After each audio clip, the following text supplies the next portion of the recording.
Yes, sir. All right. Well, it has been a wait. We were supposed to start this a little bit ago, but Mr. Lord Cognito, who is filling in for Jez today, we're finally here. And I want to welcome you to the returning to the Xbox 2, Mr. Cognito, on a very interesting day. Breaking news. Like, it's kind of crazy, right? What's going on, buddy? First of all, me and you ain't talk in a minute. Yep, We haven't potted in a minute. Nope, so that's we true. was like, Yeah. man, we sitting there like, yo, what's the good day, to figure it out. First of all, shout out to Jez. He's doing this thing. Dude, every single time Jez leaves or goes on a trip or something huge happens with Xbox. And, like, you're talking about huge news. For those of you who don't know right now, Phil Spencer gone, retires, effective Monday. Sarah Bond out, resigned from the company, and some AI person is in charge of Xbox now. Nat Booty. I mean, there's a whole bunch of stuff we're going to get into. But that's just kind of the gist of it. I know people have been waiting for an hour because, we were supposed to start the show an hour ago, Cog. I know. Like, we sitting there, and it's funny is I'm having a meeting, and I was speaking to Tom and a couple other people, and I'm like, oh, let me tell Rand I'm running a little late. And, shout out to my man. I got to give us credit. Shout out to my man, Anchorman. So remember Anchorman V? He hits me in the text. So I get a text from Anchor. I'm like, bro, Phil. And I'm like, what? So literally on the call, I'm like, hey, guys, I got to dip. Some major stuff just happened right now. And we all like, all right, yep, let's go. And yeah, literally we're live on the show right now as a result of it. So yeah, I want to apologize to the Xbox 2 audience. You're going to get my kind of raw. I mean, this is going to be all of our raw. Like, it literally just happened, Yeah, like my raw, uninformed reactions, you know what I'm saying? How I feel emotionally and stuff like that. But also, we got to try to make sense of it, right? What's going on. And yeah, Rand, I mean, let's start with you. I mean, it's your show. I mean, how you want to go with this, bro? We'll get into it. I mean, I'm sort of wondering, is Maddie going to be calling you for a fill-in on Duke? Like, are you going to wait till Wednesday or Thursday, whatever you guys record, to do the show? Like, what's... Bro, the curse of the Dukes continues because we normally always miss a major breaking news amount because we record Wednesday and put the show out Thursday. Then the inside joke. Here's the funny thing. I messaged, shout out to my man, Brad Ellis from LSM. Southern Side. The joke is when I miss a Duke, remember I was at DICE, right? Mm-hmm. So when I miss a Duke, generally Brad is the homie. He holds me down. Like the way like I hold you guys down with Jez sometimes, like he holds me down. So the joke is anytime Brad is on Defining Duke, it's like, yo, what bad happened? I remember like the four games happened, right? I remember like they shut down what was it? The what you call it joint? The Perfect Dark Studio, the Initiative, right? Like bro, it's all so it's an inside joke that whatever they call him like the Grim Reaper, like Brad is on. So everybody's Brad, Xbox is safe, nothing bad happened. Oh boy, you know what I'm saying? So yeah, it was a little bit of a delay of the curse for Brad. So shout out to my man Bradley Ellis, man. But yeah, we got to talk about this. Is an epic day, a transformative day in terms of the course of the future of Xbox. We're gonna get into that, and then obviously there's a whole bunch of news going on with PlayStation and Bluepoint. Man, it's so much right now, bro. It is a lot. It's the funny thing when I saw the Bluepoint stuff yesterday, right? Mm-hmm. Which was shocking and out of nowhere. Yeah.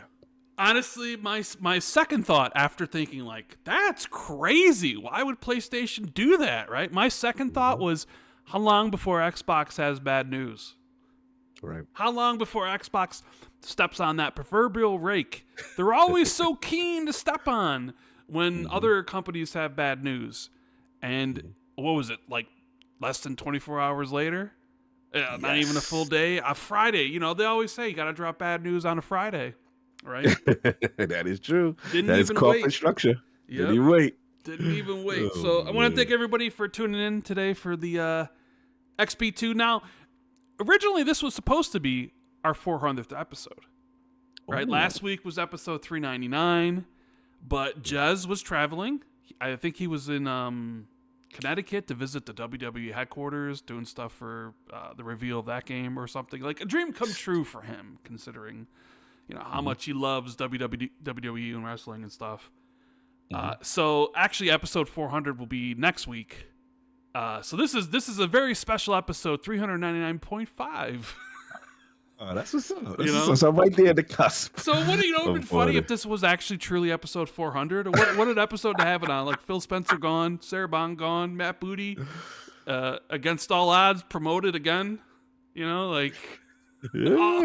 these crazy things would have happened on episode 400, but that'll be next week. So yeah, we're going to run some housekeeping here. Just so you guys know, we are still running our sponsorship and with Surfshark with the deal for 2 years, a 2-year deal, 86% off if you need a VPN. Links in the description, so check it out. Helps out the show. Keeps help keep you safe while you browse the internet.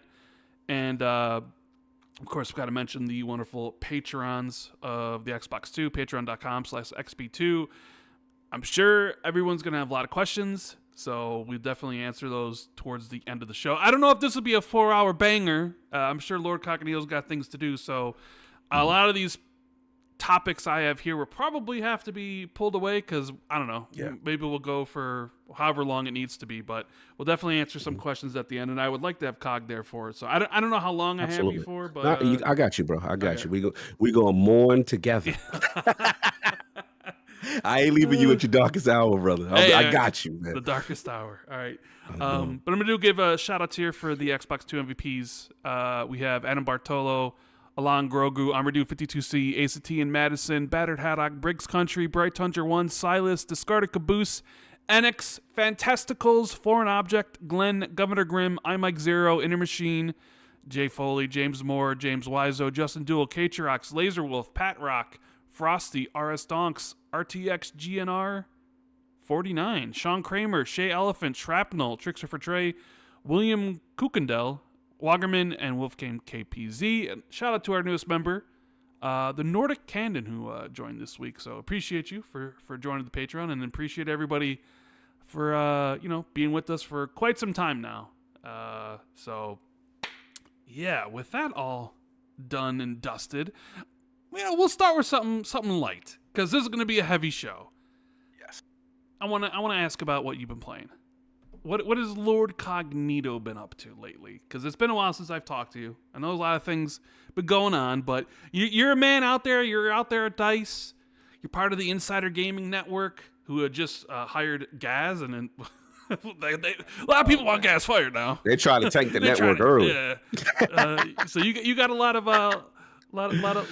spoons and a lot of different pots and doing everything. So what have you been up to, man? But up to, besides the traveling and stuff like that, as far as games, I've been in my Final Fantasy remake kind of renaissance. Did you see it placed? It was number 9 in Sarkana.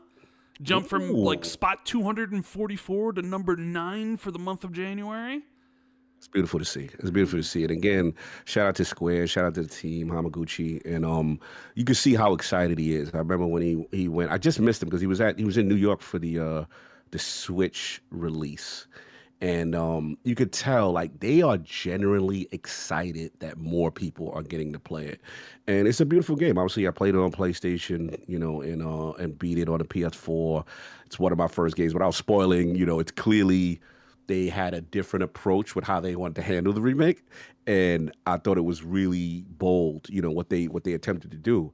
And then, obviously for years, right, it was like this title synonymous with PlayStation. This title, to be honest with you, when I bought my PS1, I got grown men who were dude bros to just play a JRPG, right? And you like, yo, you know what I'm saying? It was super, super dope. So yeah, it's been Final Fantasy now that it's on the Xbox platform. I'm playing on my ROG. I got it. Bro, I got so much done because of Xbox Play Anywhere. And just being able to beat that game, and man, it just the port runs well. Everything's good. So I've been in that bag. I'm doing Integrate. I finished the main thing. I'm doing Integrate. I'm playing the Planet Alana 2 demo. That one's out. I love their first Planet Alana. That game made me tear up a little bit, man. Shout out to if you're a pet lover, like a cat or a dog glow. Like Mooey's like a combination, like almost like a cat and a dog. And you could give it commands like stay, follow, that kind of thing. And then kind of looks like a cat, and it gets emotional at the end. So if you like games like Inside, you like really like atmospheric 2D, beautiful art style, painterly, and it was in Game Pass. And yeah, at the end of the day, it was just one of those things. I didn't think it was going to have a sequel. I interviewed the devs in Tokyo Game Show. And yeah, it was so beautiful to see that, they did well. The game did super well. So I was like, oh, that bag must have been nice. They were like, oh yeah, these are things we wanted to do, you know what I'm saying, kind of thing. So that was dope. And then the last thing was replace demo. And looks like obviously they took the feedback and they will be delayed. Got delayed for not that long. It was like a month, right? Yeah. Instead of March, it's coming in April now. Yeah, because that was our feedback. We played that game 2 years ago, and it's super ambitious, cyberpunk, super dope, 2D. You could go from side to side, into the background, into the foreground, fighting system, counters, all this stuff. But it's just like, man, there's something off with the frames or the pacing. Something felt a little off, and we gave them that feedback. And at the time, they were like, hey, Microsoft kind of really was excited and wanted us to show, but we appreciate it. We're going to take the time. So it looks like they're going to take the time. And yeah, I'm ready, man. But that's pretty much what I've been playing. What about you, man? Well, I've been in my Arc Raiders bag. Kind of like, how COG is to Destiny? Well, that's Rand is to Arc Raiders, Arc Raiders main. How do you, let's get this. You got Marathon coming out, right? Which does look more interesting. It definitely seems like people are more responding to the latest trailers and stuff compared to how people were reacting in like the summer of last year when they had the betas, where people were like, oh my God, this is the next Concord. Right. So definitely seems, but you're a Destiny dude. Hell yeah. Through and through. How do you feel? Does it feel like Bungie is kind of just like not necessarily turned its back on Destiny 2, but is sort of like, we'll get to it, we get to it. I saw like the next DLC was delayed till June. It just sort of seems like, all of our attention is on Marathon. Granted, it is the newest release and whatever, but as a Destiny player, how are you feeling? Do you feel like you've been abandoned by Bungie and PlayStation? What's going on? We feel a bit scorned. I ain't gonna lie. We feel like a scorn. It's like a family, right? When it's like the parent, there's a new baby that was born in the house, right? So all the attention goes to the new baby. But it was just kind of like, I guess Destiny fans feel like, we've been asking for these changes for so long, whether it be PvP or just updates. I think what pissed the community off more than anything was just that you're not giving us updates, and then we know Marathon's coming at March. So I was not surprised that the delay happened, right? The issue just comes down to people were like, it's going to be like June now, the game's already on life support as far as player count, Look, at the end of the day, people feel scorned, right? And people are always going to, Destiny fans are always going to look at Marathon sometimes with the side eye. But I will give Bungie credit that what they've shown for Marathon in the latest vidocs and all the changes in the feedback looks amazing. And I came in as a Marathon hater. I'm going to be very clear. I was like, this game is responsible for my Destiny dying. I came in with mad hate. I ain't gonna lie. It's the first time. Very resentful. But I'm not going front. Like what I've been seeing, especially the graphical glow up, proximity check. So it feels like Arc Raiders did so much good things in the space that Marathon took the feedback and then delayed the game. So yeah, I'm actually hyped. That last one they did with the runners and all the stuff that was, all the different mods. And as a person like me that likes buildcraft, and one thing about Bungie, bro, that gunplay. I know that gunplay is going to be good. I know the competitive aspects. They just put out full gameplay trailers. The art style looks beautiful. And the key for me, and there's no disrespect to Arc Raiders, I mean, you talked about this, is that Arc Raiders is amazing. It's just, to me, that's like post-apocalyptic. It's like Last of Us in a way. I'm not really there to be, like I'm going to get a new poncho. I mean, the skill tree is dope. Like the carrot. The reason why Destiny and people love it is the carrot and what you continue to play for. And to me, I know Bungie's, their buildcraft thing and the things they add that make you what it can play, and then also endgame. Remember doing a raid for the first time. That's what really sold me on Destiny. And I could tell Marathon is hinting at endgame content where you come in with your best gear, and that's the part that I'm looking for. So yeah, we'll see what happens. I'm pulling for them. I don't think it's gonna, oh my God, Arc Raiders is in trouble. But I think they learned a lot, and I think the delays really helped them. I think they're cooking, man. So that's where I'm at, Or the chat is mad with us right now. They're like, get to the goddamn news if you don't what are they mad about? What are they mad about? We're gonna talk about all this stuff. You just gotta hold your horses, a little patience. Yo, I pinned over to the chat. Dudes has got their pitchforks out. Like, what are you doing talking about gaming? What the hell? We want to hear about all this other stuff. This is significant. How dare you talk about what you played? Hey, it's a staple of what you played, So it's like, yeah, we'll get to the stuff. Jeez. Yes. So Jesus. Well, all right. At the risk of pissing off chat, I will talk about the game I played, base. And then whatever. It is the game that's being played on stream right now. I played and finished Reanimal. From Tarsier Studios. Spiritual successor to Little Nightmares, considering they are the people that made it. I'm a big Little Nightmares guy. Big inside guy. I really enjoy those type of experiences. Like, love the atmosphere that these games have, and the atmosphere in this game is like second to none, right? I was a little bit disappointed by Little Nightmares 3. It was a new studio working on that because Tarsier left. And it just, I don't know, it just wasn't as good as 1 and 2. So this is kind of like the real Little Nightmares 3, even if it was just called Reanimal. And, man, this one's not as good as Little Nightmares 1 and 2, but it is worthy to be considered, like, as in that echelon of these style of games. It is short. 5 hours long, I think, is how long how long it took me to beat it, which was like finding all the collectibles and everything like that. But what these games are known for, like the vibes, the atmosphere, the creepiness, the chase sequences. You got some weird and disgusting creatures and monsters that you either got to sneak past or run from. I really enjoyed the game. I really, really did. It definitely lived up to my expectations. So hopefully Tarsier can continue to make games like this, because I do think there is an audience for it. And this one you can play in co-op. I played it in single player, and honestly, I don't really think co-op adds much to these type of games, to be honest. And like, so you played it in single player? I played it in single player, so like the AI, I don't know. The way I feel is because I played Little Nightmares 3 in co-op, and I played this one in single player. I don't really think co-op adds a whole hell of a lot to it. There aren't really a lot of co-op puzzles, especially when you think of like actual co-op games, where a game built with co-op in mind, like It Takes Two or Split Fiction.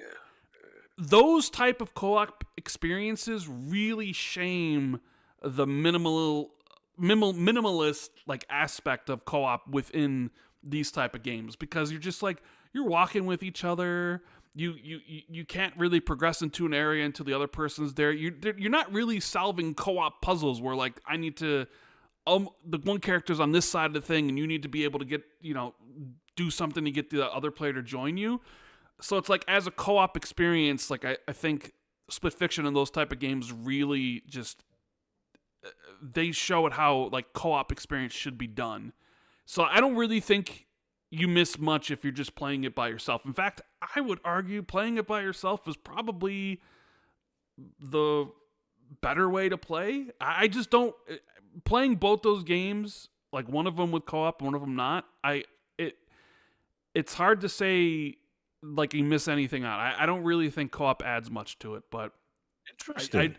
I don't know. I know Attic played Reanimal, but I'm not sure what he thought about it. I know. Oh, he loved it. Yeah, he loves it. Oh my God, he waxes poetic about it. His whole thing is just that like it was one of the sleepers. We played, like I said, we played it at Tokyo with Tarsier. We interviewed them, and we knew they had something. We just want to see if it came together. But yeah, he's like, oh, this is nice. Now his frustration with the co-op was like, if you got someone that ain't holding their weight sometime with certain parts, it could be frustrating. So maybe to your point, the single player experience, was better if one person is super skilled. But nah, man, he loved it. He absolutely loved that game. Yeah. I'm sure. All right, so now that we're done talking about games and the games we played, God, I guess it's time to dive in, Cog. It's time to dive into the big news of the week. And I'm not going to like go through all this other stuff and then end the show with the Xbox stuff. So we'll do the Xbox stuff front and center because I know that it's what everybody wants. So, while I was waiting for you, I got a message that was like, big news happening in 10 minutes. I was like, all right, I don't know what the news is. 10 minutes goes by, I check my feeds, there's IGN. Phil Spencer retires. Sarah Bond resigned. Matt Booty promoted. Asha something or other, new CEO of Microsoft Gaming. I'm like, holy shit. I'm like, you talk about big news. That's an understatement, right? So, so Phil Spencer is retiring. It's effective on Monday, although I guess he's staying kind of a what do they call that? Like a consulting kind of thing through the summer or whatever. Mm-hmm. Sarah Bond is out.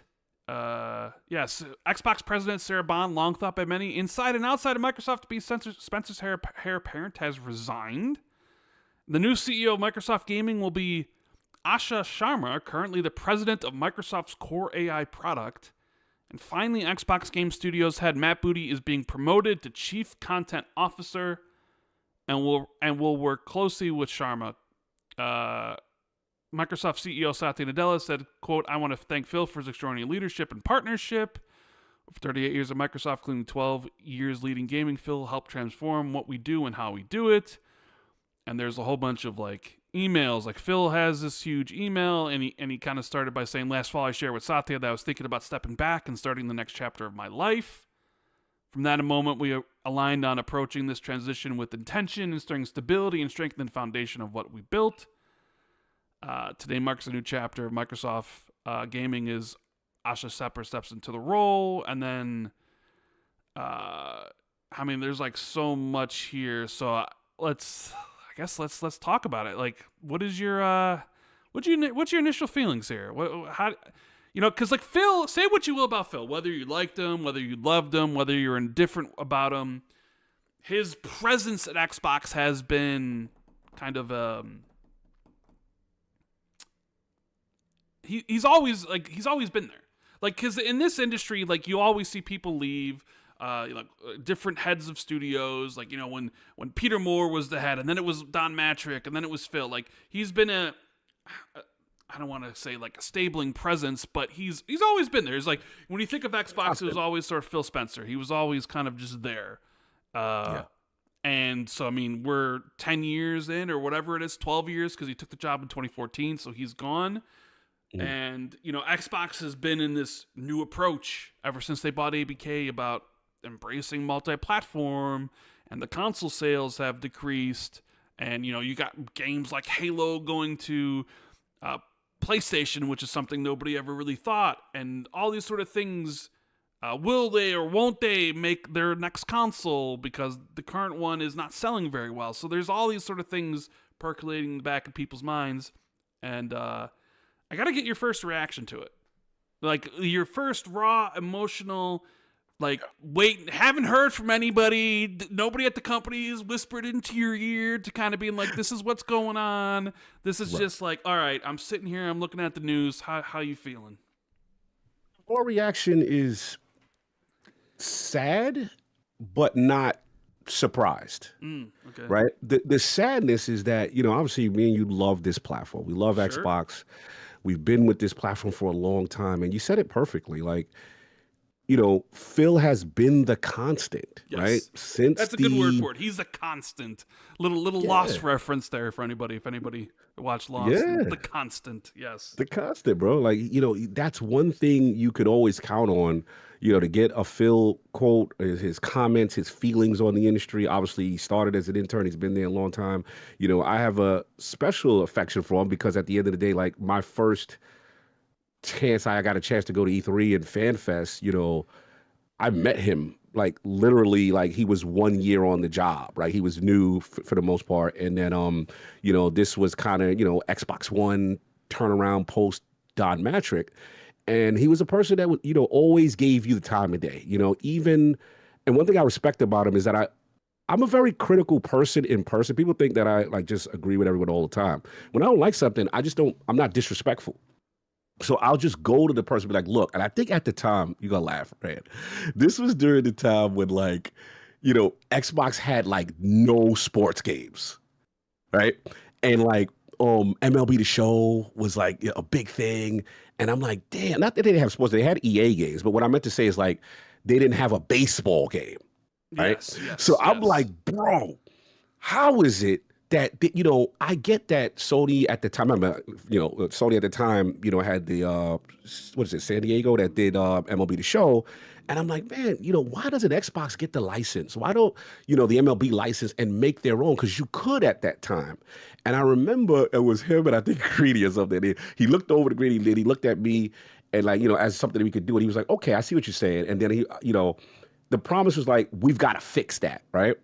And it's one of those things that regardless of how angry you may have been or any type of personal feedback, he would listen to that feedback and give you constructive criticism as to why something will or will not happen. And I never, from a personal level, I remember when the Game Pass situation happened and then MLB The Show became a Game Pass game. And it's like they had a commitment to bringing this to the platform because that actually solved an issue. Obviously, during the height of all the issues we had with the Xbox One and basically, rehabilitating a console that, let's be honest, for all intents and purposes was dead. The messaging was so horrible during the Xbox One tenure, coming off the 360, which is one of their most successful generations. It was really bleak for Xbox. And I think this is during the time when they had like 5 studios. They didn't have a lot of first-party offerings and stuff like that. So I remember that. I remember that era. And I remember it was kind of like him. It was almost like someone going around on a campaign to listen to why everyone's upset and then to try to kind of resolve issues. So now we fast forward to, today. And I think for me personally, it's a situation where it's sad because at the end of the day, whether or not you like Phil or you feel, hey, he's responsible for why Xbox is in a bad situation. One thing you can't say is that, one, he cares about the brand. 2, in my opinion, I think Jez said this on your show, that if he wasn't there, could you imagine in his tenure, in his leadership, like, could you imagine what Xbox would have been or how long they would have lasted prior? I think if I'm being completely critical and I'm being objective, the biggest stain I feel would probably be, okay, you took the swing with ABK, you took the swing with studios, which showed the investment to exclusive games in the platform. But at the same time, people will say, hey, not that you misled us, but it's kind of like now you've been forced to walk back all the things that was promised, whether or not it's your fault or not because of Microsoft Gaming. But the perception, one thing that bothered me during the second half of his tenure, where people will say, oh, he talks out of both sides of his mouth, right? He says one thing and he's a liar. And I never internalized that, but I can't get mad at someone that'd be like, oh, these things didn't come to fruition. And we have him in 4K saying this 2 years ago kind of thing. And I think he knows that at the end of the day, it's an industry that does change, and what you say, you say what you're saying based on the information that you have at the moment. But I think if he would, what he probably would take back is sometimes I think his honesty and transparency gets him in trouble because he wants to tell you what's going on. But the reality is now that things have changed, it makes him look bad. I have feelings on that. We could talk about that later. But as far as why I think that happened, but I can't negate people who don't like him that they will say that. I think the biggest shock right now, besides the fact that obviously we got, Sharma, who's going to be, Asha Sharma is going to be the new thing. I think the biggest surprise to me is actually Sarah Bond. You want to know? I got a take on that, Cog. Let's go. Let's talk about it. Okay, so Phil, like you said, Phil was the constant, right? And Phil did a lot for me. Back when. Like 2016, he's the one that invited me to E3 to break 1 million gamer score and stuff. And we struck up a friendship, and I talked to him, play games with him, all that sort of stuff. And it was always like, like, yeah, you can point to the recent things and the changing business strategies of Phil going out there and saying one thing and then the opposite thing happening later on or whatever. And it's just like, it definitely, like, Phil was looked at as like the savior of Xbox, quote unquote. And it's kind of like the Dark Knight quote, like, you either die a hero or you live long enough to see yourself become the villain. And that's kind of almost encapsulated like Phil's role, was like he took over Xbox after the disastrous Xbox One launch, and Matrick was out here saying all those ridiculous quotes and getting everyone pissed off, right? Like we all know, like, hey, we got a console for you, the Jeff Keighley thing, right?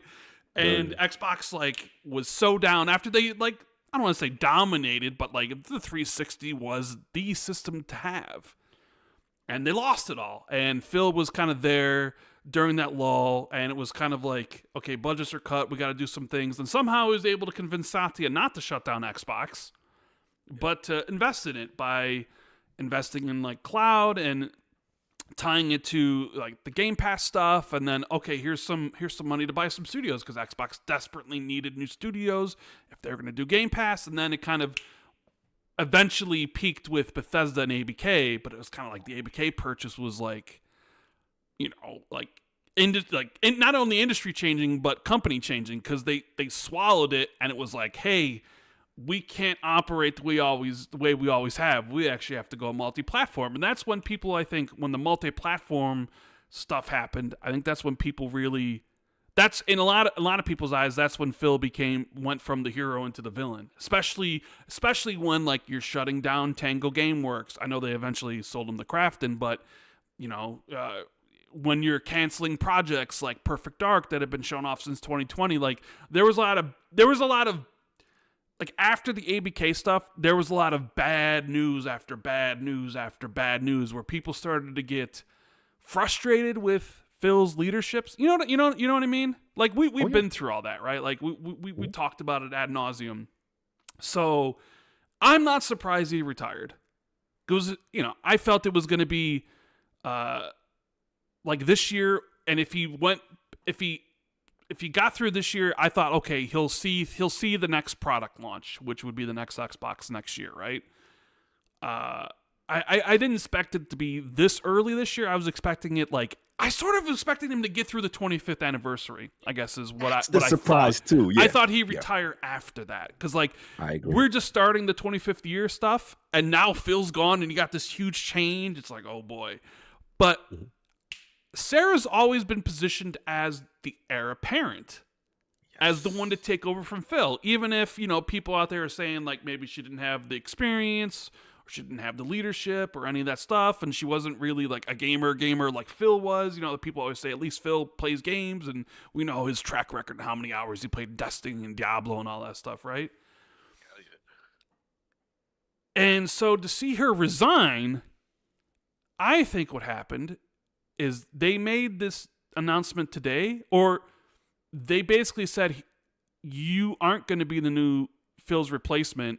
Someone else is, Asha's taking over. And I bet you she's just like, well, fuck this, I'm out.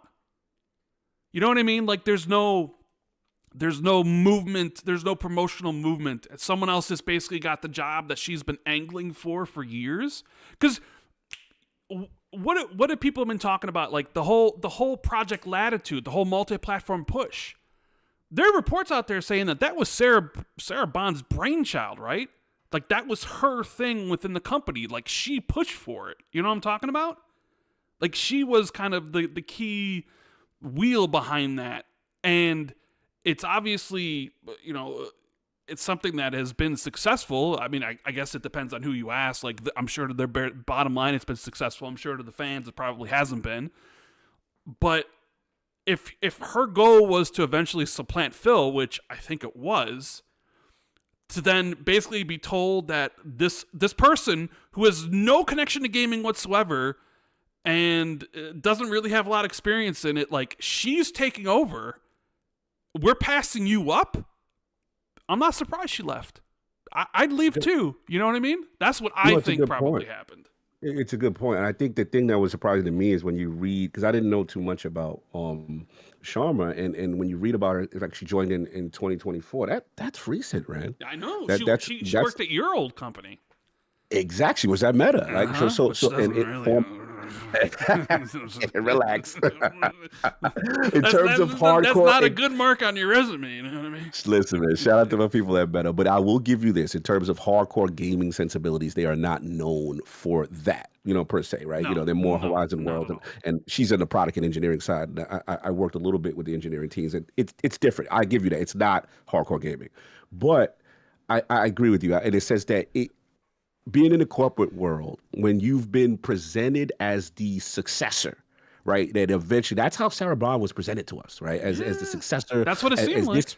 Right. And I'm going to be running the thing, with Phil, and you see her alongside. And then, me personally, I remember having conversations with Sarah, and I'll give her credit in this respect, in the sense of, again, I'm a person that I won't disrespect you publicly. I won't call you out your name. But when I get a hold of you in a one-on-one conversation, I'm going to ask tough questions. And one of the questions I had at the time, coming off of playing Final Fantasy VII Remake, was kind of like, yo, what is all going on with Square? Why do we see these inconsistencies? What's going on with the Japanese games? And it was kind of like, Cog, like, I'm going to fix that.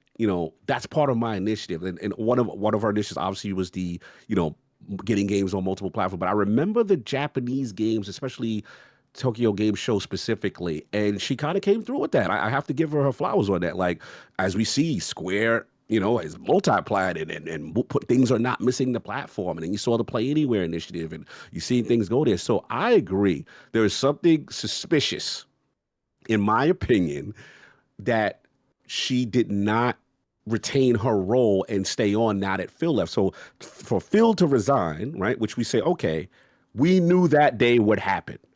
We're a little surprised that it's this day, because we thought he would at least see the 25th anniversary from a nostalgic standpoint. He's been there through all that. So part of it is like, okay, and maybe the work is done. It's just now the games are released, and he's like, okay, this is the perfect time. So we're still not completely surprised he's gone. You know what I'm saying? That day would happen.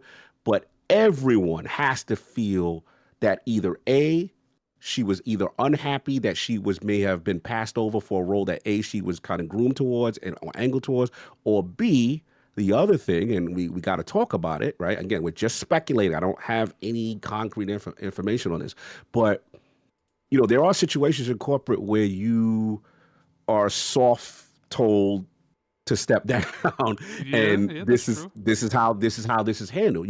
We've had our speculations in reference to Jim Ryan, right, with the 10 live service games, and he resigned, and it's a family thing, and this, that.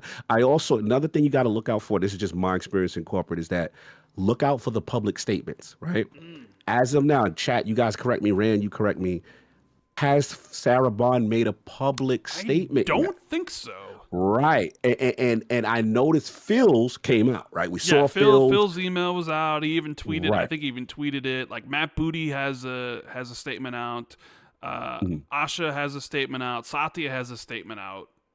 Right, but no Sarah Bond yet. No Sarah. Right, and again, it's not always the end all be all, but it does give you an idea of the emotional climate sometimes, as well as how things have been handled, especially if things are abrupt sometimes. And that is what I look for. So yeah, the fact that as of now there is no statement from her, it's just a resign kind of thing. We will see. But yeah, I agree. I think that's the biggest surprise. She got passed over and was like, I'm out of here. I mean, your theory doesn't sound too far from the truth. I ain't gonna hold you, right? I mean it don't sound like you ain't that far from it. So I mean, let's talk about. There's a lot here to go, because I do have some things to say about the booty. But let's talk about the new Microsoft CEO of gaming. See, I always said, and I always thought that once Phil left, you wouldn't like who would be in charge, because people have been ever since ABK. It's like, it's not Xbox running the show anymore. It's Microsoft, right? It's Satya. It's Amy Hood. They got their mitts into it. And it's like, whenever Phil's gone, whenever Phil is tired of fighting for Xbox, whoever's going to be the head could be just basically a Microsoft plant. Just somebody that has no connections to gaming and is just going to do whatever the people above her say. So, look, it's one thing, like Phil leaving. Phil been in there for a long time, and a long time at Microsoft, and some great things. You know, maybe things didn't shake out exactly the way he envisioned it. He made some bets that maybe didn't land or weren't big enough. Like like you can critique Phil's leadership and the things he's done. I mean, there have been people asking for Phil to be fired for years. There are people wanting Phil to be there as long as possible. Like, opinions are varied on that, right? Like, one thing you can't take away is, like, and you know this because you played with them and I played with them. Dude's a gamer. He always had, like, 100%. Everybody, like, game is, like, best interest and heart and developers and everybody. Like, I know it pains him, like, when to shut down studios or cancel projects because he doesn't want to do that stuff, right? But I'm looking at this new person because now it's like, okay, what is the path forward? What does this do to Xbox, and does this change anything moving forward? And my initial reaction here, Cog, and I'm curious to get yours, is like, like the multi-platform push, I was like, I don't particularly like it. I get it from a business standpoint or whatever. It's like and there's not much we could do to change it. So it's like, it is what it is, right? What are you going to do? They spent the $70 billion. It's like, whatever. It's a business. They're going to do what they want. But I look at this and I see Asha in charge and, AI. And, like, granted, she's saying all the right things, right? Because you were reading, like, she says, she's saying all the right things. Right now, I think her quote was, quote, "We will recommit to our core Xbox fans and players, those who have invested with us for the past 25 years, and to the developers who build the expansive universes and experiences that are embraced by players across the world. We will celebrate our roots with a renewed commitment to Xbox, starting with the console, which has shaped who we are.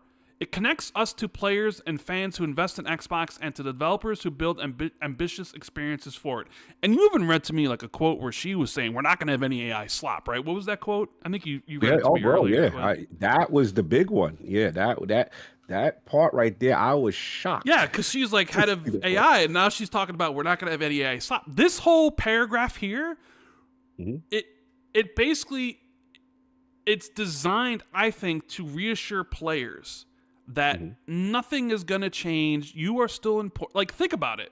We recommit to our core Xbox fans and players, those who have been in the last 25 years, and the developers who build the universes and experiences. We're going to celebrate our roots with the renewed commitment to Xbox, starting with the console, which is shaped to it says she's saying all the right things publicly. And maybe it's one of the things you have to do to reassure a fan base. Because my first thought, seeing that she's in charge with no experience whatsoever, is like, oh boy, this is not good. I was kind of like, Cog, this sort of feels like the end, or a completely new beginning that I'm not sure is going to be one that we all want to walk down. When you have someone who's now in charge of, like, the whole kit and caboodle, is someone just with no gaming experience and has only been there a little bit, and it's like, I don't know. I'm curious to see how it's all going to play out. Granted, she's saying all these great things. Like, I like to hear all that stuff. We're going to recommit to our fans. We're going to do all these things, and, like, we're commitment to the console and all. I'm like, hey, that's all great. And it speaks right to the people probably in this chat, probably who are reading this online. And I'm just like, but bro, like, AI is like I we know how Satya and all these. I get what your gut instinct. Look, I'm not going to lie to you. Like, your gut instinct is my gut instinct, right? In the sense of, look, I'm fair to anybody to give them a shot. But what I always told, and I had a real emotional moment with Brad and Maddie on Defining Duke. And this was during the height of, like, the 4 games and studio closures and stuff like that. And I said, I get it. You guys want to call for Phil's job and all that stuff. I get that. I get people's frustration with the brand and where things have gone. But I always said, be careful what you wish for. Be careful what you wish for, because at the end of the day, you could say what you want about his tenure. You could say, you didn't like a lot of decisions. Studios got closed. I'm not going to fight you. What I will say is, most decisions that he were involved with had gaming sensibilities in mind. And that leadership had gaming sensibilities in mind for the most part, at least for the things that we cared about that happened, like games not missing the platform, Japanese game, them actually having studios and producing more games than ever. Now, I get it. The Project Latitude, one of the most controversial things, and people say, Cog, that destroyed the brand, he's responsible for it. That's fine if you want to say that. But my counter to you is that kept the brand alive. I'm from the Sega era where you turn into a publisher, you don't get a console. You're dead. It's over. Sonic goes over to play with Mario. I've had these conversations with Peter Moore. That humbly, you have to go with your hat in your hand that your platform is dead. They found a way to reinvent themselves. My thing is live to fight another day. So my thing with the careful what you wish for is when you have someone now with less experience, right? I don't know her. I'm going to be respectful, right? And lack of gamer sensibilities, right? Now, in her defense, this statement is beautiful. I love the fact that she's like the future of play. We're going to meet the moment. It's about the games. Do you think it was written by AI?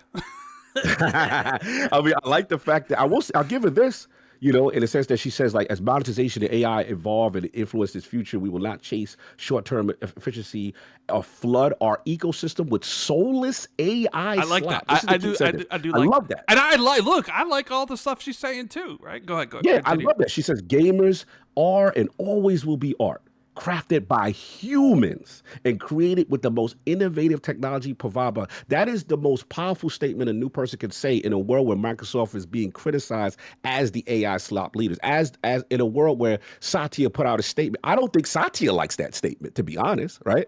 Because at the end of the day, like Satya, remember, he was just recently quoted as being upset with why gamers and public perception about AI is so bad, right? So at the end of the day, it's like, okay, we're going to see now. We're going to see what a world looks like without Phil, right? And the fear is Microsoft gaming's involvement, right? That's the fear. The thought process was coming into the tail end of Phil's tenure was, he seems to be stripped of power. He seemed to not have control over the direction of the brand, right? Because of Microsoft's intense push towards the AI movement and infusing that into every aspect of Xbox and Microsoft gaming. That was the concern. So the question becomes, is this hire more of a, I hate to say it, not like a plant, but someone who is going to be more, feasible to listen to the stakeholders and Microsoft gaming, as opposed to someone who's actually going to have gamer sensibilities at hand, who's actually going to care about Xbox hardware and Xbox sensibilities? I think that's a fair question. And that's something that she's going to have to deal with in her tenure. I love the fact that, obviously Matt Booty's there. I know we have feelings on his tenure and stuff like that. I get that, but it's just like they're going to have a lot to prove in a world where people are already fearful of the future of the hardware and the console.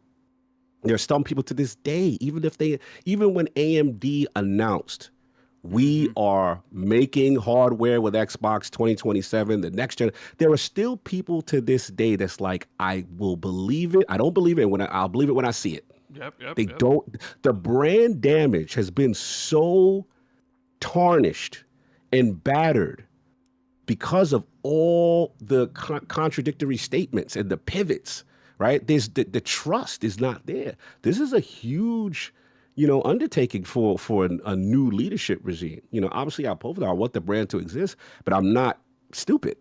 I'm not ignorant to Rand, this could be over. I'm not going to sit there and act like it's not. I know there's tons of great people in the building that's still there. I know there are tons of people who are like, hey, they're fighting the good fight, and they're going to try to keep gaming sensibilities alive. But if this is coming from the top, and again, I'm speculating, right?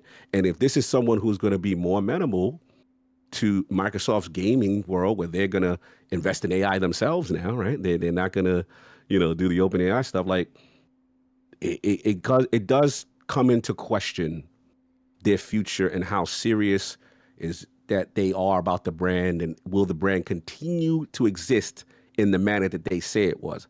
Because a lot of people are very concerned. So that's just where I'm at with it. Where are you thinking? So Asha tweeted, at 3:08, so less than an hour ago. She said, "Today I begin my role as CEO of Xbox. Here are my 3 commitments.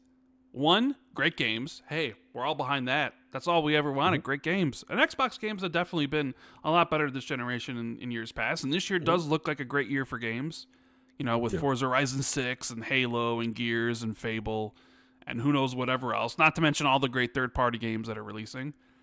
Number 2,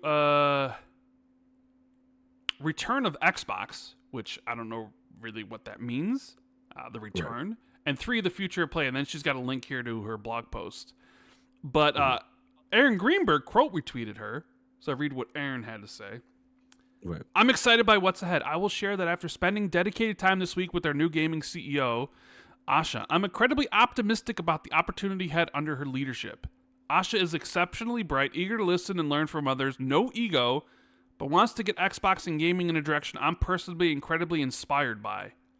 A brave bias for action that starts first with great games, the return to Xbox starting with the console, and a vision for the future, paired with Matt Booty in his expanded role leading all of our creative games and entertainment teams, we are well positioned to do the work we need to do. As a longtime team member and as someone who cares deeply about Xbox, our games, players in the future, I'm encouraged and eager to help us on the path ahead. So like I said, I'm loving what I'm hearing. I'm loving it. Hey, great games. Sign me up. Hey, the return to the console. Rand's loving it. You know what I mean? Like, you're saying all the great things. There's like a part of me that just doesn't believe it. Like, so what do we say return to the console? Like, what are we talking about here? Are we talking about the same company that's literally been like not releasing consoles because raised the price of the consoles twice because of the economic conditions and stuff, and is, whether it's the cost or whatever? Are we like, all right, actually we're pivoting from that. We're actually going to put up more, like, like, are we just talking about the next console PC thing? Is like, we'll return to this, like, and I get it. Like, they're obviously going to have to do a lot of PR to kind of assuage or to kind of massage people's feelings and people's egos, because we all have them and stuff. And we see something like this, where someone who's been a constant, as you said, presence in Xbox is now gone, and then someone you thought potentially was going to be there a while to take over leaves as well, and Xbox has kind of had this like shift in business strategy, and you see someone take over with no experience in gaming whatsoever. Like, you're kind of been like, oh man, what's going on? Is this going to be a good thing? On the first look, it kind of looks like a bad thing. So it's like, yeah, you're going to know, like, this is Microsoft, $1 trillion company, of course. They're going to, PR and stuff. So, like, reading all this stuff, it's like, could this actually be good thing, Cog? I mean, like, or is it, you know what I'm saying? Because, like, all the stuff that's being said is great. I guess the question is like, do you believe it? Could it actually be better? Like, is this something that we can expect to continue? Like, it's one of those things where I'm just like, fool me once, shame on me, or shame on you, or fool me twice, shame on me type of thing, where you're just like, how many times am I gonna fall for this? Or, I want to believe, or, you know what I mean? Listen, bro, you preach it. Like, it's one of those things where it's like, it's two trains of thought here. And I'm trying to separate my bias because, yes, I like Phil Spencer. I think he's a good person. I think he's a great person for gaming. And obviously he's really done some great things. Like, he gave me Ninja Gaiden. He gave me on the platform. He gave me baseball. He gave me, multiplayer. He gave me Xbox Play. There's so many things he gave me like my platform. So I'm coming in with full transparency that I have a bias here, but I'm going to speak objectively, right? The counterpart to my bias is this, which is there is a thing in corporate sometimes where people go, sometimes if you're too close or a gamer, right? Sometimes you can't make the hard decision. What would be the calculated thing that is actually good for the brand and long term kind of thing. And again, I don't know, Ms. Sharma enough, say Asha enough to know what her decision making is. But there is a thought that, like, you ever heard this thing where it's like, think about sports, right? Me and you love sports, right? where sometimes they'd be like, a player sometimes is not necessarily the best coach. And sometimes it's like a superstar player, sometimes not the best coach, but sometimes it's like a lesser player or a person who's not as tight, sometimes ends up being better long-term for that organization. And there's examples of this. Like, for example, we love the Bulls. We talked about Jordan's coaching reign, right? Was it, was it that great? With GM reign, excuse me. Right. When he was the GM of, the Wizards, Hornets, I think, or whatever. The Hornets or whatever it was, right? Like, there is arguments to be made that because you are really close and you are one of the best and you're tied into something, that you don't necessarily, from an organizational standpoint, make the best decisions long term. I'm not saying that Phil didn't. I'm just saying that there are some people who say, hey, again, I'm giving the counter. I don't agree with this. I'm just telling you the counter argument was like, hey, he should have been gone a long time ago. Anyone who shuttered these studios, and made these decisions would have been fine. These are the conversations I've had with people, right? And they were like, they need a new fresh blood influence, to change the culture around because Xbox has been toiling kind of thing, right? I don't agree with that, but I'm just telling you what the counter argument. So I guess my question to you is in reference to this new blood and a person who obviously we read the statement, right, from Asha, and it sounds amazing. Like I would assume that Satya Nadella does not like her going in on AI and AI slop when him as a leader of the CEO of Microsoft is pro AI, right? Or is it a situation, do you say to yourself, Rand, you just did a nicely crafted PR statement to kind of get us to feel safe. There's what like Satya thinks privately and then what he'll say publicly. But hey, the one thing like with Asha saying putting all this stuff out there is like people are going to hold her to that. Like return to Xbox and the console and all these sort of things. So that's something to aspire to. So if you don't deliver what you're promising and you putting all this stuff out here, is you're promising these things? Well, God forbid if you don't deliver it. Or God forbid if the console gets canceled or you move away from that when in like your introductory statement, you're talking about a return to Xbox and the console and all these sort of things. So it's like you could be, it's one of those things where I definitely am. I'm just like reading chat and like looking at Twitter. People are like, well, we'll see what happens. Or there are definitely people being like, it's over. It's over. You know what I mean? Like it's never been over. It's never been more over. Or it's actually, this could be really good. So there's definitely, it's just, I think the shock of it. It's like Phil's gone. He's been there forever. Right. And then it's like, oh, Sarah Bond, she just ups and leaves and doesn't say a word. And then there's the booty aspect of it all. Let's talk about it's like booty time. Let's talk Booty about gets another promotion. How do you feel about that? How do you feel about the booty master being the one to survive Phil and Sarah? I mean, this is a surprise. We talked briefly before we started. It's just that I get the biggest monkey wrench in this whole transitionary regime change is Sarah Bond's lack of involvement, right? So that's number one. You're like, man, she's gone. She resigned. So Let me ask you this question really quickly. Let's talk about it. You think she got did dirty? Again, I'm speculating, bro. I don't want to, as of the information, as of recording live, 5 p.m. on, the 20th, my gut feels what you feel. Like, she could not have been happy with this decision with Asha. It screams to me, you were passed over. It screams to me, the minute Phil retires, you resign. Mm-hmm. The correlation is just too coincidental for me. I'm sorry. Like, again, if I'm wrong, I'd like the information to be proved wrong. We have to wait for that Jason Schreier expose. You probably know that's coming. Oh, it's coming. You know what I'm saying? So to me, and again, I've been at corporate. If it goes well, you write your prepared statement. See with Phil, it was a prepared. That means it's been in the planning. It's been in the works. Hey, I'm going to talk you guys through. This decision with Asha already happened, and it's like, okay, you're going to get transit, you're going to get her up to speed, we're going to make a statement, I'll consult.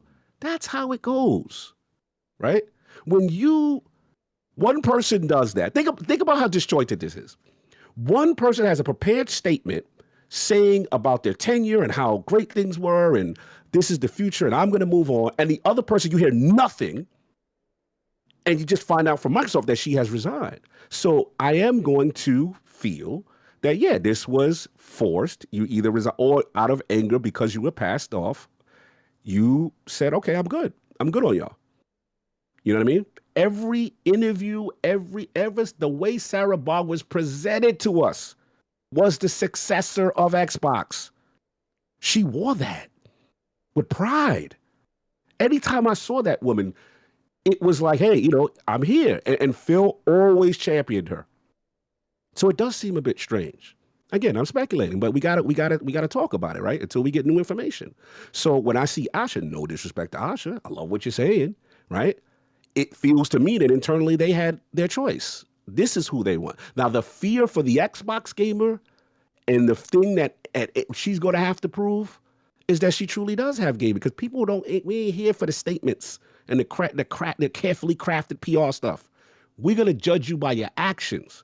And if that new Xbox doesn't come out, because this is one thing I had Attic, I'll speak to Attic, he's mad at you, he want to get on the show. I just thought that. But, you know, one thing with Attic, the conversation we have is like, and I agree with him in the sense that you got to believe it when you see it.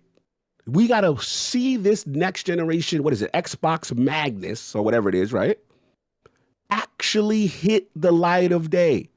Actually commit to games still coming out. Nothing changed, because the fear at any core Xbox fan, if y'all in the chat, y'all know y'all feeling this. Is it truly a situation where, yo, we gonna fold this door and we gonna spin this joint off?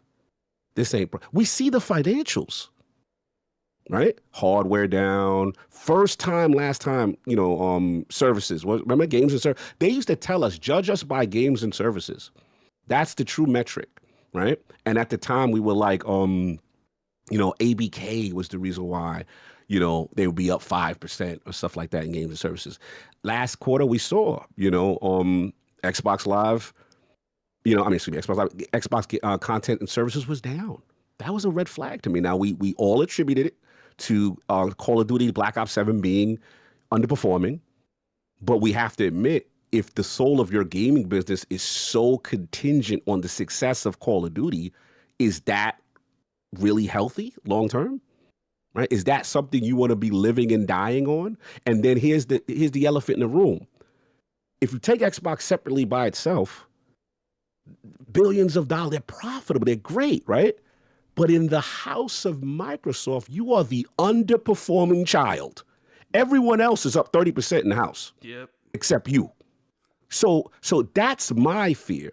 You know, is it a situation, again, no disrespect to Asha, but is it a situation where Microsoft Gaming wants you in place because you're going to do all the things they want you to do to get to 30%, which doesn't necessarily coincide with gaming sensibilities, right? Or the existence of it. So that's the big question that they have to continue to reassure the hardcore Xbox community, because as of right now, Xbox just feel different, bro. It just looks different, you know? So I love what she said. The statement was awesome. Mm-hmm. You know, in fairness, I'm a person that always gives someone the benefit of the doubt.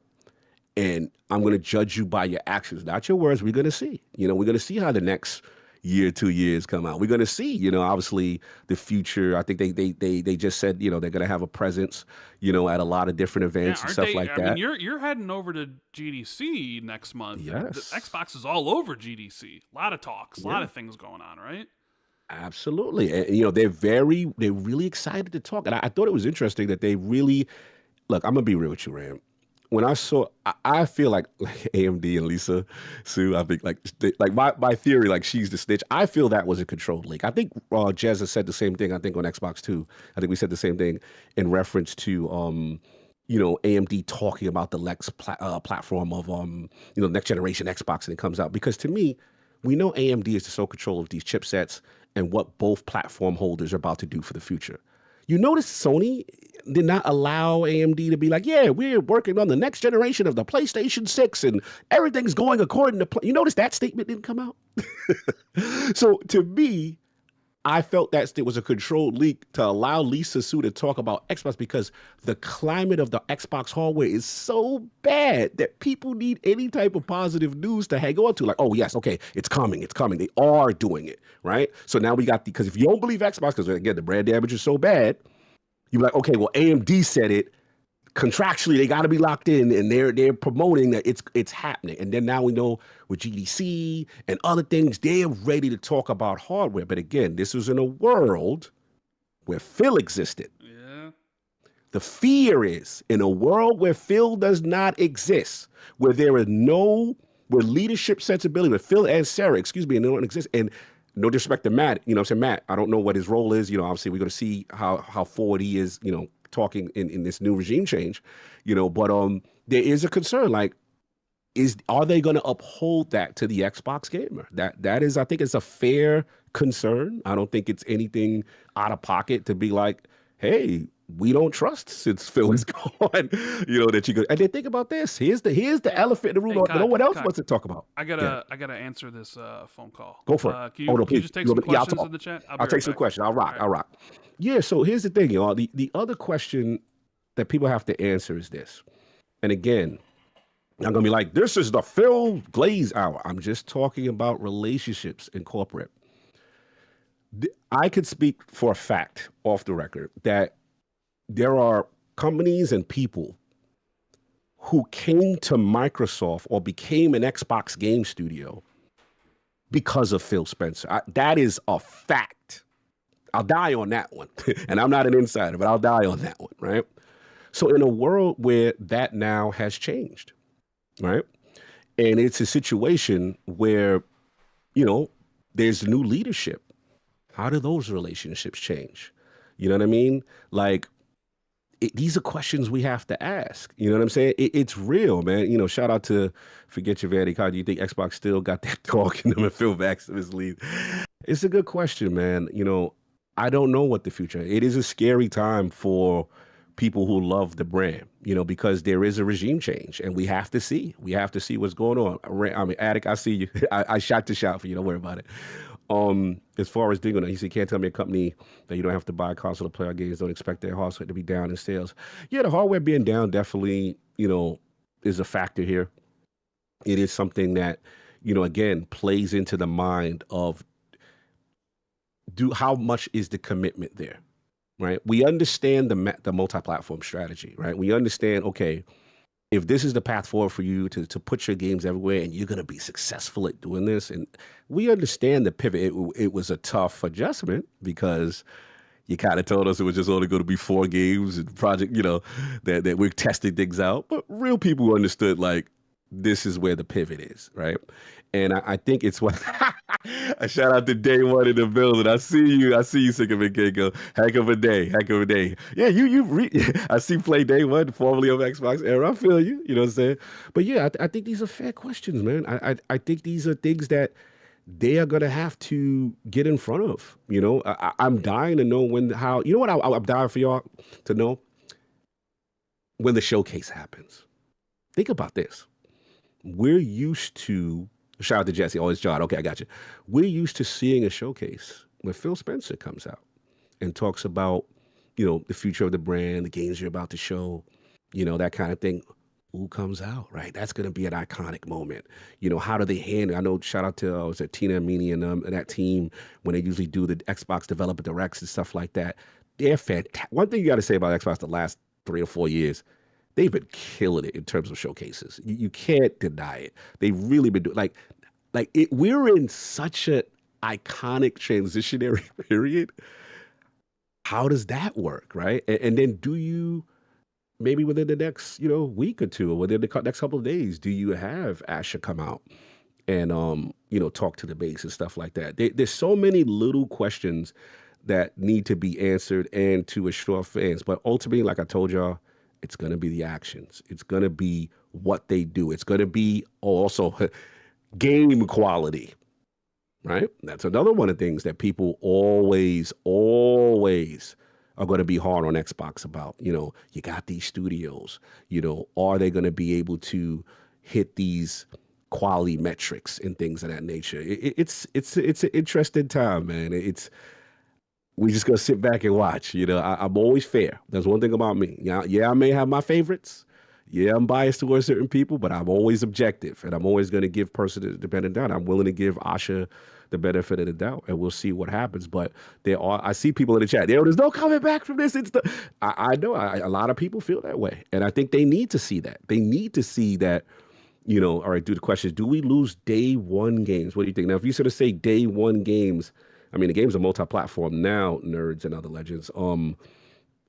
I don't know. I don't know what you mean. You got to be a little bit more specific with that. Because to me, the multi-platform push is still there, and Game Pass is, part of what makes the Xbox ecosystem attractive. And I actually was surprised they didn't get rid of that, because I thought, to be honest, I've always said this. When they announced the 4 games coming to other platforms, in my opinion, that was an admission of the Game Pass strategy failing. And that we need to recoup, we need to get this money. We cannot afford to have Call of Duty, on the lowest tier. We started to see all these changes, right, to the actual structure of Game Pass and the way it was handled. And that, to me, was the admission. So the fact that I remember the Sarah Bond statement, what it means to be Xbox, that you have Game Pass, that day one game, day and date, first party, come to Xbox. These are good questions. If that's your question, that I see what you're saying. Like, as far as day one, first party, right? Does that change? Because Microsoft Gaming is in money-making profitability revenue mode, right? That's interesting, man. Shout out to Attic. He said, Cog, everybody's telling me Sarah on LinkedIn is talking about Xbox that she did not know. So it's kind of subtle. Wow, if that's the case. If someone could get me a link, I'll try to pull it up. But yeah, that's pretty abrupt if she's putting that out on LinkedIn. I'll pull it up while we talk. We're doing some professional podcasting here while we hold Red down in a very eventful day. Sarah Bond, I'm on LinkedIn right now. Let's see. Right. Let's see any I'm statements. back. Sorry about that. No, you good, bro. I got you. You know how we do. All right, 5 hours. Hold on. Let's get some professional. Oh, she was like talking about something 5 hours ago. I think I saw that, right? Right, but I don't see any statement per se discussing, like, as of right now, her title still hasn't been changed. So if you look at her LinkedIn right now, it's still president and CEO of Xbox. This is extremely abrupt. Probably. Yeah. Or unless she just hasn't gotten to it yet. But yeah. I'm sorry, but yeah, bro. No. So what are people saying? What's the people? The concern now, Rand, is more so like all the tenets of what Xbox is. So like one good question that came out was kind of like day one Xbox. Remember when they did the 4 games, right? And then they still made a statement of like, hey, this is what it means to be Xbox. You have Game Pass. You get first party games day and date. So the new question is, do we see slight pivots from even that, like day one games going into Game Pass? Now we saw some edits, right? We saw like Call of Duty is no longer on the base tier. Like a lot of the first party stuff is now only on Ultimate, right? Kind of thing. Like, do you feel any core tenets of what it means to be an Xbox currently right now, Xbox player right now? Do you see that slowly eroding or changing? Say that again. So basically, remember when Sarah Bond made the statement when they announced the 4 games coming to other platforms, right? Mm-hmm. There was an Xbox Wire post that said, okay, hey, this is what it means to be an Xbox player. Sure. You will always have, Game Pass and day one games going into first party games going into the service.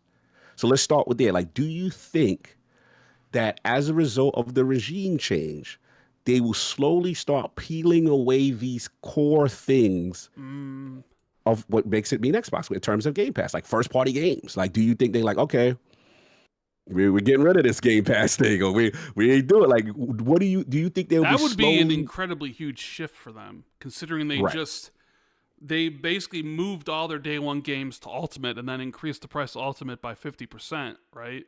Mm-hmm. To then all of a sudden, actually, our game's not going to be day one in Game Pass, but the price is still going to remain the same. Because, like, let's argue, like, go down that path. Say, Xbox first-party games are no longer in Ultimate day one, right? Well, then you can't justify the price of Ultimate. That price has to come down, because isn't one of the reasons why it's so expensive is because it has day one games. So if you were to remove all that, They couldn't sell that for $30 because then it just is what's the difference between premium and ultimate at that point? Nothing really. Just first day one third party games. And while they do get a couple big third party games day one, like Expedition 33, like that's not you know what I mean? Like I don't know. That would be a massive shift in thinking for them if they were to like follow through with all that. So right. I mean, yeah, even just browsing through Twitter here, like a lot of different opinions, a lot of different think pieces. Yeah, what's going on? What's the word? What's the street saying? I want to know. Some people are, some people are just like, it's the beginning and the end.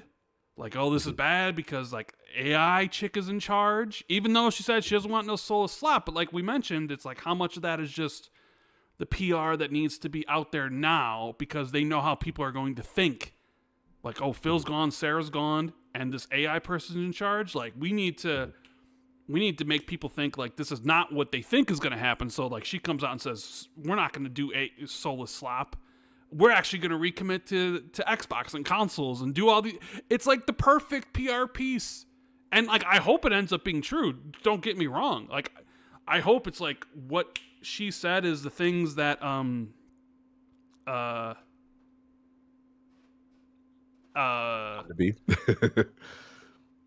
it's just I hope it all ends up coming true because then that'd be great. But I'm just I say like I'll see it when I see it. You know, if it happens, it happens. So am I doubtful about it? Yeah, because I don't know anything about the person in charge. Like the person in charge is kind of like, is she just a puppet? Are they just gonna, but they're saying things immediately where it's like, hey, we're recommitting the console. Well, you got one coming out, but if you cancel that, well, that core tenant's out the window. So it's kind of one of those things where you sit there and being like, all right, well, I'm going to hold you to this. I'm going to hold you to these things. So you better be able to, deliver on what you promise, essentially. Even these are just like, these are the things you need to say to get people to sort of not abandon ship, so to speak, not being like, I'm selling my Xboxes, I'm canceling my Game Passes, I don't know about direction anymore. Like, you need to deliver on these things because I don't know where you go from there if you end up not, you know what I mean? I get you. I want to ask you another question. Let's focus back to Asher for a second, Asher Sharma. When obviously we saw the IGN article, what do you honestly feel about her being formally or currently the president of Microsoft's core AI product? I'm noticing this is being regurgitated a lot. And I think, in my opinion, based on what I sense from the community, this is the biggest fear regarding her. And whether it's fair or not, right? We're going to be honest here. Like the fear is, she was the president of Microsoft's core AI product, now going to be the new Xbox boss. Is that causing Rand trepidation? Is that the source of part of it? As opposed to let's flip it. Let's say if it was Booty that was announced that he was going to run the show completely, as opposed let's say it was reversed. At least Booty's got a background and all that sort of stuff. I mean, I may not necessarily be the biggest fan of the Booty, but at least I could be like, all right, dude's been in those positions before. He ran Minecraft, turned Minecraft into the big, huge business that that it currently is. Fallout's blowing up and all that. Like, he at least has some successes under his belt within gaming where it's like, okay, I could see that where like it's this person who's like nothing to do with gaming, never had anything to do with gaming, is actually part of this AI stuff, and then coming in and promising things that Xbox seemed to have gotten away from. So am I supposed to believe that Microsoft is going to pivot back to the things that they did but then got away from because of their ABK deal and all those sort of things? Like I guess the question is, do I really see them pivoting back and putting Xbox first and the console? Like, not really. I honestly don't. I mean, we've seen Microsoft actions here lately, and everything points to them moving away from console, even though they are doing one, but that one's just going to be like, hey, this is for like hardcore fans. They already talked about how it's premium. how it's going to be like probably over $1,000 and not a lot of people are going to get it. Are we changing plans again now? Like, are they going to do something different? Like, there's a lot of questions to be had here. I don't know. I think it's, I think the part of it is like, I don't like AI. I sort of detest it. Like, everything I see about it is just AI garbage, AI slop. And I know like companies are going to use it for efficiency in games to be able to like work faster and do those sort of things, but not every company is going to be like that. So to see Phil go and get replaced by somebody who was running the AI stuff and now in charge of gaming that has no history in it immediately makes me being like, this is not a good thing whatsoever. And the only reason I'm even like giving like a second look at it is because they are, you know, she's shouting from the rooftops, hey, these are the things we're doing, and they all sound great. Like if she nails all her promises, amazing. 100, like everything's going to be great. Do I think she's going to? No, I mean, I like great games. Like I expect them to make great. I'm very dubious, I guess is the right thing here, that she'll be able to succeed on everything she said, you know. But stranger things have happened, so who really knows there? You know what I mean? I think you speak for the community. I think that I would be lying to you if my gut instinct is just like, man, you've got to have a very difficult road to convince the Xbox core fan base, especially with the AI background, right, that your intentions are true. And I know it's unfair, but that's just how I feel. I feel the same way. Because literally, if you look at the article, right, again, shout out to IGN, but it literally says Phil Spencer retiring, Sarah Bond out, Matt Booty promoted as Microsoft AI executive, Ashley Sharma named new Xbox. Like, it's framed this way, right? Because it's like we're letting you know, hey, this is what she was doing, right? And again, with a company like Microsoft, who all the investment, this is the biggest bet they are taking on AI. And like a lot of gamers feel the way you do, right? You know, I'm a techie, you know, trust me, I'm all about developers having tools to do their jobs easier and to make mundane tasks simpler, right? So if AI can help in that respect, I'm fine. Now, where me and you are in agreement is artistry and the creation of art and beautiful things and things that have the human touch, right? That's the things that people are concerned of. And of course, AKA jobs, right? We don't want these things that make games special works of art. And I've always said that, unfortunately, with gaming, the business of gaming does not coincide with the artistry of gaming. It's diametrically opposed, if you really think about it, right? You know what I'm saying? Like, because people want to do things, corporations want to do things quicker, easier, more efficiently, cheaper, right? And if it's up to them, hey, if we could do this with less people, right? Why not? You know, kind of thing. So that's going to be, we know, obviously, they've been very aggressive with Copilot. And I'm going to be completely honest with you. And I think me and you share this as well. And this is no disrespect. If you work at Microsoft, no disrespect. But I should be honest, like, I don't care necessarily about Microsoft as much as I care about Xbox. You see what I'm saying? Like, I care about what Xbox is doing. I remember when Microsoft got into the console business, I was like, why? I remember when they first started, I was like, what are they doing? Until I saw Xbox, I'm like, okay, you know, this is a console that was truly transformative. They were pushing the boundaries. You had hard drive in the box. You had Ethernet cable responsibilities, Xbox Live. Like, they always, for the most part, were very, you know, ahead of the game as far as where the industry and the trends are going. So my concern, selfishly, is with the future of Xbox, right?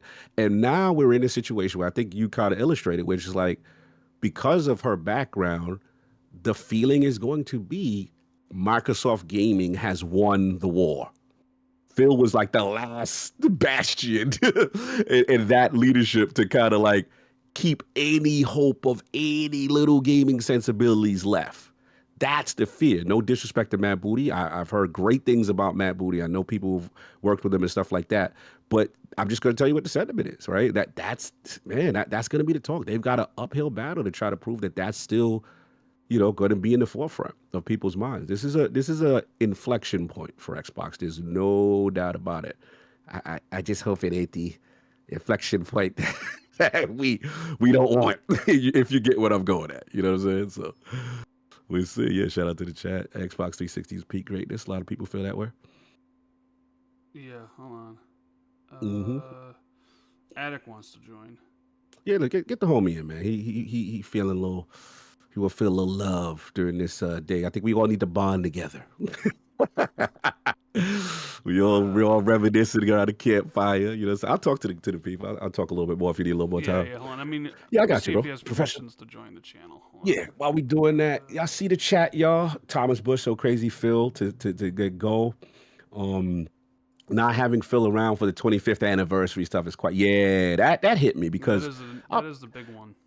Yeah, I was looking forward to that, man. Like, to me, that was like, would have been really cool. Even if this was the swan song, like to get him through Halo campaign, Evolve, Gears of War, E-Day, Fable coming back, just to see him on stage during these things. And maybe it's just me selfishly, he's already seen the fruits of the labor. The games are pretty much done. Internally, he's like, yeah, my work is done kind of thing.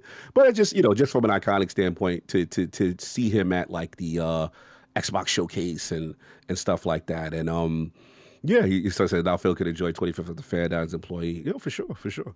It's going to be an interesting. I'm telling you right now, it's going to hit. I told people when the 4 games announcement happened, buckle up, right? We're in for a new Xbox and a new day. Now, without Phil, and then like seeing the first showcase without him, right? Without his announcements and stuff like that, with his presence and things like that, it's going to hit different. It's similar to like when we saw Gears of War Reloaded on PlayStation. We saw, you know what I'm saying? Like these are inflection points where you go, wow, this hits different. Con, do you think Bond was kept out from what's going on? Reason why she was out, I don't know, but I will give y'all this. When I'm looking at her LinkedIn, just 5 hours ago, she did put a message that was kind of like pro Xbox initiative. So I would have to assume like 5 hours ago, you put out a post, and it would say, we'd love to learn more about how you play. You're talking about improving Xbox accessibility features, which is always a good thing when everybody plays. This was 5 hours ago. This was super abrupt then, right? So we're not stretching it, because if you knew you were leaving, you wouldn't be putting up pro Xbox posts 5 hours ago. So let's just call it what it is. Yeah, it's gonna be an interesting time. Shout to Panda Man. Kong, any chance they pull Halo off of PlayStation? She should do it. Nah, bruh. Project Latitude's happening. That ain't going nowhere. That initiative is full send, man. That's going through, and they're definitely, in my opinion, testing the actual stickiness of the fan bases, the actual IPs with certain fan bases. Halo is one of those. Now, it obviously doesn't have a multiplayer in this particular one, but it's still Halo. It's still iconic, right? So they're going to take that data, just similar to the way PlayStation took the data from Microsoft in terms of Helldivers. They felt like, hey, that audience are us dude bros, shooters, and they did well. We saw Helldivers perform really well. And then obviously with Xbox, they've got good data. They've got good data with Forza Horizon 5. Do we see how much Forza Horizon 5, what is it, a 4 or 5 year old game, is performing on PlayStation? It's hard to tell a friend that you like who's making money in a way that you don't like to stop making money, if you know what I mean. Yeah. Well, Addict's here, so we finally. Yo. Addict, you done complaining? You done crying? A lot of crying, man. No, if I wouldn't have done that crying, I would have got in. Well, you should have just texted me from the beginning. I would have seen it on my phone. Okay. Rand doesn't love me, and I see how it is, bro. Man, you know what's crazy? Every time this man comes on the podcast, I get slack for why he don't have a camera. And I'm always like, you know what, Rand, the homie, I give him the respect that he deserves when he comes on our platform. But God forbid, I'm not even in his Discord. Yeah. You had to send me an invite to his Discord. Yeah, why aren't you in my Discord, huh? You want to be in the podcast, you're not even in the Discord? I don't know why you ain't never been in the Discord. Maybe it's because I don't. I've been on this podcast once, like 3 years ago, and it was for like 10 minutes. All right, man. Let's talk about it, man. How we feeling?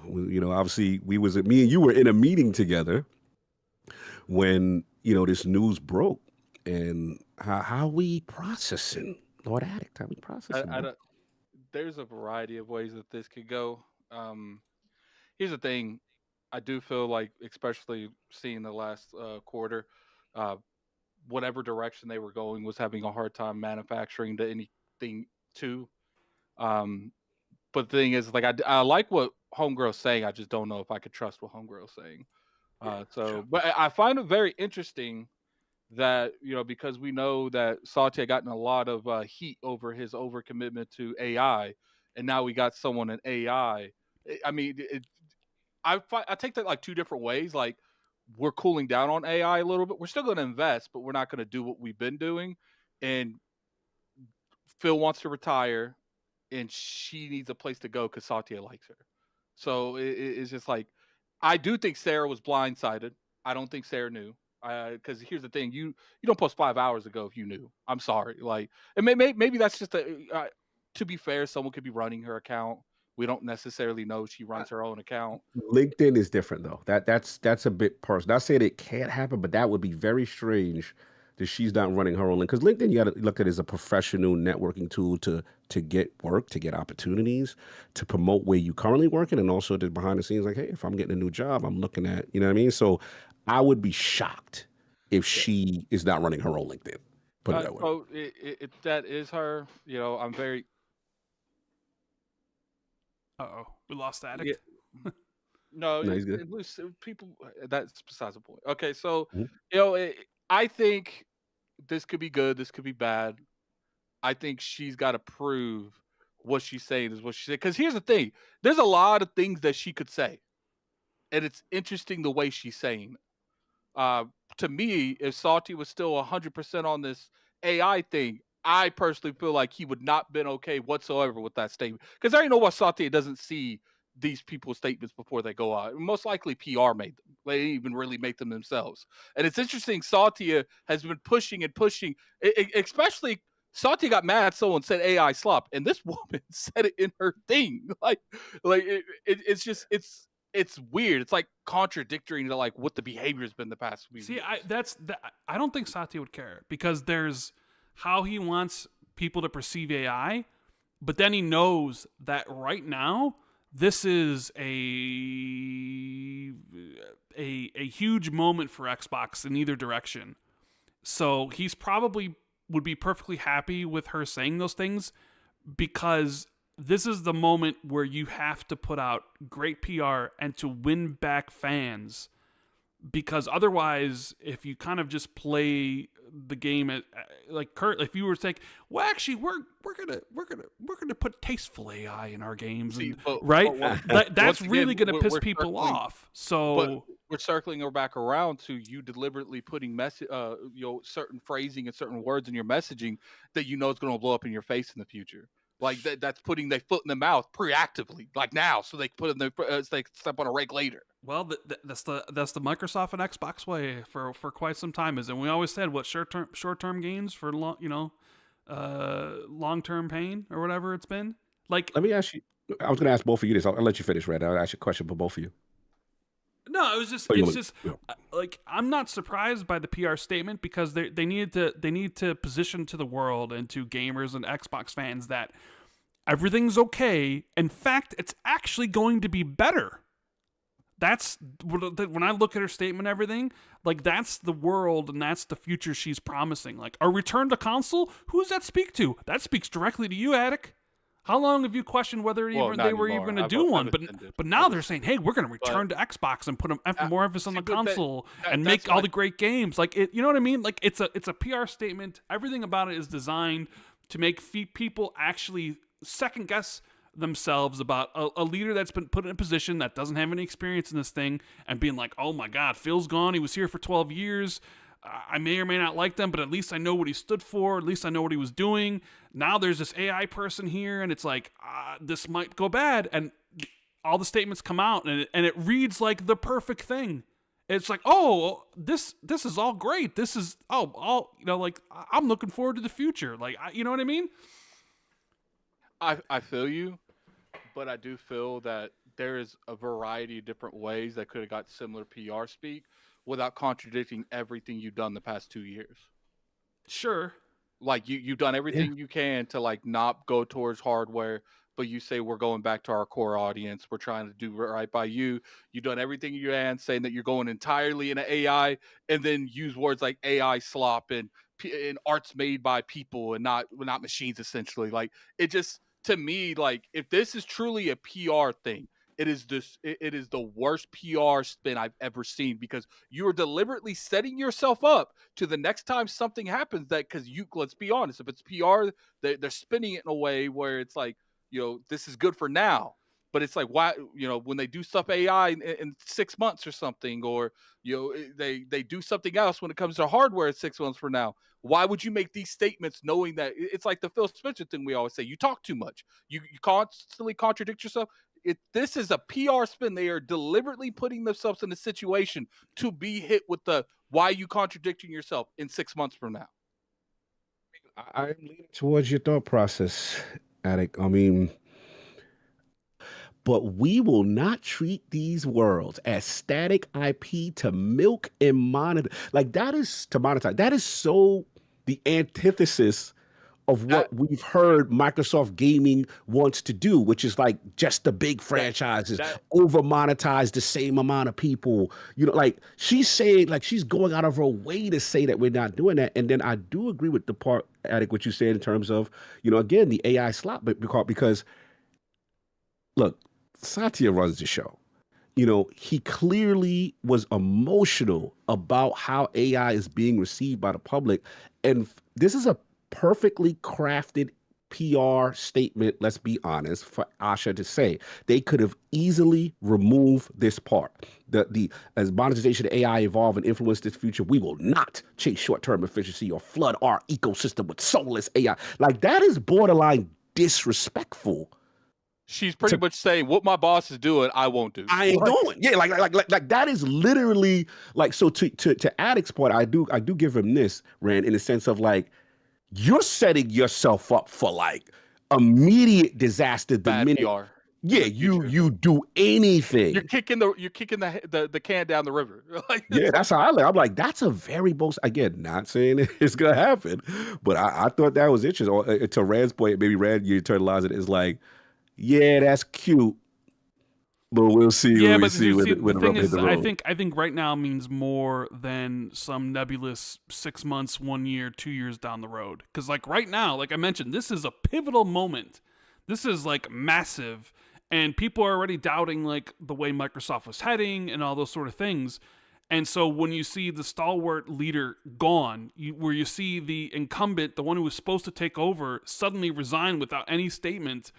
And you see someone take over with no experience whatsoever and is head of AI, and it's like, how else are you supposed to craft these things? You need to say things that at least reassure people that this is for the better, and actually things are going to be good again. And so they've done that. Like, you read her statement, it's like, oh man, this is great. And it doesn't matter that some of these things might be contradicted, because how do people currently feel about AI right now? Well, they call it slap. So you're going to call it slap or anything. We're not going to do this sort of stuff. We're not going to over heavily monetize. It's basically what everything like what people think is wrong within the industry, or at least what people on like Twitter and X and the socials all bitch about. She basically condemned, and then she's like, "Hey, we're all about the fans again. The fans have been here for 25 years." And all. It's like it's perfectly designed to make you feel comfortable and excited about the future of Xbox. When if this, like, imagine if if you didn't have this, like, Phil's gone, Sarah's gone, and you didn't actually have the statement for Asha, people would be like, there'd be panic in the streets, because you'd be like, you think of like, yes, the roof is falling, everything is, console's going to be canceled. How many projects are going to get canceled at Xbox? Like, they're going to be filled with AI. Like, you know what I'm saying? So like, this whole statement is, I think, carefully constructed to make people like look at it and be like, hey, things will be good. Now they're going to have to deliver on this 100%. Correct. And if they don't deliver on this, well, you're up shit's creek without a paddle at that point. Like I think people are probably going to be less willing to give the new person any more leeway. Like, because at least with Phil, you had the scenario of like, man, he took over when Xbox was in the doldrums. Everybody hated Xbox. It was a joke. And he started turning those things around. So he got some of that sort of the grace, right? Whereas like, oh, maybe he didn't agree with one decision. Maybe he didn't agree with another decision. Like, he's been in there. He battled. He did some things. He got Satya to commit money and build studios and all this sort of stuff.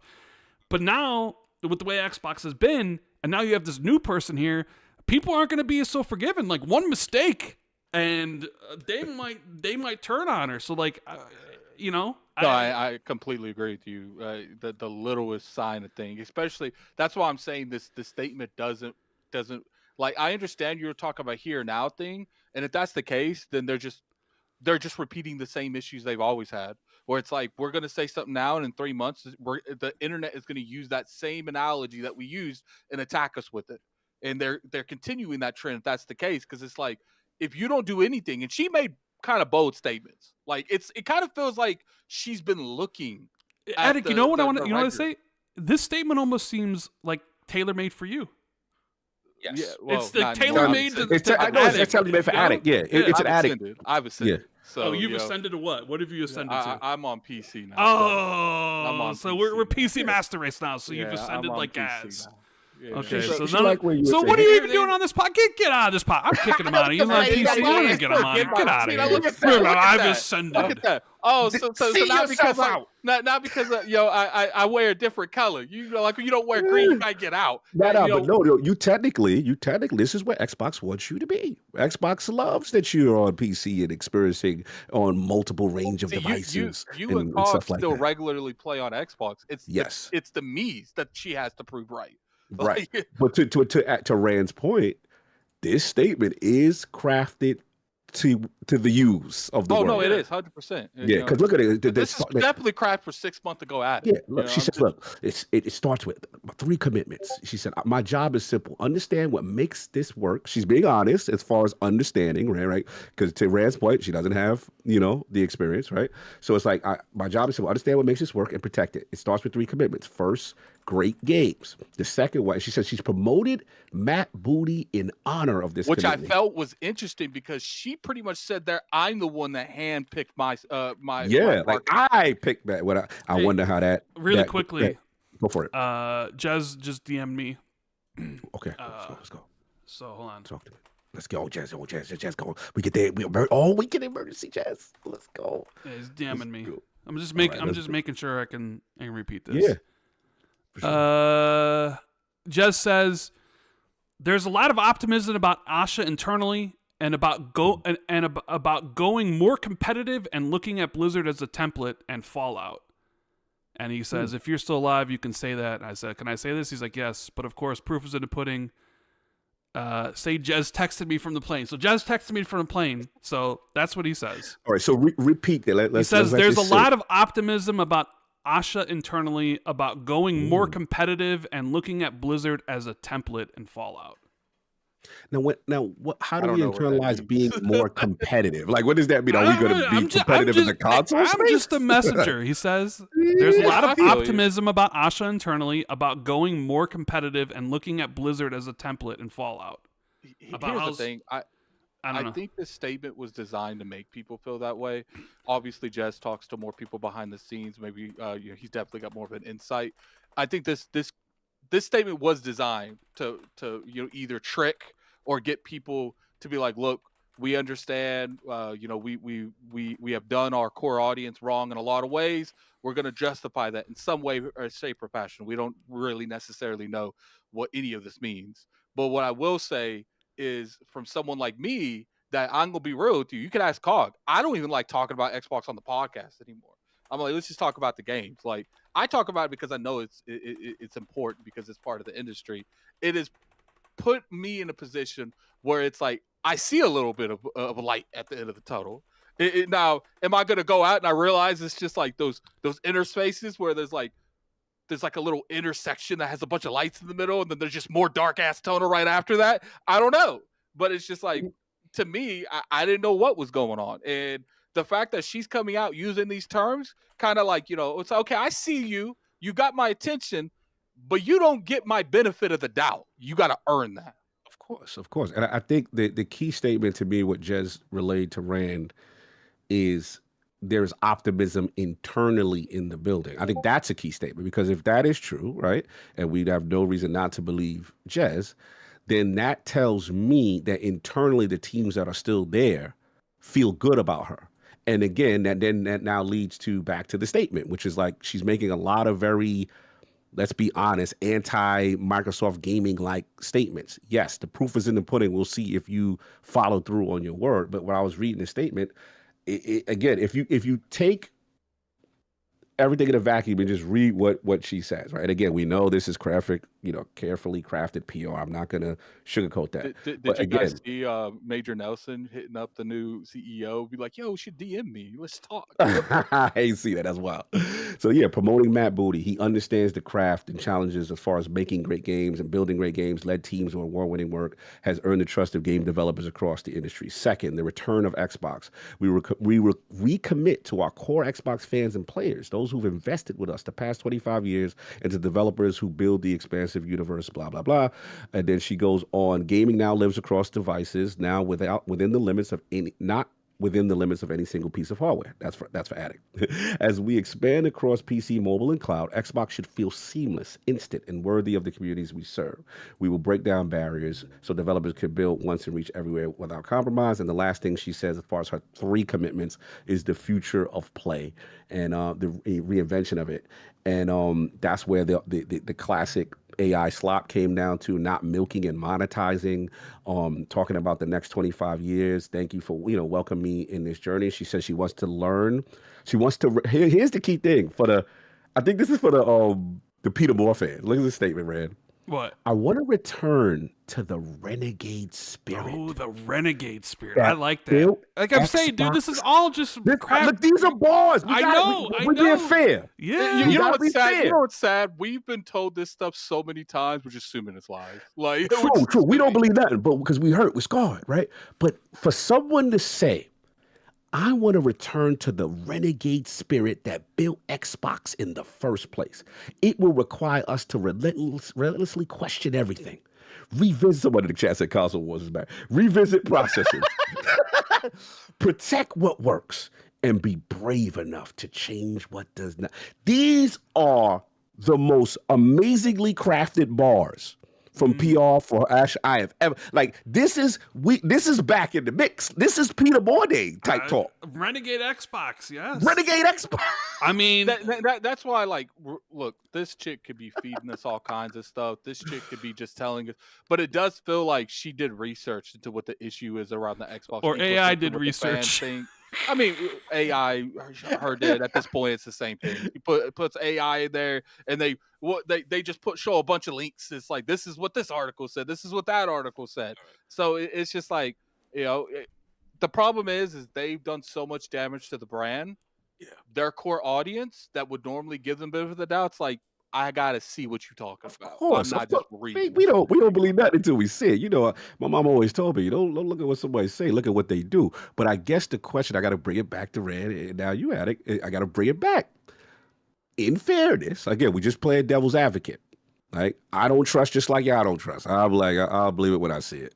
But there is an expression sometimes, that sometimes you need a new set of eyes. You need someone who isn't as close to the situation and could objectively look at something and say, okay, this is how we fix it. Because, at the end of the day, maybe, someone's there's been too close to the situation. They just, there's too much emotion. And we've even said, and again, I love Phil. Phil is the homie. I ride for Phil. This is no Phil shade on my side. I'm just speaking for myself. I even said on my video, I said, look, we can make a lot of criticism on how certain aspects was handled, but in my personal opinion, if Phil wouldn't have took over, there wouldn't be an Xbox brand to make a publisher. Fact. And listen, I'll say it off the record. I won't, say a lot of stuff that we have talked about, but like, he's one of the realest people to talk to in terms of just getting full transparency on this thought process on why. And I'm always going to appreciate those conversations. I'm always going to respect him. I honestly look forward to seeing if he talks much after. You know what I'm saying, to see how he feels and stuff like that. But back on point, what I with the Asha situation is kind of like, I'm just very curious to see, you know what I'm saying, if what she is saying with this renegade spirit and all this other stuff, you know what I'm saying, what does that translate to? That is very interesting to me, because to me, it is not, what you're saying is not Microsoft gaming. I'm just going to be honest. It doesn't make sense at all. It doesn't make sense to me based on how they've been moving. Oh, we got Jez in here. He's on a flight. Let's go. Don't let me catch you doing this, Jez. They be complaining all the time when I see people. Let's be quiet. Let's get Jez. Let's get Jez get his airplane bars off. What's up, Jez? Can't even be in there. I don't know. Now, yeah, I don't think they let Discord on that airplane. They usually be stopping at the IP stuff, man. I'm shocked he was even able to join. You should probably. That's impressive. What you should probably do, Jez, if this doesn't work, is send Rand voice messages that he can play, because I think you could do that on the plane. Oh man, if Jez cracked the code on airplanes, then we could do it. No, I've seen people call people on Facebook Messenger and stuff. You can do it. The fact that he's in here, I think now, Jez, check your audio and video settings as far as your audio source. Maybe you just got to pick the correct audio source on that. Oh man, we got to get Jez in here, man. Someone said Jez definitely get here and talk. This is one of the biggest thing that's happened since I started. That's why I don't ever ask to come up on this show ever. And I'm sitting here like, man, I really was like, I must have said like 3 times I was leaving the chat. I was like, I can't. You was leaving. Hey, you have my number. You should have just texted me like you did. That part. No, but Carl asked you live, so I just thought you were fronting. Like, Carl was like, no, Attic wants to join. You just ignored. I didn't know that was like an actual thing. I thought it was like Attic probably wants to join. More like. And then I'm sitting there and people in the chat defending you. People in the chat defending you, Rand. They like he don't read the chat. And then you said like 5 minutes later, I was reading the chat and what I was seeing on Twitter just now, and I'm like, see, you're reading it. I was, I can read chat in spurts because I don't know, like the YouTube chat fucks with my computer heavily. Like it crashes YouTube and everything. Like if I have it open for more than like 2 minutes at a time. It might be a browser thing. You might have to redo something with the browser. It's annoying as hell. You know what I mean? No, I feel you. Let me plus people hit that like button, guys. Yeah, hit the like button. Yeah, let me get through some of these super chats. We got 1,000 likes. It'll give Jez the power to speak. We'll see what happens. We got Daswell Gordon says, now that Phil's a free agent, do you think it's more likely he'll make a special Xbox 2 guest appearance? Much love, lads. Have a great show. I mean, I think that'd be cool. But it's going to be a while before he goes. Yeah, it probably would be a while. Dan Webb says, well, this was unexpected. Do you guys think Phil was forced out and Sarah Bond has resigned in protest? Have a great show. I think Phil generally did want to leave, and I think Sarah Bond was forced out. That's just my personal take on the matter. My personal take is, obviously I ran into Phil at DICE. We talked. He was by himself. It was kind of interesting. He was by himself, and I ran over to him like, hey, what's up, bro? And he's like, hey, good conversation. And I just, just checking on him. And I will say, it's funny, like I just saw him, like it did feel kind of interesting, what I'm saying? It felt different. You were at the last event he was before he. Yeah. And when I talked to him, I could tell he was in thought, and he was just like, yeah, man, I'm trying to prepare this discussion, this presentation for Vince Zampella, because they were doing a Vince Zampella tribute. And he told an amazing story. For those who haven't seen it, it was more so like how one of the fun thing about Xbox's, press conferences and E3s is remember, Rand, we used to be like, yo, what's going to start the show and what's going to end the show? Yeah, right. Yeah, absolutely. So part of his discussion, and one of the things that he brought up was these are the conversations he would have with Vince. And like, remember when like Titanfall was announced and stuff like that? So Vince be like, bro, look what we got. We gonna end your joy. You know what I'm saying? Like you know what I'm saying? So it would be like this friendly competition between Phil and Vince about how excited he was about how each other were about their projects, what's going to start, what's going to end. And he admitted, he was like, it was a little competitive, fun thing that just those two would do. And shout out to Phil, because what he did also at the Zampella tribute, and no disrespect to anyone else who had a prepared statement, Phil didn't go up there with no real teleprompter like that. The man spoke the story from the heart. He's always been good at you can't take that. So I'm trying to tell people, like, you can't take away who he is and why people love him. Like that's the thing. And there's many situations of many people. I can go studio head to developer to the biggest person to the smallest person. He will always figure out a way to acknowledge or to help you, put you in position and do all these cool things. And that's why he's loved. You know what I'm saying? So my last experience with him was that, talking with him, seeing him do that. Then we spoke after, you know what I'm saying? Shout out to John Sekamakeko from day one. You know, me and him was there. And I think shout out to my boy Mike from Insider Gaming. And he was just getting, because he literally only came to give Vince his thing. And then he had to dip out. But yeah, he comes to find out that's to be the last time I saw him. You know, and shout out to him, man. I saw this tweet, and I kind of, when I was reading through some of the statements before we went live, it didn't really hit me. But now that I see, Mike Straw, who's Insider Gaming, just like you guys are, yeah, he says only Phil Spencer mentioned Sarah Bond in his memo. Satya, Sharma, and Booty all neglected to bring her up. Good call out. What really happened? I'm telling you, she found out she had the "my car don't work on the building" scenario. Like, cause it's weird. She posted 5 hours ago. Cause if you knew you were about to leave, she would never have posted that, in my personal opinion. And then 5 hours later, everyone's talking about her. But and like, look, you can say what you want about Sarah Bond, but she's been part of the brand for a good amount of time at this point. She deserved that part of the entrance, the exit interview thing that everyone's doing on, I really appreciate Phil Spencer and Sarah Bond, because they're acting like Phil is the only person leaving right now. And I think that speaks volumes in itself. Yeah. I mean, our next super chat was they couldn't even promote A Black Woman by Cody Bishop. I'm going to leave that alone. At the end of the day, yeah, it's that stuff. Look, damn. We, as a black man, all we'll say is that we were very moved to see, her ascension to the company for sure, and again, all I could talk about is my personal experience with her, and always a pleasant conversation. And I'm always going to thank her. This is my Sarah Bond tribute. I'm always going to thank Sarah Bond for giving me Final Fantasy VII on Xbox. I don't care what nobody say, because I could talk about it now. I've had that conversation with Sarah. And remember, I'm not a person that's going to disrespect you publicly. I'm going to challenge you when I get a hold of you in a professional way. What is going on with Square Enix? Why are Japanese games missing the platform? And she's like, I'm on it. We're going over. These are words to me. Like I said, I'm going over there. It's like maybe 3 years ago. We're going over there to Japan, and we're going to figure this out. There's a new, I guess at that time, Square had changed leadership from the top. And she's like, yeah, there's a new leadership and CEO or whatever involved with Square, and we're gonna try to repair. She's like, you have my word. And at the end of the day, what happened? We got Final Fantasy VII. Remember that joint addict? We was in the with the the Xbox event that we did, the fan made event. That shout out to the homies and Ben Kenobi and the guy. Bro, what was the loudest pop? Let me get this off. Yeah, what was the loudest pop in that room? Fantasy. Wasn't no first party game. Yeah. It was Final Fantasy VII Remake announced on the platform, and people let them go crazy. I went back and looked. I saw, because Jason Ronald and Aaron Greenberg were there, and I saw them proactively, because they knew that part was about to come up clearly. And they proactively backed up a little bit to get the whole crowd in their reaction video. Bro, they got recording of me losing my mind. The prophecy has come true. It is because I used to say this.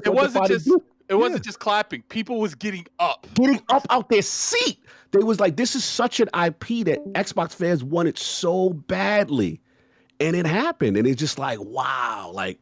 What a moment. So again, I'll give her that. And I'll give her, like I said, when we was in Attic, we were in Tokyo. We were in Tokyo Game Show. Like I felt her connection. Oh, shout out to Sega love. We got to give her some Sega love. You know what I'm saying? Like her making these relationships better. She, I remember seeing her out there like, yeah, we're going to continue to improve that. And that's something, as a person who loves Japanese games, a person who loves that kind of stuff on the platform, I'm always going to give her credit. Now, I know the counter argument was like, oh, not as hardcore as a gamer and maybe a background and T-Mobile. Okay, that's fine. You know what I'm saying? That's fair. But at the end of the day, I will always respect that aspect and always, showing love to the Xbox base. And you could tell, like, she loved the role. She loved stepping into the role and being, a face for Xbox. You can't take that away from her. So, Yeah, we'll see. We'll see what happens. Did you guys see Aaron Greenberg's goodbye to Phil? No, I didn't. I didn't see. We read his tweet from about Asha, where he was also very much speaking to Attic. You know what I mean? Like, really, everything's going to be really great. You know, blah blah blah. I didn't see his thing to Phil, but let me get a couple of these. Hey, there's someone over there that's like me the most. It is Aaron Greenberg. I'm gonna be honest with you. We got Nordic Cannon says Jez goes on holiday to America to preview GTA 6. Phil Spencer and Sarabon then decide to leave Xbox. The Jez jinx is real. Sure is. Gamer Guy says, why can't AI just fuck off and Sati along with it? Guys, I'm seriously worried about this new leadership outcome. Mr. J. Wiseau. I mean, I think a lot of people are. You know, like, it's just like... I think you have every right to feel nervous about anything with Xbox these days. Yeah. Mr. Donataku says, Nintendo is the last man standing, the last safe haven of core gaming. We welcome all of our Xbox brethren with open arms over here on the red side. I'd rather die, sir. I'd rather die. You're not ready to go to Nintendo? Well, I'm just saying, like, if Xbox died tomorrow and it was like, where are you going to go next? It'd be the PC or PlayStation. And guess what? If they were the last two left, I just wouldn't game. You would just go to mobile. Stop fronting. I wouldn't even game. Like, Nintendo's not even an option, you know? Oh, don't even care. But I'm happy for you, Mr. Otaku. Teddy says, Peekaboo Cog pulling up on us like on the Lord's Day. Yes, sir. Yes, sir. Ran through up the bad signal. It was only a matter of time. It's funny because I asked you on Monday. Little did we know it would be this, though. I know. I mean, hell, the last 2 days were crazy. Not only is it all this Xbox stuff, but it's Sony as well, which we still also got to talk about. Microsoft says there's no layoffs coming. Yeah, I did see that. Microsoft did say no layoffs coming because of this move. So I sort of wonder how developers and feel about this. Are they looking at what's happening here? That's like, my question. Like, see, that's what I said, because when I don't know if you stepped away during that part. My concern is that there are a lot of relationships, including Bethesda. Yeah. Don't understate the Todd Howard Phil Spencer relationship. Especially Phil Spencer. Exactly. Who were very comfortable with joining Microsoft Games, Xbox Game Studios because of Phil. Now that is not there. There's questions to be had. And again, these are challenges that, Asha's going to have to deal with during her tenure. I was told directly by people at one of the companies they bought that they love Phil. Like, they love Phil. I know so many people. The deal wouldn't have been done if it wasn't for Phil. The exact phrasing was, thank God Phil's there. The exact phrasing. Facts. That's what I said. I always tell people, be careful sometimes what you wish for. When you wish it on the firing and someone got to go, we going to see. We going to see. And again, I'm not being disrespectful to Asha, but we going to see. Yeah. That's where I'm at with it. We going to see. We got Alex says, I will die for Rand, but not Phil. I don't want anybody dying for me. Tyler says, any info on Dino Crisis Remake Remaster? Such a fantastic game from my childhood. I don't think there's been any talk about a Dino Crisis stuff, but Raspiel says, last time Xbox changed the figurehead before a console release, we got upset with messaging coming from Xbox. I worried we were about to repeat that again if there's a Gen 10.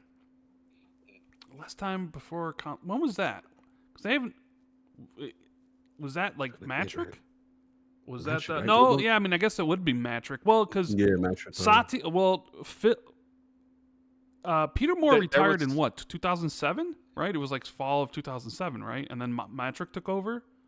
Sounds about right. And then Matric left like right after the launch, mainly because like the Xbox One bombed, and then Phil took over. I think there was someone between Matric and Phil, but it was an intern that I think there was that. I think that was the person that separated the Kinect with the Xbox, if I remember correctly. It's been so long. I think it was a chick too. I can't remember exactly, but then Phil came in like a month after. I thought like it was Matric left and then Phil immediately took over, because like the first thing he did was like drop the system $100 and decouple it with Kinect, I think, or whatever. That was back when Phil had like the jet black hair and Major Nelson was still there. It was so long ago. Yeah. I couldn't be exactly 100%, but if I remember correctly, there was someone, not an intern, that was the wrong phrase, but someone that was there while they were looking for a replacement. Yeah. Or the replacement was Antoni to take over. Yeah, you could be right. You could be right. Yeah, it could be. Yeah. Nightwolf says, here's hoping that Phil and Sarah have their Steve Jobs moment and get back into the field in some way. If not, the dude deserves this break. He did so much for us, the Xbox brand, and the industry. Yeah, it'd be interesting to see what Phil's next stage in life he talks about. Like in this thing, like what's next. Maybe the next head of PlayStation. Wouldn't that be something? Huh? For some reason, I feel Phil's retiring. I don't think he'll be back in the gaming industry. Chris says she's saying the right things so far. She even used the phrase AI slop, but I'm extremely skeptical of a former AI exec suddenly seeing the light on AI, especially with Satya being her boss. 100%. That's fair. Yeah. Lon says she is saying all the right things. Her background is in AI. That statement was made with AI 100%, just based on user sentiment only. I have no proof, but no doubts either. Yeah? I mean, that's going to be a question mark for a long time about whether or not she keeps to any of those promises. Nightwolf says, in my mind, the big question is, with Gears, Halo, Forza, Fable, State of Decay 3, and the next console down the pipeline, what the F could have happened to warrant both Phil and Sarah to walk away?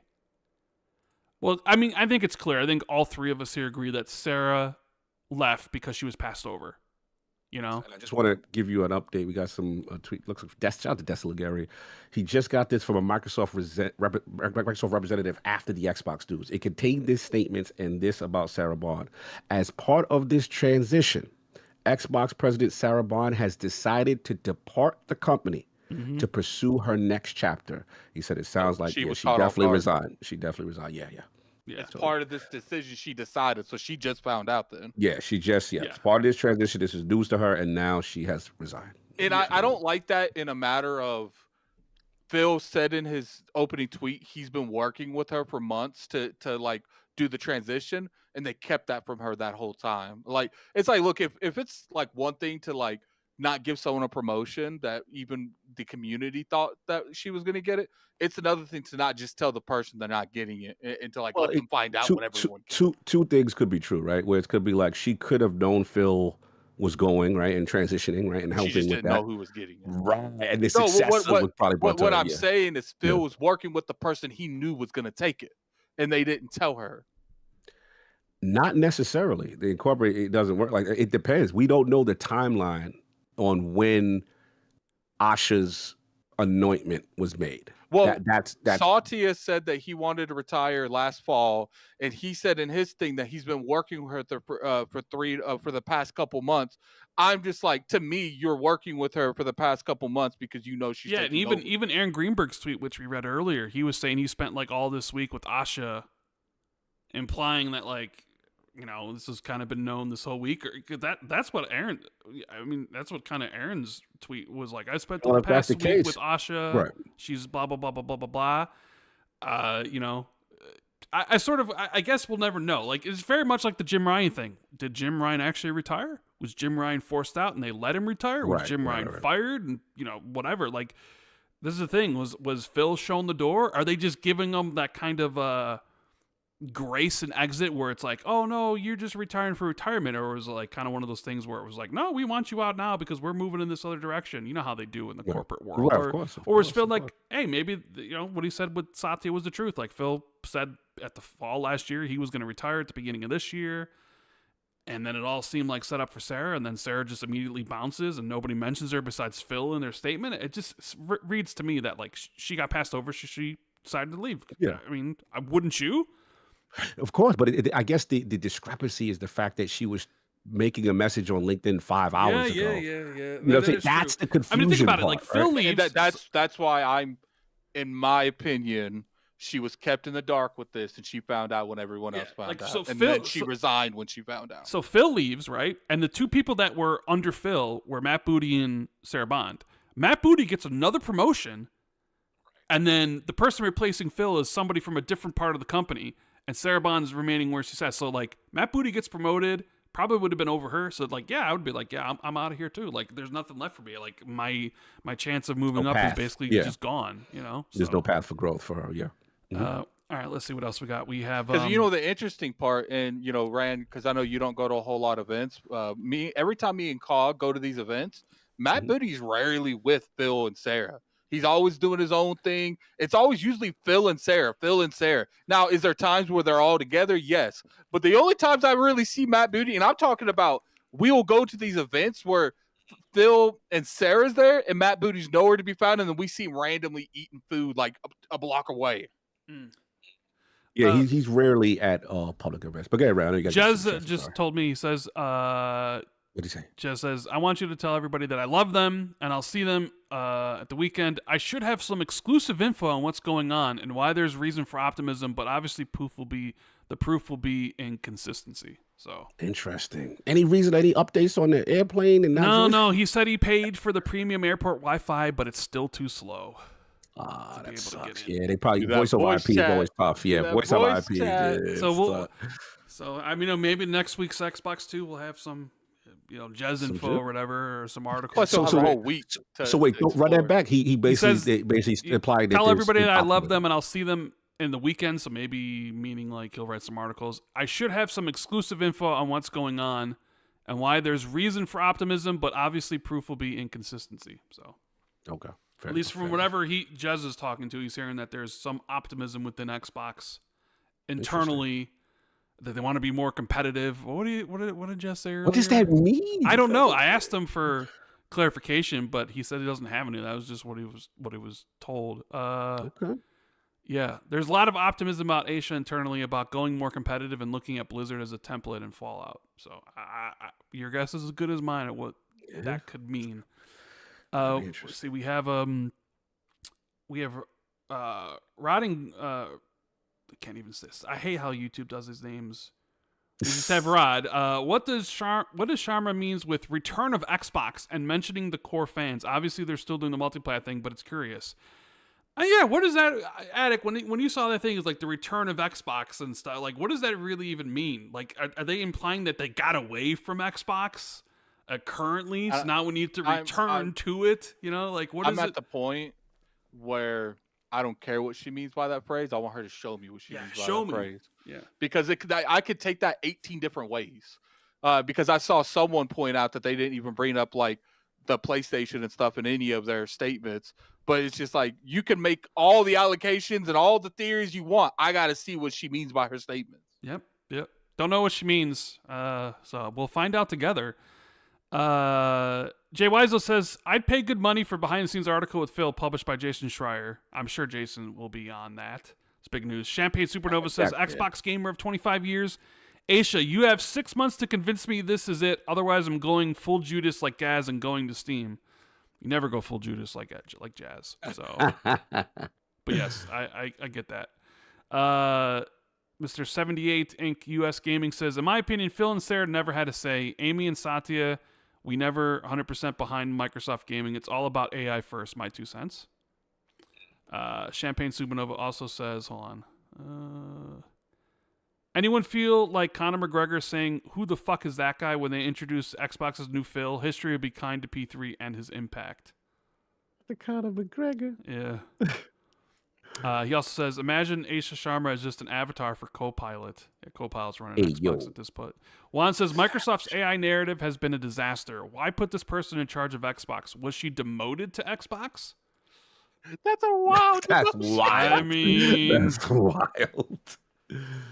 I mean, they did just recently say that they're like reinvesting into their own AI when it comes to that because they're like departing from the AI they're currently working with, but it does I wouldn't say it's like they're gonna focus less on AI. They're refocusing their focus on AI, but I do know Satya is probably under a lot of scrutiny because of the overinvestment of AI. So we don't really know what Microsoft's plans right now in terms of AI are. Yeah, that's true. Interesting. Captain Chat says, don't forget it was Matt that wanted to spend Sony out of business. Maybe she aligns with his way rather than Phil and Sarah's with everything everywhere. Who knows? She talking that extra ultra competitive talk. And I will say in the court documents, wasn't Matt Booty one of the people complaining that they were going multi-platform? Yeah, he was. I remember. Not that I was complaining, but I recall Phil. I mean, it was Pete Hines, like confused about certain things, like why some games were exclusive and some games weren't. Like why Call of Duty. It's like Pete, Because Call of Duty is the biggest thing there is. Like, I understand. They're like, let me see if I can find Matt. Why is Redfall box be exclusive? It's like, because Redfall's Redfall. It sucked. Like, nobody wants Redfall. Like, he was complaining about, and I understand, like, you want clear and concise messaging, but it seemed like some developers are more important. Or like, why is their games multi-platform and ours not? You know, especially from a publisher who used to be fully multi-platform, right? Like they were.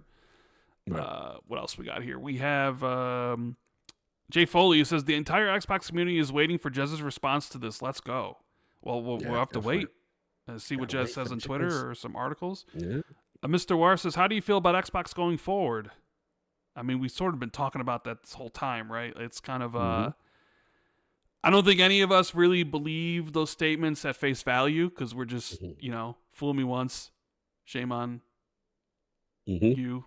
Fool me twice, shame on me kind of thing. And it's like, we've been down this road. I love what she says, but do I believe it? Not really. You know what I mean? That's kind of my face value is like, I love it, but you got to show it at some point. I agree with Cog. Well, actually, Cog didn't. He was just saying it's going to be weird with this the showcase coming up.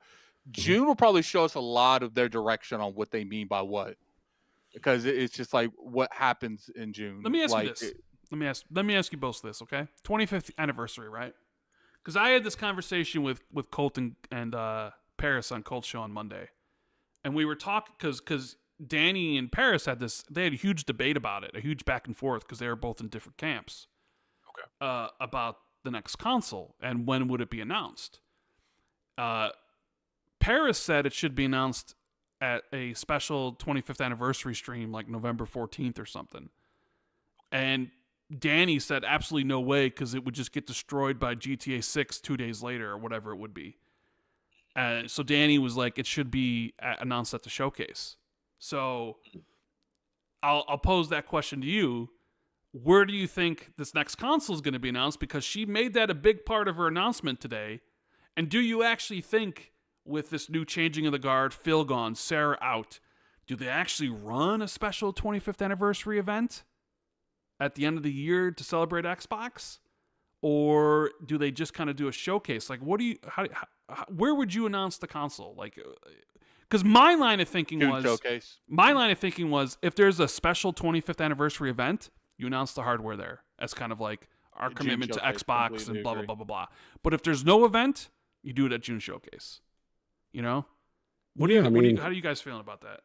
Sounds sound to me. You know, I mean, obviously the showcase has always historically been a place where you kind of can talk about the future, right? Because look, they're not going to be ready to actually show physical hardware. We're not going to, you know what I'm saying, kind of thing. To me, this is kind of reminiscent of the Xbox Scorpio announcement. It was kind of during a showcase, and they had a bunch of people. Michael Barr got on stage, a bunch of people, pre-recorded thing. It eats monsters. We're pushing things forward, how it's going to transform gaming, that kind of thing. So, yeah, I mean, it's. Hold on, I hit it out. Is that true, y'all? Sarah has posted a statement. Nerds on the lines. Somebody check that out right now. I want to see if Sarah. We professional podcasting right now. I want to know if that's true.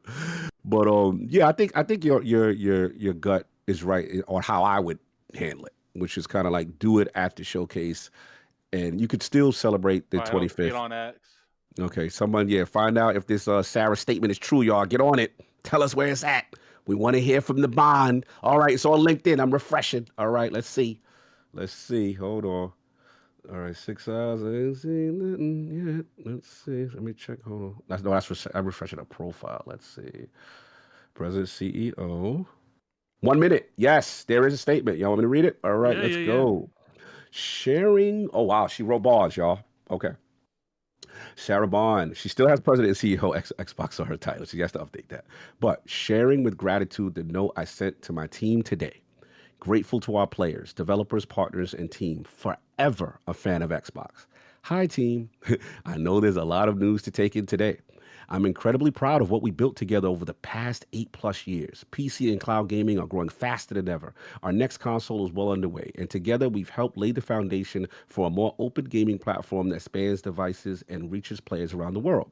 When we announced our intention to acquire Activision Blizzard, interestingly mentioning this, in 2022, I committed to helping lead Xbox through what would be a critical period of change.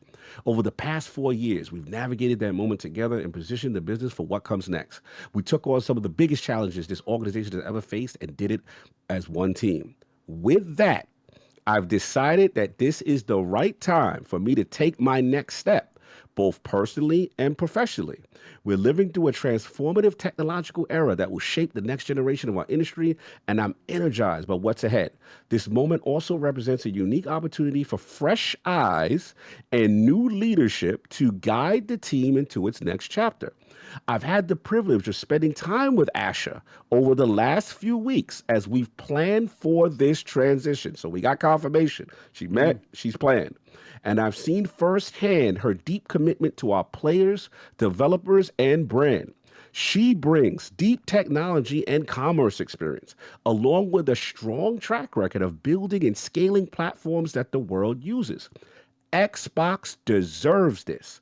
I'm excited to see her lead this new next chapter for our team. I'll remain on, this is big, as a special advisor to Asher to help ensure a smooth transition and set the organization up for continued success. I want to thank Phil for his mentorship and friendship over the years. He's been a consistent champion of this business and the people who make it what it is. And I've learned a great deal from the way he leads through both opportunity and challenge. I'm grateful for his trust and support through my time on the team. I also want to thank Satya for his sponsorship and support throughout my time at Microsoft. As I prepare to sign off, I've been reflecting on 3 simple questions I've tried to use to guide my days. Did I bring my best? Did I help someone else succeed? Did I do my best work? I hope the answer has been yes for many of you. It's been a privilege to work alongside this team. Always, Sarah Bond. See, I like that because here's the thing. I felt disgusted if I felt like they didn't tell her, like she found out. Yeah.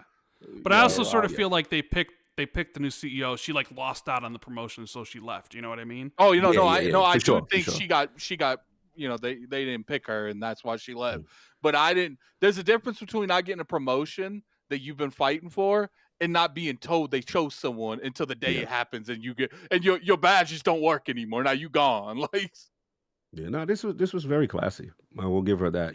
I think we got a couple of questions, right? We got the transitionary period that from that she was informed of it with Asha. Obviously, she definitely is in a reflective mode about where Xbox is. I like that she mentioned, the challenges of ABK and how they were shaping things in the future. Look, it's classy.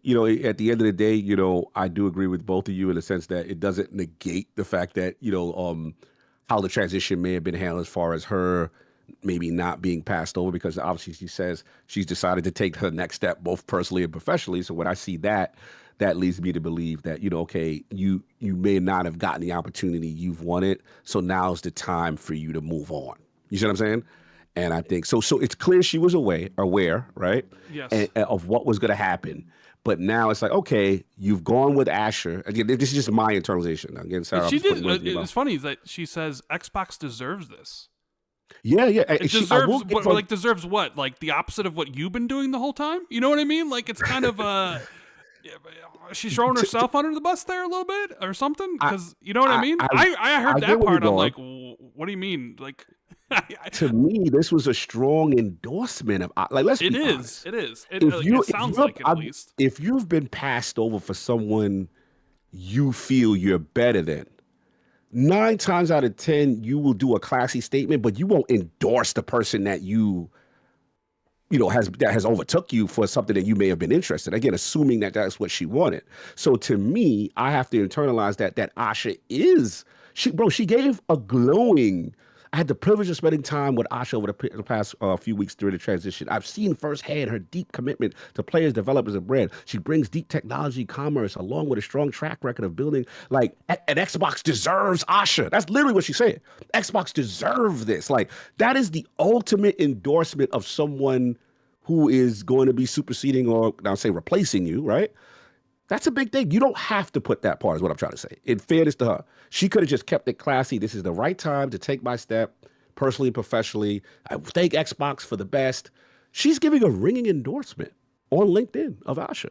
That holds weight. It feels like they were friends, and she doesn't want to bash her friend. She's like, got it. It feels like they personally were friends. That's what it felt like to me. Yeah, but she's ringing an endorsement to Asha's qualifications for the role.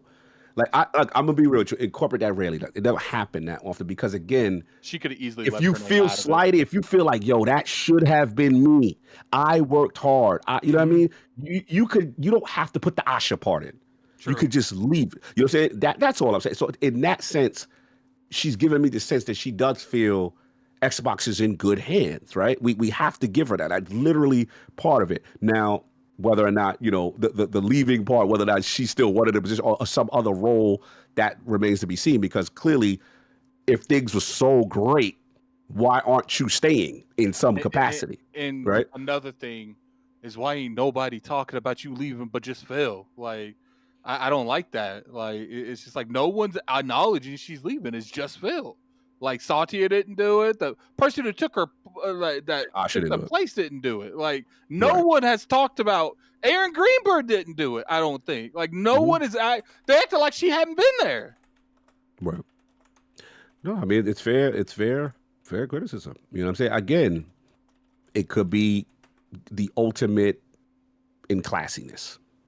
That's part of it too, right? The ultimate in, I'll take the high road. Like, does this change anything for you personally? For me, yeah, I mean, it does a little bit. I mean, it in a sense of, look, I've been there, man. I know what it is to be passed over. I know what it is to be laid off. I know what it is to be promoted. I know what it is. So there's a part of me that is like, she could be hurt and she's taking the high road. I'm not going to sit there to say that that's not part of it. But there is a part of me that I have to admit that feels, look, maybe she's a better human than me, but I know this. Like, if I know I worked hard and I'm going to be the future president of Xbox, I'm positioned to be something, you know what I'm saying? Like, it's going to hurt if you don't get that, right? So there's a part of me that's like, yo, I don't necessarily got to be giving no ringing endorsement to someone that I feel that I should have had the job for.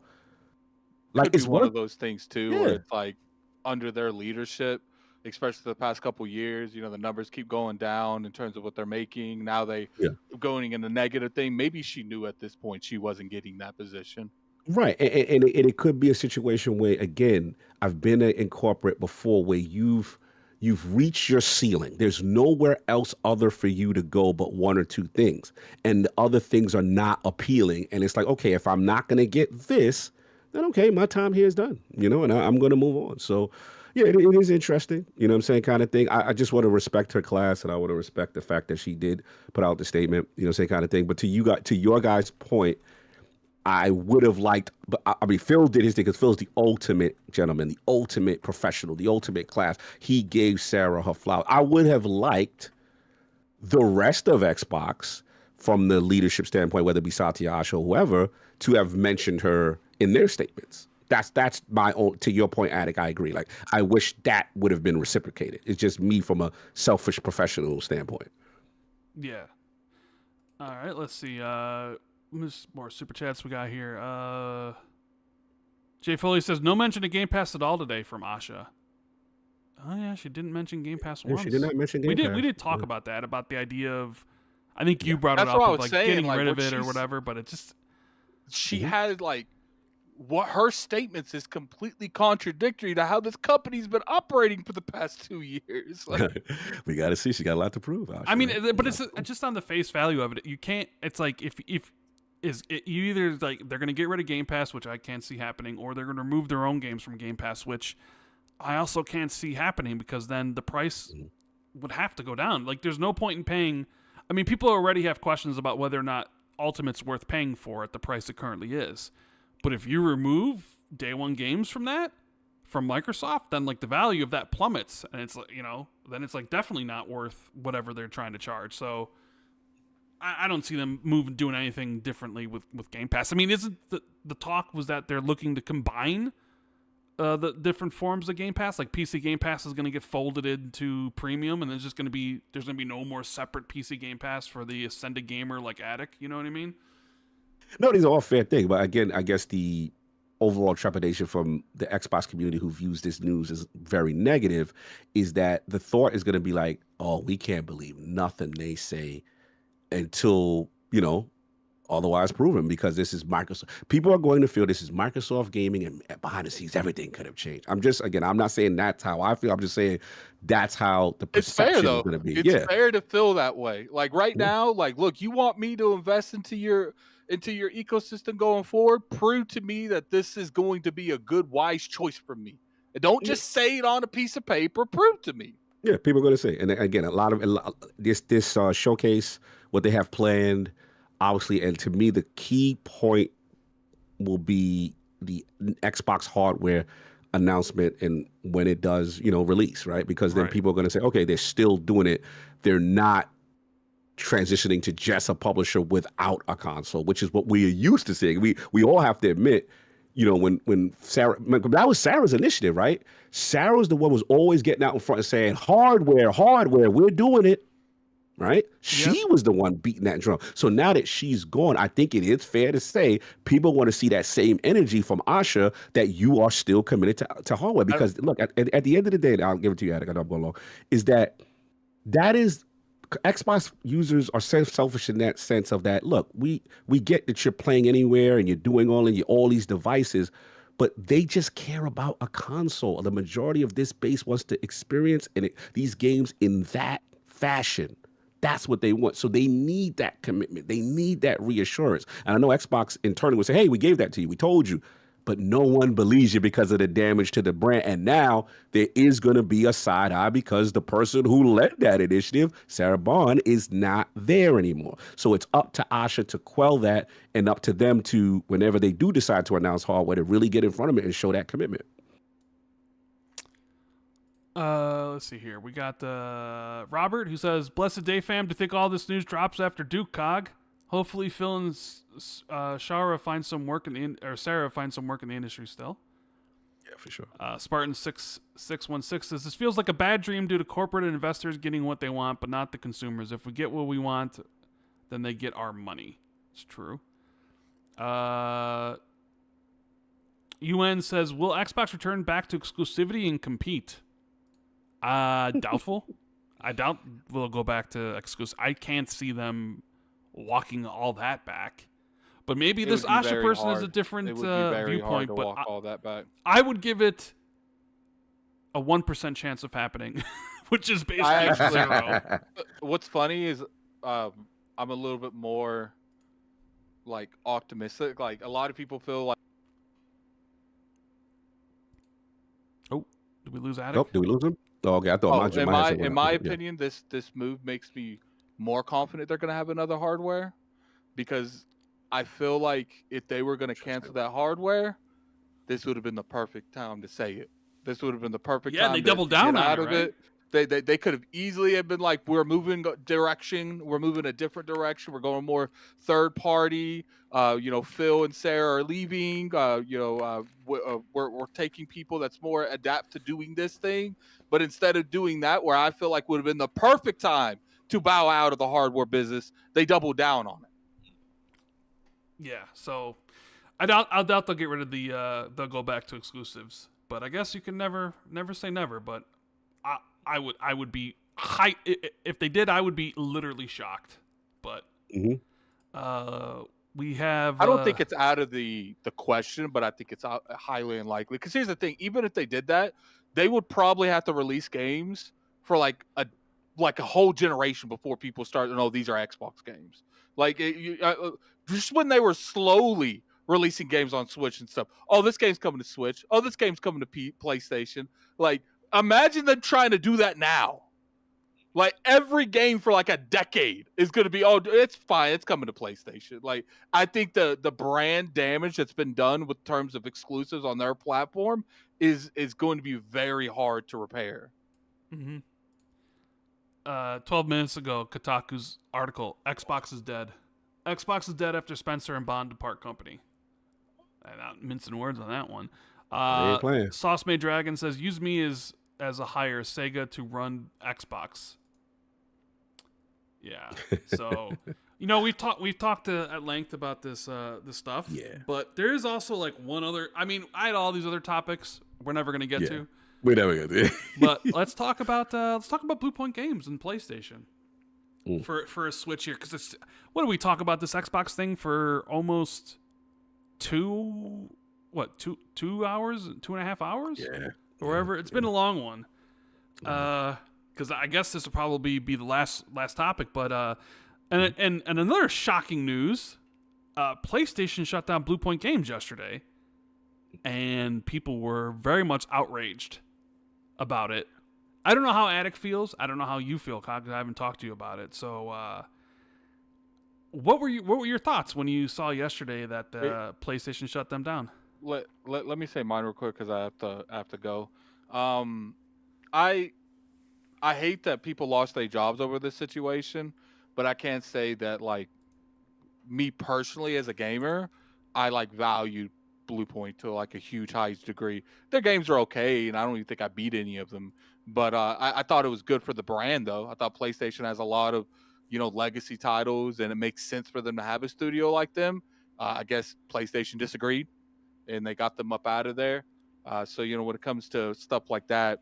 Because I look at it from my perspective, like, look, is good for the brand? Is it good for me? It was good for the brand, but I didn't care about their games. But I do feel like they had value in the PlayStation ecosystem, and it's interesting they got rid of them and not other studios that you could think would be the better choice. Because it's never a good choice to get rid of any studio. But when it comes to like what is being provided, it's interesting. Some studios got away and they sniped Bluepoint out. Yeah, well, I'm sorry. No, you go next, Cog. How do you feel? No. Finish your thought. Your thought, and then okay. I get what you're saying, and like I've even seen some. It almost feels inevitable, really. And I also think there's other studios, and this isn't just like for PlayStation, but there's like some studios even at Xbox where I look at Double Fine and I'm like, after killing, are you gonna be safe, dog? You know what I mean? Like, right. Just some of that stuff. So it's just, it's. I look at it and I'm just like, they hadn't shipped anything since 2020, and their game got canceled last year. The game they had been working on for a long time, and who knows when their next game would have been. If Sony's looking to cut costs, because they had sort of said, like, hey, we're going to monetize the PlayStation user base because they didn't want to raise the price of the PlayStation or whatever. Like, we're going to get rid of some overhead costs. We got a new guest. We got Paris up in here, Cog. What's up, Paris? What's going on, bro? Yeah, what's going on, man? I missed you at Dice. I know, man. I missed you at Dice too, bro. I was looking forward to it. Turns out I missed Phil Spencer too. Bro, you would have, man. I had that conversation with Phil, man, and like I said earlier, he's by himself and he was in deep thought, but he had some really amazing words for Vince Zampella, non-scripted, unlike everyone else, and you could tell it came from the heart. And what I just said earlier, I don't know if you caught it. It was kind of like, he looked forward to the competitiveness of what led a showcase and what ended a showcase.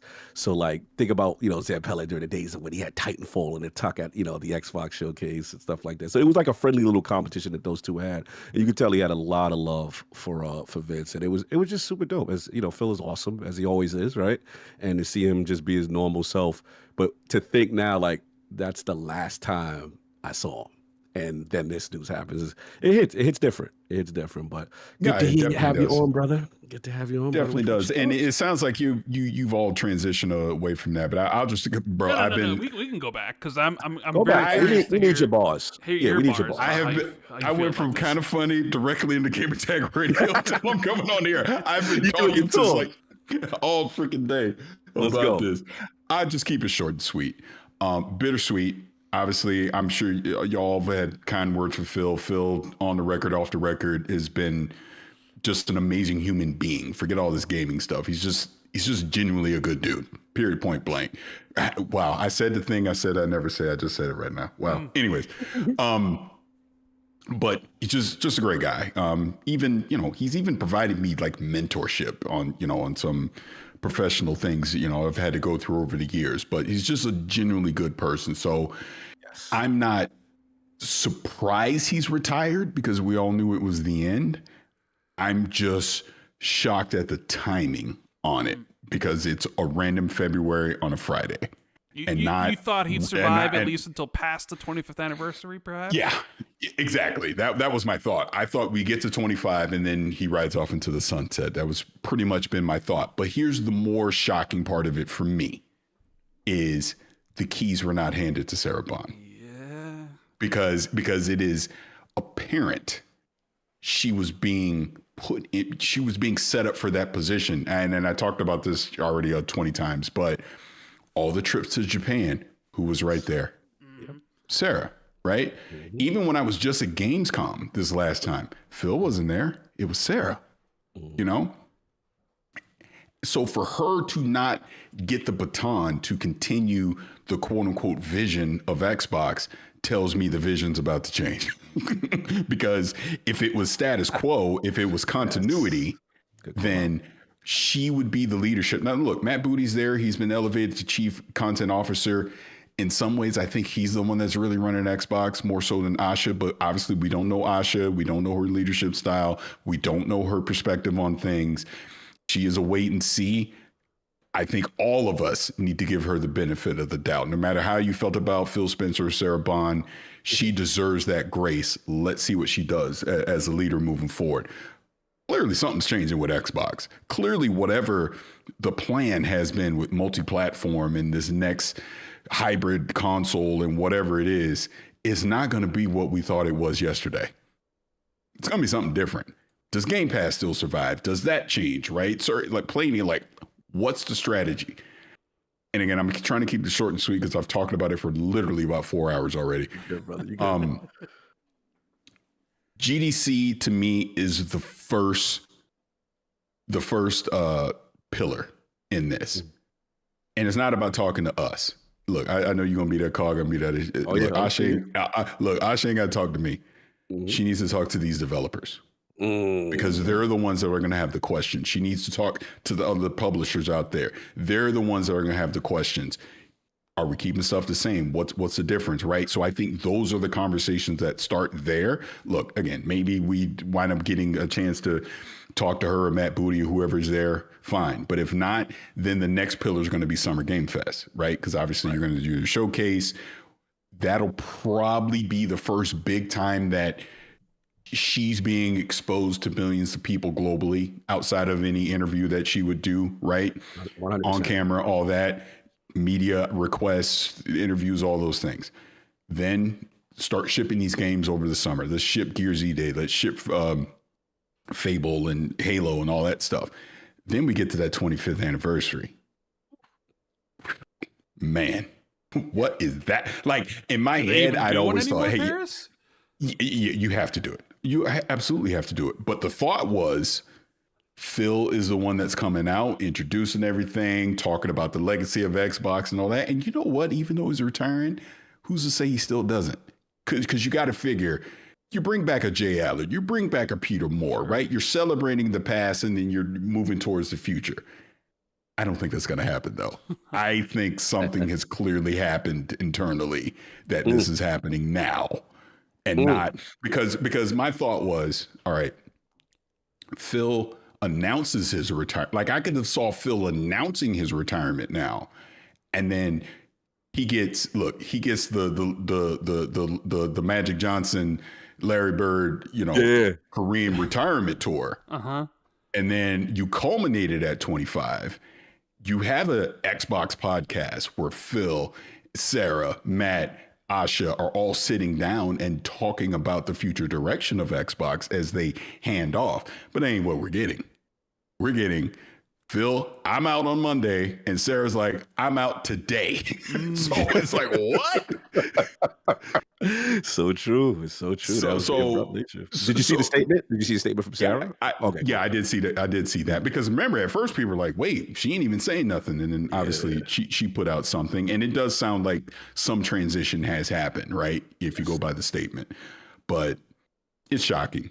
This is shocking, and it tells me something is about to drastically change. I hang on the key word that she said in her the second thing that she said. And hold on, I want to bring it up to make sure I have it exact. Xbox? Is that the second thing? Yeah. What does that mean, Paris? Okay, Renegade Xbox, Paris. Return to Renegade Xbox. It's two things, but see, here's the thing. It's two things. Like Rand said, number one, what does that mean? And if you're returning the Xbox, then you're telling me the direction that the previous leadership was going was the wrong one.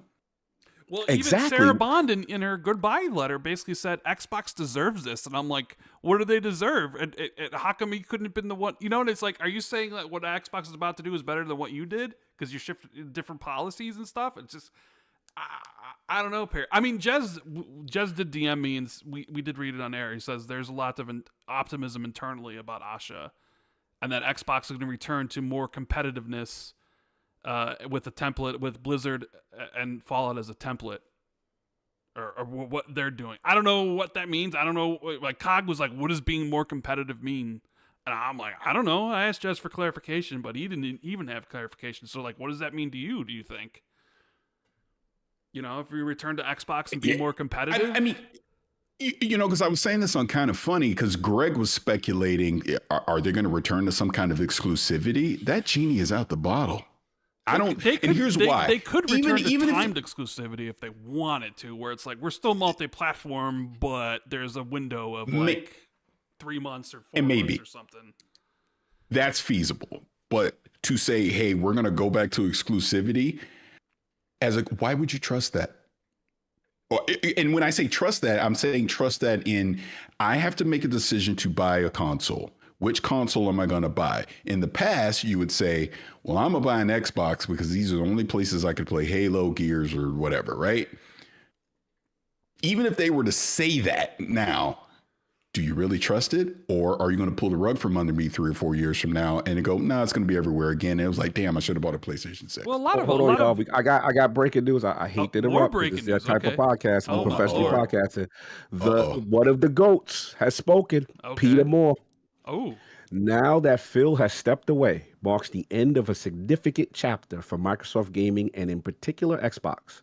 It is easy, especially in today's climate, to critique decisions, debate strategy, and judge outcomes with the benefit of hindsight. What is hardest is to sustain leadership over decades in an industry that reinvents itself every few years. Of that, I'm only too painfully aware. Phil did that.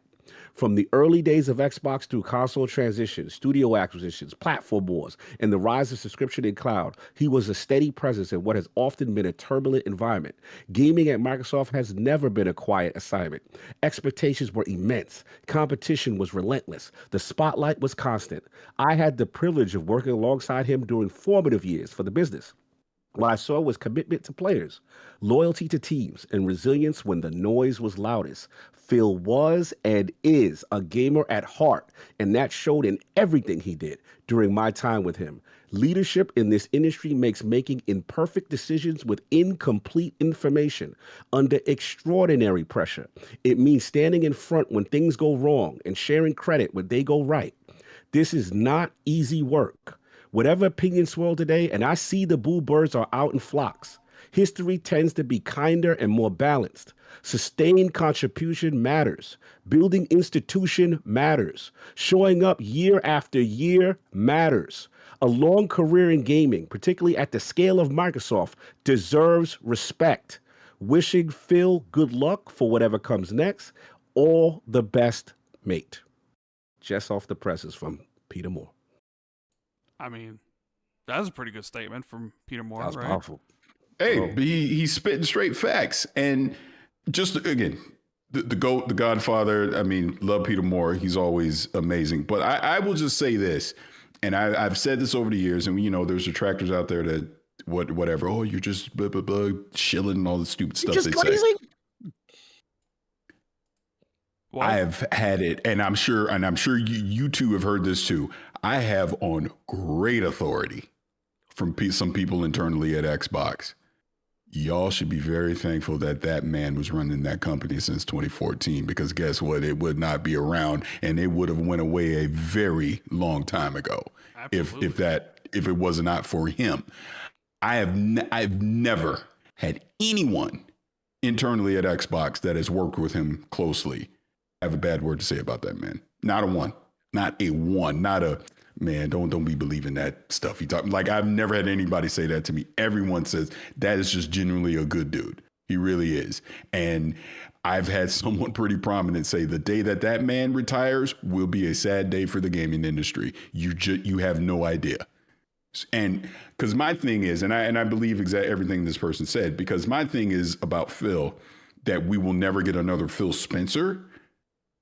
He genuinely plays games and genuinely understands it from our perspective as gamers. Like, he practices what he preaches. Yeah. We're never going to have that. We're never going to have that again in that position. You don't think Herman Hulse plays games, Paris? I think, and not to the level of Phil Herman Spencer. Hulse is out there playing fair games every day. Probably hey, look, Herman's playing the Horizon Suite. That's what he's playing. He loves him some Horizon. He definitely let that franchise. Yeah. No, but you get what I'm saying, being serious, though. Look, has he been perfect? Of course not. Has he made decisions I don't agree with? Of course. But I think when you take what he's done as a whole, like everything that Peter Moore just summarized, you got to understand his impact on this industry goes beyond just Xbox. And yeah, he's going to be mixed. Think about it. He's the longest tenured gaming CEO in the history of gaming. The history of gaming. Love Xbox, hate Xbox, whatever. It doesn't matter. You had to been doing something right to stick around that long. And look, I'm sure the book will come out at some point, and we'll find out what has happened here in the last few months or so that he's abruptly retired. But yeah, I will miss Phil Spencer in this space. Absolutely. And that is nothing against Asha and what she may do, the decisions Matt Booty might make. Like I said at the top, he's just a good dude. You know? Well said. No, well said. Simple. Well said. Yeah, I agree. I've heard the same things you've heard, Paris, in terms of... Sorry. Finish. Say what you're gonna say. No. I was just gonna say this. For something that I get grief about to this day, the infamous picture where I went to dinner with Phil Spencer. I've been lucky enough that I have actually seen where he doesn't have to be the CEO. He doesn't have to PR speak. He just gets to be himself. I've been in that environment. Yes. And I've heard those words. Same. And again, he's just a good dude. That's the point that I'm trying to make. I don't think anything that he's even said publicly, and again, you're a CEO, you marketing, I get all that stuff, but he genuinely cared. And I've had multiple people internally tell me that he genuinely just cared about leaving Xbox in a good place. Now, I personally think the job was not done. And that's kind of where, along with him and Sarah leaving, it's bittersweet, and I don't like it because I feel like there was still work to be done with Xbox. I don't feel like, and maybe he disagrees, but I don't think he said, you know what, we're good. It's time. I can walk away. I still feel like there was stuff that he probably still wanted Xbox to get to. This is why I thought, excuse me, let's get to 25 years. Let's debut the next hardware. Look, if that is still happening, I'm sure it is, but who knows? Just says that there's no change in Xbox's and I'm sure next gen plans, at least for now. Right. So. Right, but to leave now and not leave. Hey, I mean, they say they're doubling down on consoles, so it shouldn't change. Otherwise, that goes principle number 2's out the window already. I know. Right? Well, this is where, again, I think there's a lot of conversations that's going to need to happen over the next calendar year to reinstill confidence in the brand and to put minds at ease about where Xbox is headed. Let me ask you this. That's what I think. And Cog, like, what about the swiftness of this? Like, I look at the like Jim Ryan when he announced his retirement. It was like, I'm going to be there for 3 more months. Like, And okay, so that's fine. We're gonna have an ease of transition. Phil, they just announced this on a Friday, and he's out the door on Monday. And Sarah Bond's just gone. Like, I was expecting him to retire soon, but I was expecting some announcement like, hey, I'm moving on. I'm going to stay with Xbox for 4 months or whatever and transition and, teach the next person for a little bit. I wasn't thinking, oh, they're going to announce something on a Friday and he's basically going to be, don't let the door hit you on the way out. Does the speediness of this concern you in any way? Of how it was handled? That's what surprises me, because it didn't feel like, to your point, like, oh, we're doing a transition. There's a transitionary period where, sure, Ashka is now the CEO, but Phil's around to essentially help. Like in my day job, I literally just went through this where my old CEO announces he's leaving, and he's stuck around for about 3 months to help transition to the new CEO. Like, I just went through this at my real job, but that's not what they're doing here.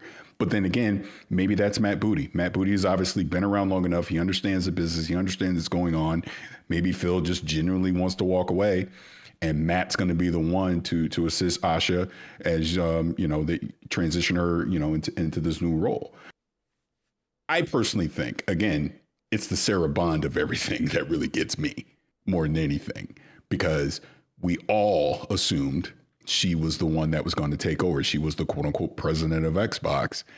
And she was the one that, when you saw Phil traveling and doing all these things, she was right there with them. And then all of a sudden she didn't get it and she's out. So Wait, what? So do you think that implies that they weren't happy with the vision she was running and was presenting for the future, and they wanted to pivot in some way?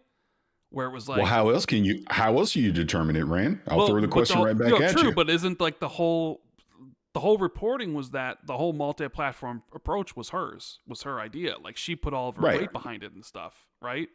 So I'm just curious if, like, because the Sarah Bond thing was like, all right, like, I thought for sure she'd be next up, and not only is she not, but the replacement is someone with no gaming experience and is like head of AI and is basically, at least on my view, kind of like almost, and maybe I shouldn't say this because I don't know the person or whatever, but almost like a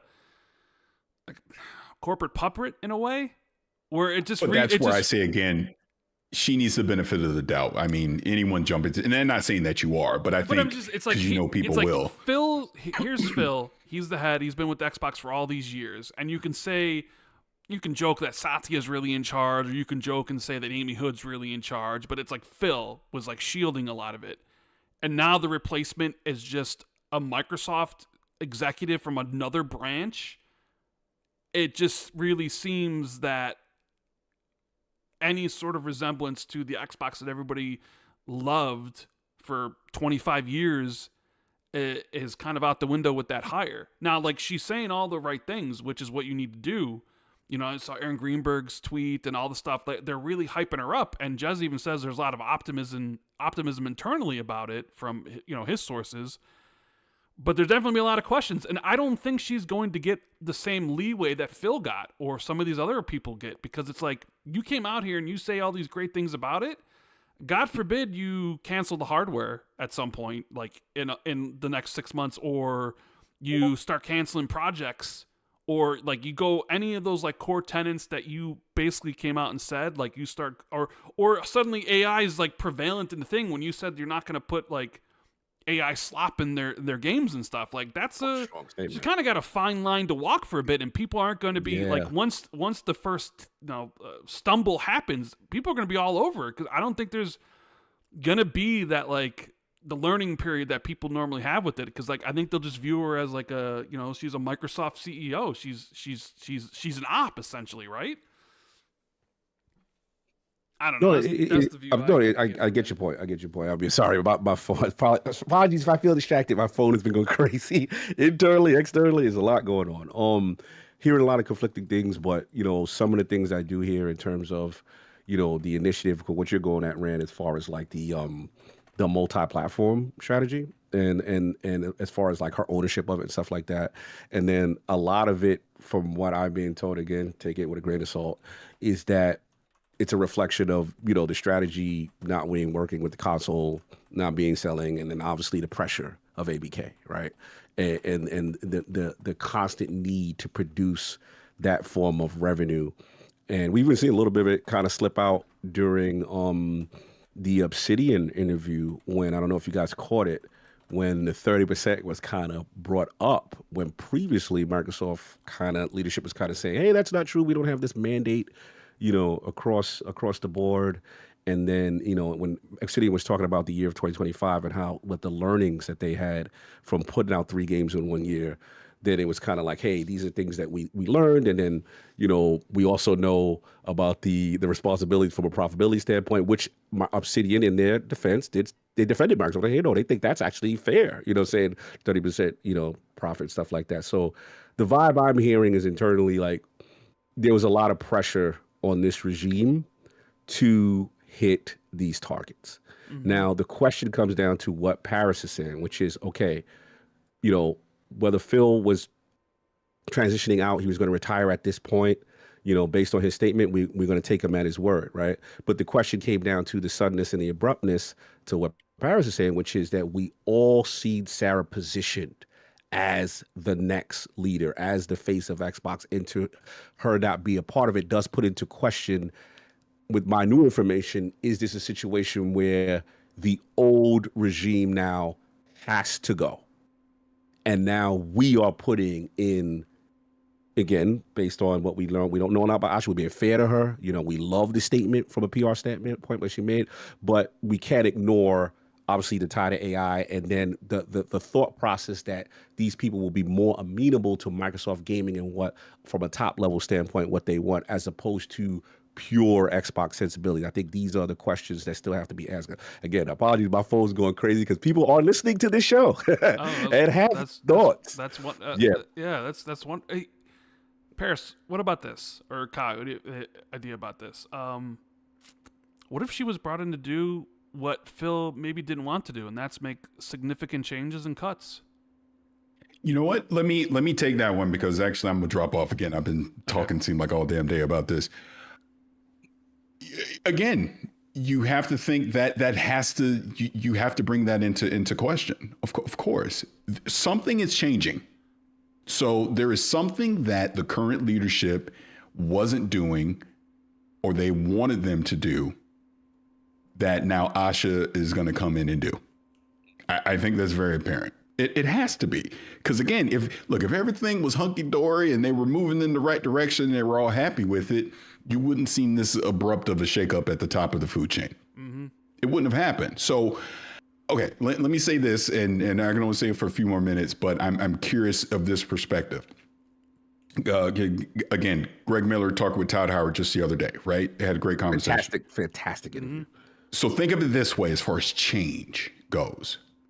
Todd, historically, and even in that interview, you can tell, is very protective of his IPs, of the games that he creates and that he makes. Talk to him. What if Asha / Matt Booty says, Todd,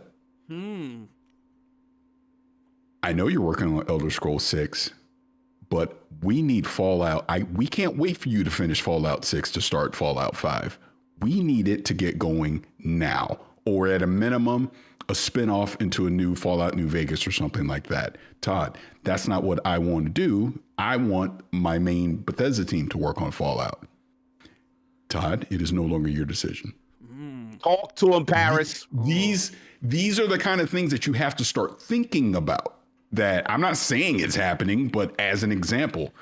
So that changes everything for Todd. I mean, now maybe Todd Howard's like, what the hell am I even doing here? Maybe I need to retire too. Maybe I need to go do something else. You cooking right now. And this is what I was trying to say earlier. But again, be careful what you wish for in terms of people firing and wanting people's jobs removed, because at the end of the day, we do have on record that a lot of these studios, the reason for these relationships to come over to Xbox Game Studios was because of Phil. We can't ignore that. Continue. I want to say that I alluded to what you said earlier. Continue. You're going right down the path of what I'm talking about, because the next pillar of this is, hey, Tim Schafer, we love Double Fine. Y'all are a great studio. Keeper ain't making no money. Clint is not making money. Or, hey, Compulsion, South of Midnight, fantastic artwork, voice cast, amazing concept. He didn't make no money. That part. I heard y'all talking about PlayStation as I was coming in with Bluepoint. And again, I'll kind of end on this just to tie it in. Mm-hmm. You clearly just saw what Herman Hulst had said about PlayStation, closing Bluepoint. I have said over the past couple of years, maybe someone retired gave me insight to thinking this way. Maybe they didn't. Who freaking knows? But the industry is freaking changing, and it has been. And you are seeing it happen right before your eyes right now. Your console war feelings are irrelevant. These companies got to make money. There is no investment money anymore. You were just at Dice Cog, so I know you're hearing these conversations. There ain't no money.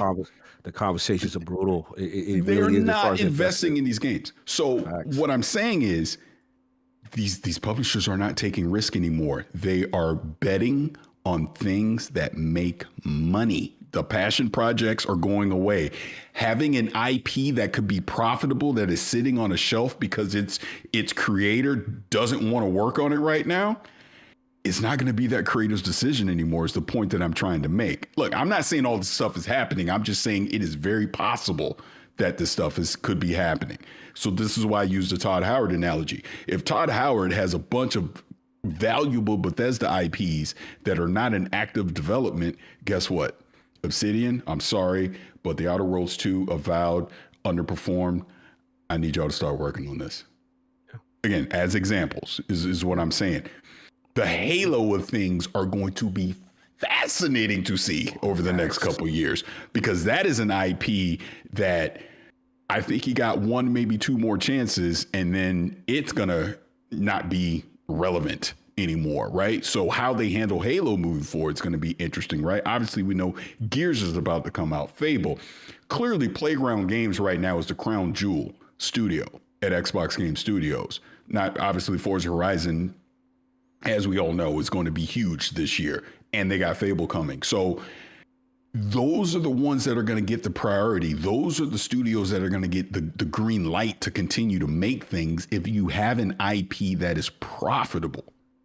I get it. People listening to this right now, you probably clip this is be on whatever, but the point is, we are all fans. We all love gaming. I love gaming. I think people get mad at me when I start talking like this because I try to look at things logically, and I try and look at the perspective of, yes, we're the customer, but the people that they're trying to appease are the investors and the shareholders. You got to remember that. So sure, I want Banjo. They ain't making no damn Banjo because Banjo ain't going to make them no money. That was the point I'm trying to make. Harris is giving up, guys. Anybody still holding on to the idea of Banjo? Let it go. It ain't happening. Yeah. Sorry, Banjo bros. I tapped out. I had a very handsome fellow tap me on the shoulder a couple years ago and say, no, it's not happening. So I gave up.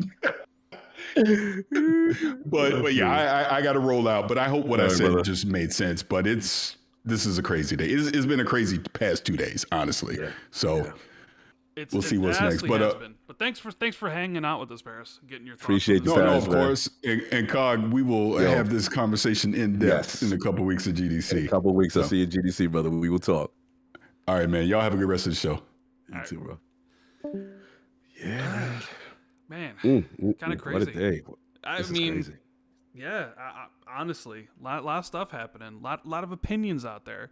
You know, we were when Paris ran, we were talking about Bluepoint, and we'll talk about it briefly because then I still got some Patreon questions, and we'll get you out of here because I didn't think this thing would last 4 hours, but I know, bro. I got Lords After Dark with this too. Oh man, I know. Lords After Dark. So I'll just give my thing real quickly. Yeah, no, please, yes, talk to me, Rand Althor. Bluepoint was a great studio, right? Yeah. I didn't play the original Demon Souls.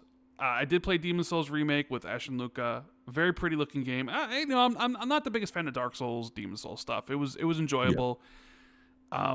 Rave reviews. I think it was like the highest rated PlayStation launch game. And before that, they remade Shadows of Colossus, one of the best remakes ever. Yes. Shadow of Colossus, one of my favorite games of all time. Loved it. Amazing. They'd even done like God of War remaster and the Uncharted remasters and stuff. So they basically kind of been a remaster studio.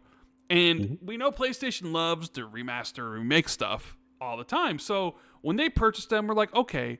But I think the idea that people had in their mind, or at least what the devs had, was like, okay, we're going to make our own thing. Because you remember the conversation with Obsidian, or not Obsidian, but with Double Fine, when they were asked about like other people's games, and Tim Schafer's like, we don't actually want to work on other people's games. We want to make our own games. I sort of feel that like when Bluepoint was purchased by PlayStation, they wanted to be done with remakes and stuff. They wanted to make something of their own, and it had come out last year that the project they were working on for like 4 years or whatever was this God of War live service game, and people were like, how could you put them on a God of War live service game? Like, they're a remaster studio. You need put them on Bloodborne, or put them on the Legends of Dragoon, or put them on a Siphon Filter remake, or a SOCOM thing, or something. Like, there's so many different PlayStation IPs you could put them on. And I always thought, well, maybe they didn't want to be that anymore. They wanted to like step up their game. And in an era where PlayStation was looking for live service pitches, it's certainly possible that to get their game greenlit, they decided to pitch like a live service for God of War that was approved, right? Because it was after like Demon's Souls. And the game's canceled. And a year later, here we are with them basically shutting down the studio. And I've seen Shinobi post about this, and it's kind of very similar to what happened with the Initiative, where they shut down, where it's like they canceled the project, and then a year later, maybe they had nothing, like maybe like they couldn't decide on what their pitch was, or maybe they pitched something and Sony didn't like it, and then they realized like, listen, we need another 4 or 5 years for something, and we're not bringing any money in currently. Like, we just got to let the studio go. It reminds me a lot of like the Initiative, where once they go to and say how much longer for Perfect Dark to be finished, and they're like a couple more years, they're like, we're not throwing away any more money on this. We got to cut. We got budget cuts of what's going on at Xbox, and your project is right there. And because they canceled Perfect Dark, they had to shut down the studio. Because like there's no money coming in for the Initiative because they don't have any games. And when Demon's Souls came out, that was kind of like a for-hire game. It was a mercenary game. They weren't part of first party yet. And so like they basically didn't have anything. And when Sony canceled their game, I was sort of worried they were going to shut them down last year. And I thought, okay, maybe they salvaged it and they'll come up with something new and give them the time. Because, 92 million consoles sold. Yeah. Everything's got to be like, great over there, like rainbows and puppy dogs and stuff, right? Yeah. Mm-hmm. But it's not. And it's really sad because I would love to see what Bluepoint could do with their own project. I mean, it's not to say I necessarily wouldn't want them to do remakes, because Sony has a lot of great IP that they could easily remake and remaster. I mean, hell, they're remaking the God of War trilogy. They're making the God of War trilogy, and you would think maybe the team to put that on is Bluepoint, the masters of remakes and remasters. But it's not, because I think Sony Santa Monica's doing it, or maybe some other studio too. So then it makes me worried about other PlayStation studios like Haven and Fair Games. I don't think we haven't seen Fair Games in 2 years, and I'm not sure that game's going to come out and do anything. So Sony bend. They haven't put out a game since 2019. Their live service game was also canceled last year. Granted, maybe it's a little bit different because there was the PC port of Days Gone, so maybe there's some revenue there, but how much more leeway does PlayStation have with them? Like Media Molecule, like none of their games really sell well, and it's been a long time since their last game. And it just goes to show you that no matter how well you're doing in the industry, whether you're making record-breaking profits and all these millions of users and all this stuff, that your job never, it doesn't mean your job's safe. There's always costs to be had, and it's sad because like I like that studio, and I thought maybe I was looking forward to seeing what original game they could make. Was I disappointed when I found out they were on a God of War live service game? Yeah, I was a little bit. I'm like, I don't want them making that, but maybe they felt that's what they needed to make in that era of Sony. Like because they were all like Jim and Herman were all about live services. So they're like, let's get our game funded and get a lot of money in here, so we'll do this. But yeah, I just, there's a part of me that wonders, like, is that it? Like, are we going to see more because there's all these other studios that haven't released anything, that aren't making any money? Like, I'm sort of worried for a couple of other ones, but it's pretty bad, man. It's pretty bad. Yeah. No, it is. It is. This one was very shocking, and again, it's one of those things where it's just like, in my opinion, we're still seeing the effects of the live service push, because we all agreed when we found out that Bluepoint Games was working on a God of War games as a service. We were like, why is the remaster and port studio being forced to do this? Like, it didn't make any sense. And we seen studios that didn't have the sensibilities of live servers. Again, being even like Bend, we saw was told, doing something. Obviously, Fire Sprite, there was some Twisted Metal game service canceled. Firewalk, which did, what is it, Concord, right? Biggest flop in gaming. You know what I'm saying? Deviation Games canceled, shut down. Like, Insomniac's live service shut down. Last of Us Faction shut down. Like, so it seems like every aspect of the live service push, which was during the Jim Ryan and Herman House era, the majority just didn't seem to fruition. Even my beloved Bungie, you know what I'm saying? They went through and they had one game Payback, I guess, canceled, and now Marathon's still going through what it's going through. And yeah, it looks like it may be good now, but we have to admit, if you look at it objectively, what was it? Supposed to be 10 live service games that's supposed to come out, and half of these things, majority of these things did not come to fruition, or the studios getting shut down. Yeah, this is tough, man. Like, Bluepoint, you would have thought, if anyone could survive in today's climate, when Sony has a treasure trove of classic IPs, things that people want. Do you know how many people right now? Shout out to my man, Mr. Badbit. You know how many he would put like little countdowns about Bloodborne, the remake. You know what I'm saying? About when they could get it and stuff like that. And granted, that may be up to From. Bluepoint may not have the ultimate call as to why that didn't happen. But it just felt like if anyone could survive in this climate, it was Bluepoint. To see them go, it's brutal. It's brutal. And to see basically what we hear from Schreier, 70 employees there, they trying to determine what they would do next, and whether or not what they had in mind just didn't seem appealing. And as a result of this, they're shut down. And to me, I don't look at it as a blame on the studio, because they weren't trying to make a God of War game. Like, that was get games as a service game. That was pushed on them. So to me, I look at it like they have to suffer from the mismanagement of leadership, right?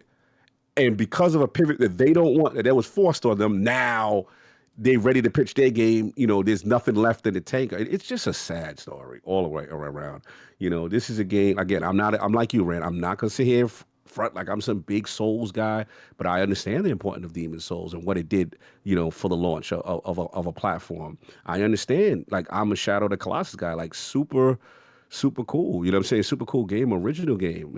And there's just so much talent there. And just to see it end like this, bro, we have to admit, like, this regime, what they have done, Sony is very fortunate that they are selling consoles. Let's just say that. Because if you look at them objectively from first-party output, it's been brutal. It really has. If you look at all of the studios and what all the studios have been doing and what games got canceled and who got shut down, bro, this is ridiculous, the amount that has been shut down. Like, we have to say it's mismanagement. And then to me, it's kind of like we talking about the Sarah and the Phil comparison and stuff like that. I'm of the mindset, like, when we saw the shakeup with Nishino, and I forgot the other person who is now taking over, and then Herman Holtz's role was changed. And then Jim Ryan, quote unquote, retired. To me, that's leadership. That's like Totoki and those guys saying, look, we have to go another direction. This has not worked. So I just look at it as this is not like to pick on them, and I don't want any studio closed. I'm not in the business of like laughing at people losing their jobs. All I'm saying is that we have to call a spade a spade. This is gross mismanagement. People love to use that term, right? We have to call it what it is.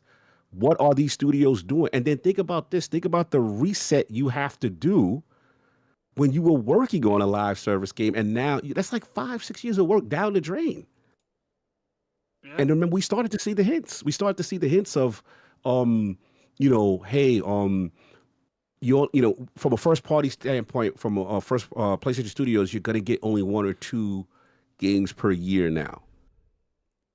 Don't you start to see the signs again? Is it the death of PlayStation? I ain't going on there, but I just find it funny when people try to act like everything's rosy here. You know what I'm saying? There's nothing wrong in the PlayStation ecosystem. Oh, it's just selling consoles and everything. Bro, this is tremendous damage. And on top of that, you had literally the biggest failure in gaming, that is Concord. Like, what are we doing here? Like, let's not try to do this. What about what this one is doing? Is what about, we got to look at what is presented. You know what I'm saying? And right now, I'm very concerned. I'm very concerned about the console industry. I'm very concerned about an industry where the prices are going up and people from, different generations are not playing console games as much as they are because basically it's not that they're not. It's just that what I look at as the enemy is time, Rand. It's just time. It's just live service games, which clearly everyone was chasing that bag, right? Then I look at things like, the TikToks and the YouTubes, things that are taking people off of video games, console games specifically, right? And all these people coming back. Then I'm looking at the cancellation of studios, and I'm looking at these live service games that keep, these are all problems that all of us as gamers collectively, if you're PlayStation or Xbox, we have to look at. And the price of consoles keep going up. Yep. You know what I'm saying? Like, it's not, we're from the era. We're halfway during the generation, you got a slim model that was half the price. Mm-hmm. We are not making the barrier for entry to enter this system, this gaming community that I love, even more efficient and more, amenable to get into. And you got to even look at Nintendo. They're affected, right? And now we talk about PS6, generation could get extended. I'm not trying to doom and gloom me. I'm just not saying it's dead in the immediate future and watch out. I'm just saying we can't ignore long-term signs for both of these ecosystems that show, hey, we need to pay attention. We really need to pay attention. So for me on the PlayStation side, it just disappoints me because Bluepoint is a great studio, and I'm just looking at first-party output. Future, what's next? Yeah, it's sad stuff, man. It's unfortunate, and I will say, yes, I am looking at Herman, a little side eye. Yeah. Yeah, bro. My issue is selfish. Like, I'm gonna be real, like, I'm not really a Horizon guy. I just never was. It's one of the most graphically dope looking franchises, you know what I'm saying? But it just never really appealed to me. It's clear as day he wants this thing, to be the biggest thing. And I continue to see, Horizon Lego, when it was PlayStation, Horizon Gathering, like it just seems your decisions ain't working. That's just how I gotta look at it. And you're just still forcing these decisions, you know what I'm saying, kind of thing. And I just feel, is PlayStation suffering because of his close ties to Guerrilla? And we have to ask these questions. These are legit questions. Like, what's going on, man? So that's where I'm at, pretty much rant over. But yeah, I was super sad to see this one with Bluepoint, because this studio did not deserve this outcome of any of their studios. Like, if people, like, the joke is like, hey, you would have thought Media Molecule, right? Or Bend, or like, not Bluepoint. Like, we like that. They should be good. That kind of thing. So yeah, that's what I got, bro. There's a new interview with Asha on Variety that just posted. Yep, I was gonna tell you. Yeah, let's go. Yeah, so it's like, I'll read some of it. So Schamer was quick in laying out her top priorities for Microsoft Gaming in an internal memo announcing her promotion, noting, quote, great games, the return of Xbox into future play as their 3 main commitments to the gaming community.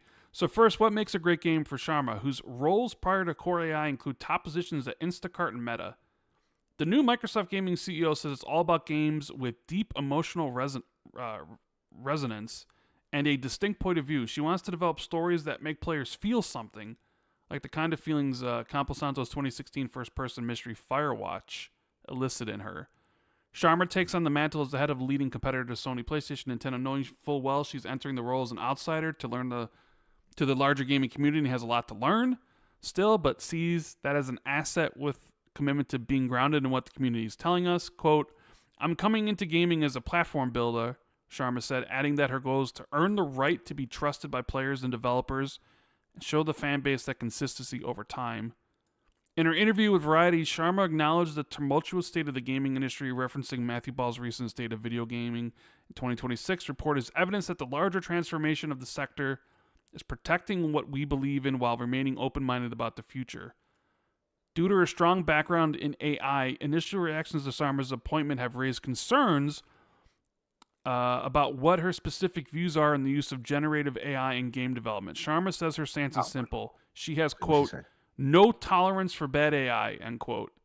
Quote, AI has long been part of gaming and will continue to be, Sharma said, noting that gaming needs new growth engines, but that great stories are created by humans.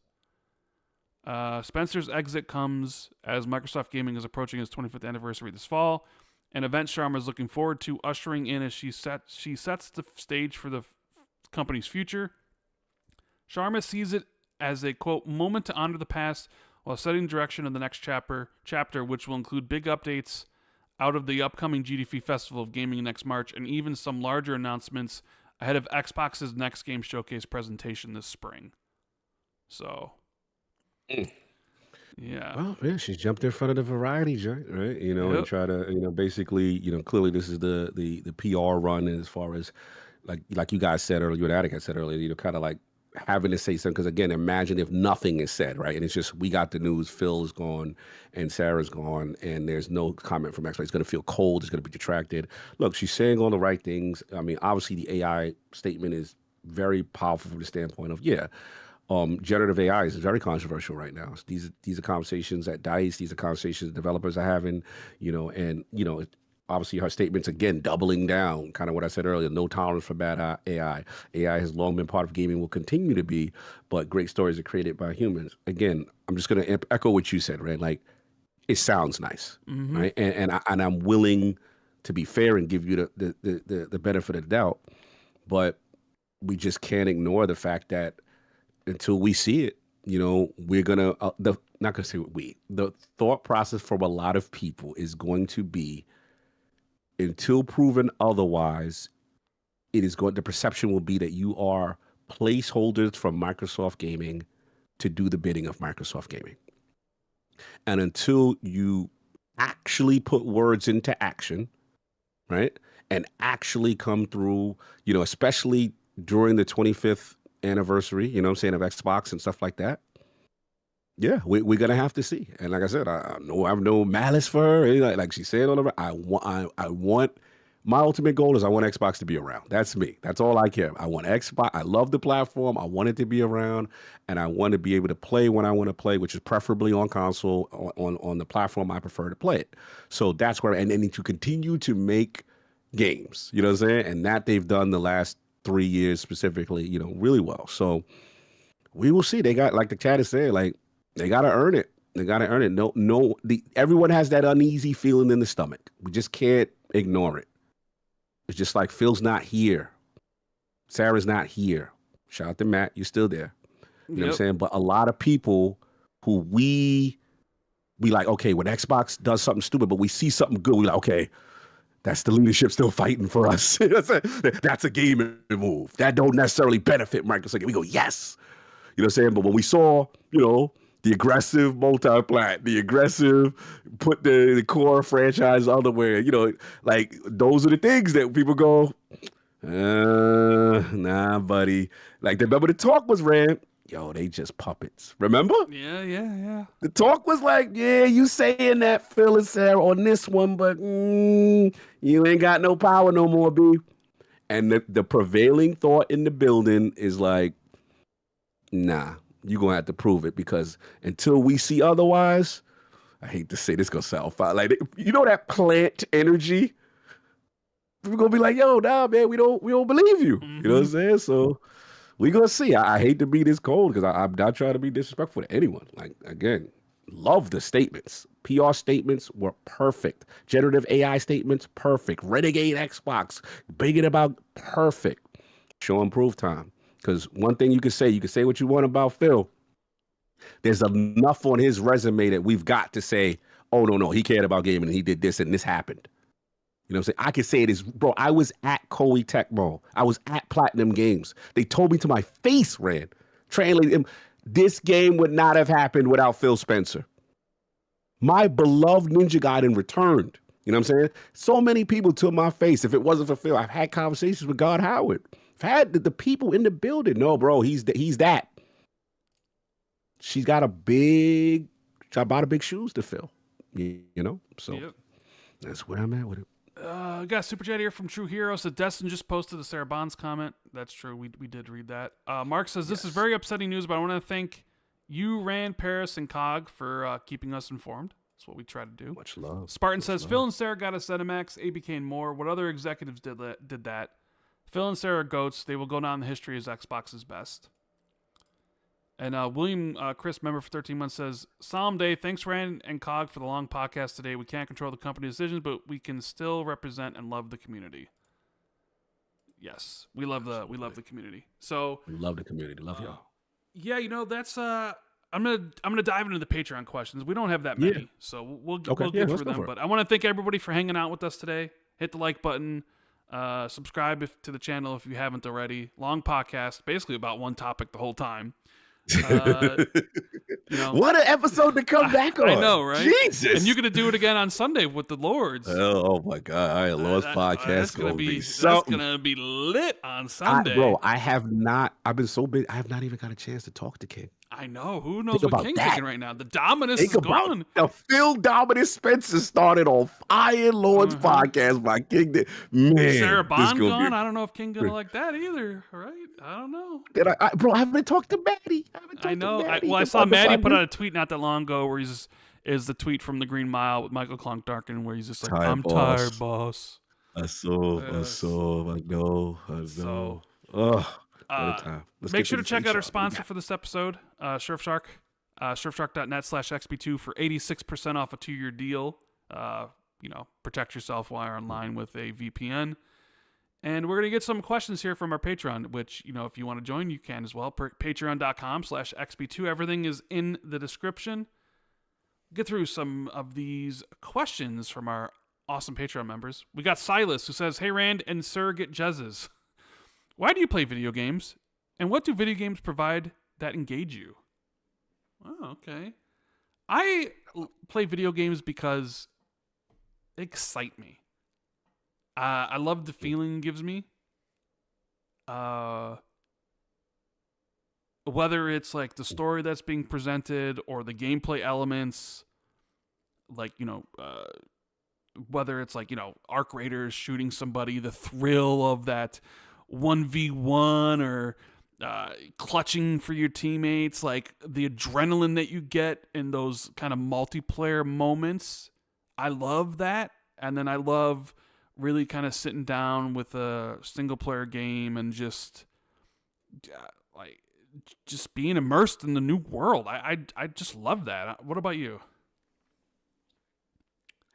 So much of video games saved my life. I'm a kid from the South Bronx, not in the greatest area. And, a lot of people would come over to my place because, I'm such a techie. I'd get video games and then, we all just sit there and play video games together or watch single player games. And the thing about it is just seeing where gaming kind of evolves and new technology and new things. And you're like, man, this is so cool. It's so lifelike. It's so realistic.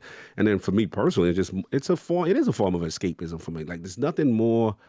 You had a long day, a rough day in life, and then you come home and you pop a very entertaining single player game and you just immerse yourself in this quest. You just love you. And all you think about when you're away from the video game is when you can get back to playing it, right? Like that's when the game kind of has a hold on you. There's so many games that shape me. So yeah, video games for me is my number one form of medium enjoyment. It is a form of escapism. It's a form of community. I mean, got to give Xbox. I mean, bro, if it wasn't for Xbox, and I remember doing Xbox Live for the first time and talking to people from regions that wouldn't even be, in my area. And these people are now friends. And like if it wasn't Xbox Live, I wouldn't have Iron Lord's podcast. And gaming, I owe so much to gaming. Like it's ridiculous. So yeah, it is one of my favorite forms of media. And I love when people who haven't played games, I get them to try games for the first time and I find a genre for them that they like. And then it's like, yeah, look at you. You love this thing. Like I love that part too. We have CJ who says, hey Rand, have you watched season 4 of The Bear? And what were your thoughts? I think the series stepped back up notch from season 3, which with a couple really good episodes. Interested to see how season 5 pans out. No, I haven't. After I watched season 3, I decided I would just I was gonna skip 4 until 5 came out. So I'll watch 4 when 5 comes out, but I have not watched it yet. Jay Foley says, "Hey, Rand and guests, my question this week is with Marathon Slam Server happening soon and the trailers they have been posting. It seems Sony and Bungie are very confident this time around with the game. With the unfortunate news of Highguard, do you think Marathon stands a better shot of surviving? Being the simple fact it's Bungie, a PlayStation studio, and what does Marathon need to do in the first month to keep a player base with a competitor like Arc Raiders being successful? You guys are awesome." Yeah, Cog, I mean, it definitely seems, at least for now, that sentiment on Marathon has shifted from what it was. And, you know, Arc Raiders being as big as it has been, but it's been out a while now, so some people might be looking for a new extraction shooter experience. So maybe Marathon's coming out at the exact perfect time for people to move on over to them and for Marathon to be a hit. As for what it needs to do, I mean, it just needs to be fun. It needs to be good, you know. But you know, you're the Bungie guy, because I watched all my claims to Bungie once Destiny came out. So yeah, I feel. I don't know. I just wonder, like, considering like there's a lot of cool lore stuff they put in this game, but it's like it's all in an extraction shooter. It's just like how much are you actually getting, and it's like it's a good point. Good call out, right? How much lore can you put in a multiplayer game, right? That's all valid. Like, I think that's fair. I mean, yeah, they got a lot of, you know, things to answer, but I do see the sentiment turning. You know, the art style looks absolutely amazing. Thank God they resolved the stuff with Anti-Rail, which I think really did them a huge goodwill thing to know that she was satiated, everything was cleared up on that specific thing. But as far as the game itself, what they need to do, thank God they're doing a server slam. One of the mistakes we have to admit with Highguard is not doing any form of a public open beta. You have to do this stuff if you're going to be successful. Take the feedback. And I think ultimately, you know, the key thing for them is smooth launch as far as, you know, online servers. The proximity chat is going to be huge, and it just has to play well. You know, that's the main thing. Is it fun? Does it play well? I mean, obviously, I know people who've played it. And they told me back when people did not like the initial reveal, they're like, "Oh, I'm telling you, this game's amazing." Like, I get it, you know what I'm saying? But like, they actually were surprised at how much vitriol it actually got. But now that, you know, Bungie's more transparent with Marathon and seeing what's going on and stuff like that, and then they've made all these feedbacks, and then we've got, I think what really changed it for them, for the good, was the graphical glow up. Because I didn't even think they would be capable of doing that. So yeah, once I saw that, I was like, ooh, but yeah. And plus, you know, that Bungie, you gotta admit, when it comes to gunplay and the way something feels and the way something shoots and sounds and the background and you know, the atmosphere and the music, that's something they do well. It's just a matter of can they, you know, pull this off. So we'll see. But so far so good. I think they're off to a good start these last like month or so of changing the narrative. Yeah, I agree. We got Sharky who says, "Hey guys, I recently beat Prince of Persia: The Lost Crown. After a few failures, I decided to turn the difficulty down for the last boss on both the main game and the expansion. Are there any games you have turned the difficulty down for? Would you rather take the L or turn down the difficulty?" In my younger days, I would have just taken the L. In my elder days, I would, if I really, really was stuck and I could turn the difficulty down, I would have turned it down because I ain't concerned about anybody else's opinion about something. And I think maybe one game I did turn the difficulty down was the expansions to Doom Eternal because it was hard as fuck. And like I turned the difficulty down because whatever. Now, if I was 21 and I was doing that, I would have beat my head up against that stuff. I ain't turning this down, but I'm old now. You know, I wanted to see the end of the game. I wanted to enjoy myself. So if there's an option to do that, I will. So exactly, bro. I am with you. You're the man with the million score. I'm the man with a million arcade undocumented score. Mm-hmm. And I have nothing to prove to anyone anymore. I've done all that. I still play competitive games and stuff like that. But if I just want to do the story, I mean, full transparency with Final Fantasy Remake, there's a classic mode where they kind of give you there's also level 45 and all those cheats. Yeah, they give you. Nah, I didn't do that. Me personally, I still got a little bit of ego with me, but I did do the level 45 and the max. You know, they give you like a bunch of material that's maxed out. So they call it Head Start. Because I'm like, bro, I beat this game already. Like, who do I have to prove? You know what I'm saying? Again, like, I just want to get through the story and get caught up so that when Rebirth drops, when Xbox in June, I'm there. And then when the trilogy that now they've confirmed will come out multi-plat, bro, I want to see this story. Like, hey, I'm too old, man. My credentials speak for themselves. Exactly. If I do play Final Fantasy Remake again, because I did beat it already. You saying? Goddamn well no, I'm putting on those sheets and running through it because all I really care about is just playing through the story again. I already did all the, you know what I mean? Like, I beat it once. That part. Facts. I just want to see. I'm just trying to get caught up on the story. I wouldn't use the cheats on the second game though. I just play it normally. Right. I just play it. But if I want, time is money, baby. And you could tell me instead of this 60-hour game, I can get it through in 10 hours or 12 hours. Absolutely, I already did it once.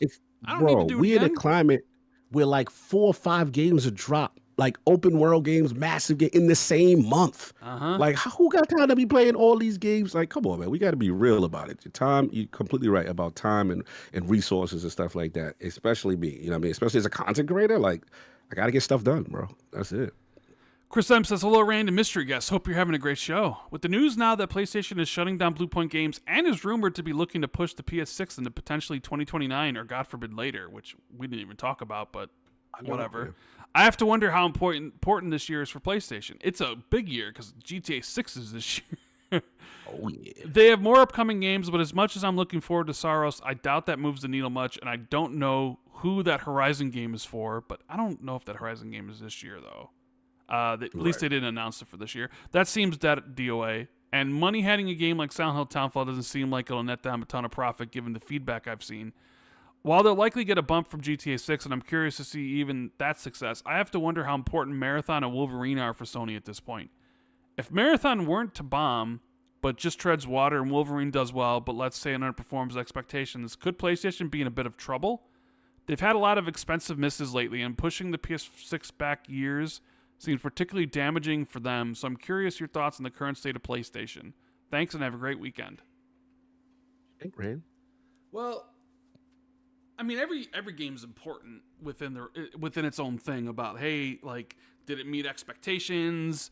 Are you making money? So, like, is Wolverine important? Yeah, like, Wolverine's going to have to sell probably X amount of units. I don't know what those units would be.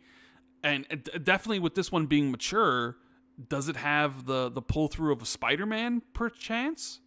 I mean, it's been in development for a while, so I'm not sure you can expect it to sell as well as Spider-Man considering its mature rating, but if it sells 5 million, that's probably a failure for them. They're probably looking for a lot more, and if they don't get that, then Insomniac probably be looking for you wouldn't close the studio, but you're probably looking at cuts. Marathon's important because it's a live service game, and Sony has been on record saying that they just want their one Fortnite. That's really what they're chasing with all this live service stuff. They want that steady recurring revenue. And could Marathon be that game?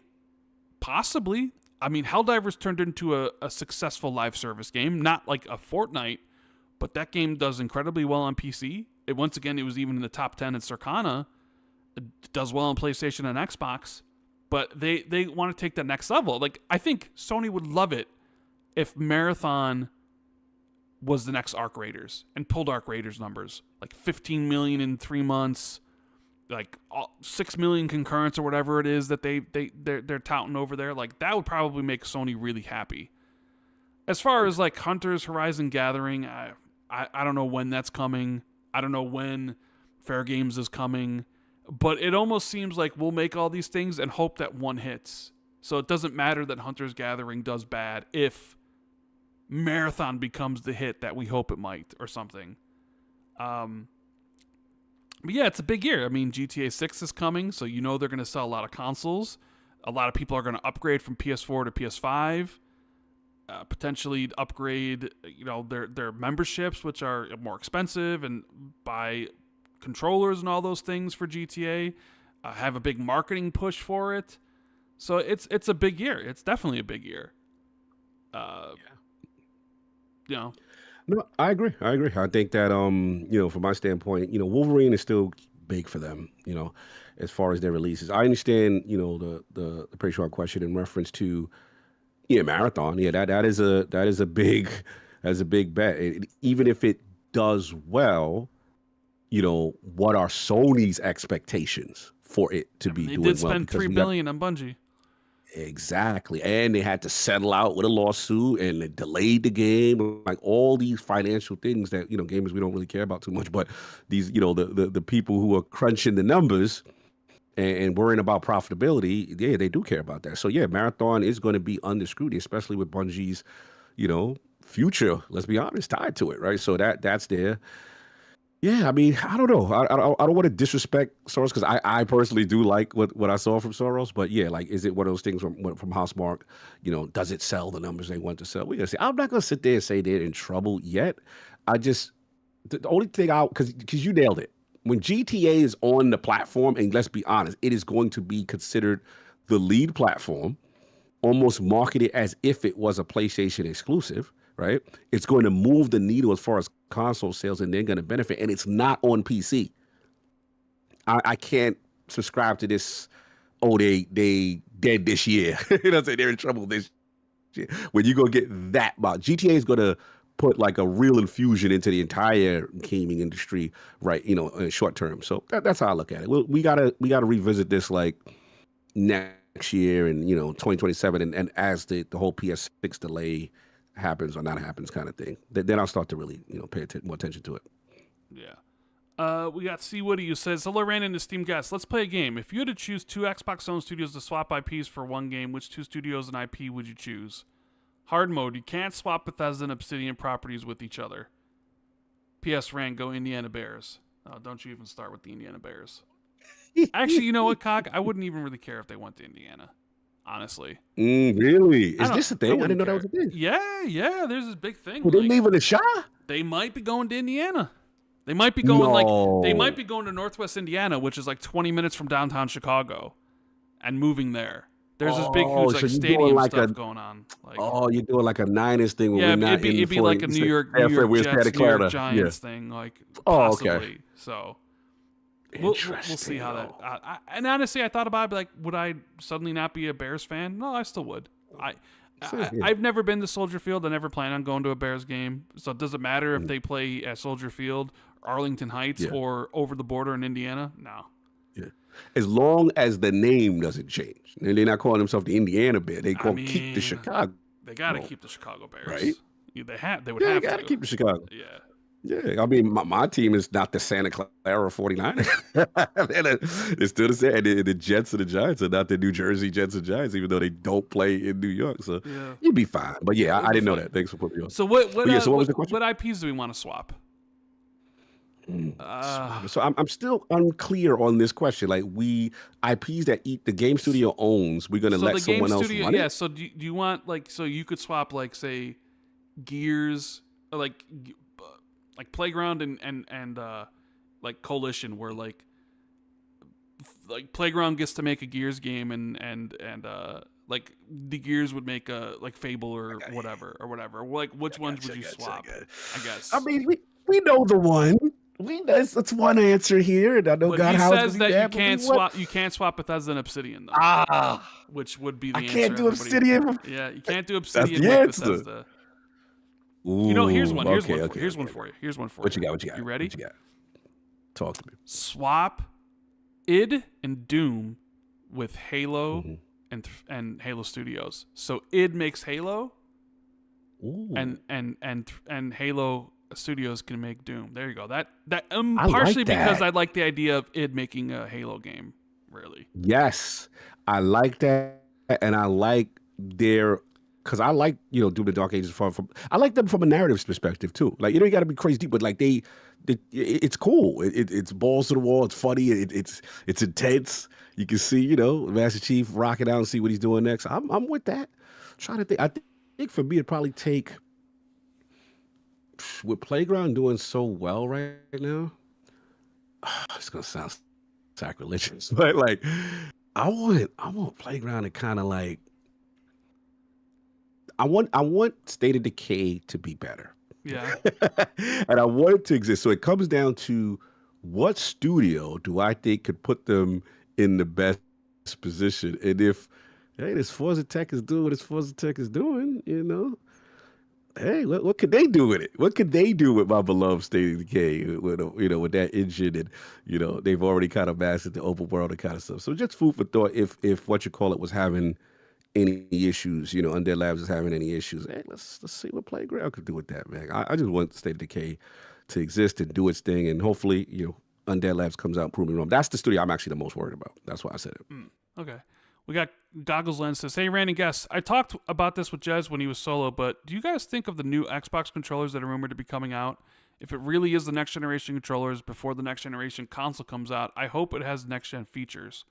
I know we have been hearing about the direct-to-cloud, but that doesn't interest me as much, but it's still cool.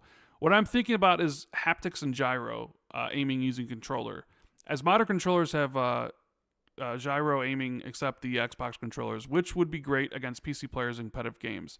With the Xbox next console being a PC basically, it would make sense to have controllers that can use gyro as a mouse. And it would make sense to have the controllers come out earlier than the console so you could have games put that to use ahead of time so you are not trying direct or actually adding it just when the console comes out. If you give it to the public ahead of time, you can have games work with it before the console comes out. Does this make sense, or am I just leading myself to disappointment when the controllers come out and don't have this stuff?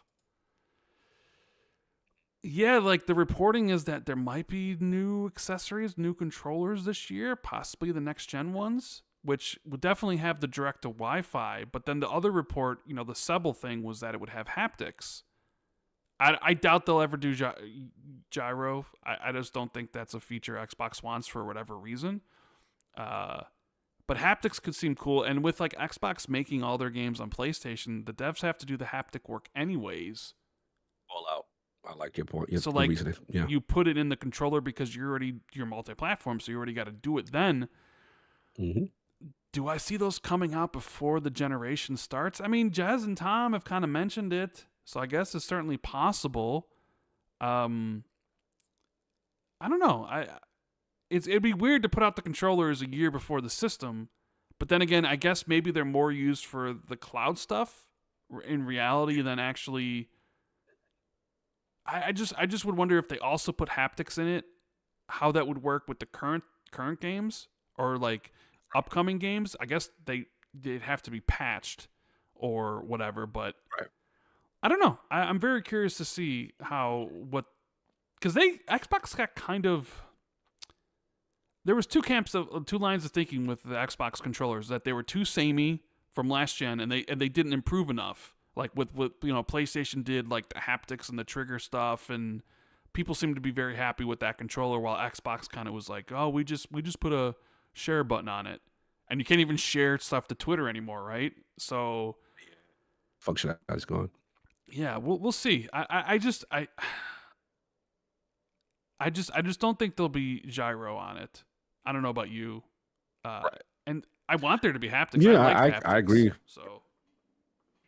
Yeah, I have no problem with haptics. I agree with you. I think you nailed it. I think it's one of those things that I think they will do that kind of stuff pre next generation console, because in a world where you are a multi-platform publisher and let's be honest, PlayStation is the direct port, right? That is something that matches your architecture more similarly than a Nintendo Switch. It makes perfect sense to kind of get the base in that mode now. Now, as far as the games are concerned, I look at it as probably everything from the moment that controller is released to then moving forward, from a development standpoint, those things will have that in mind.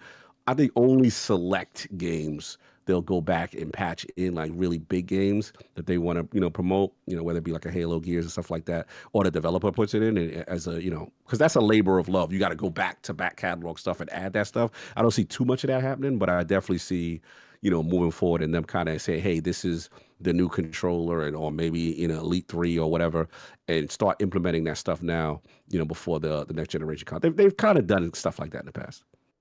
Yeah. Let's see here.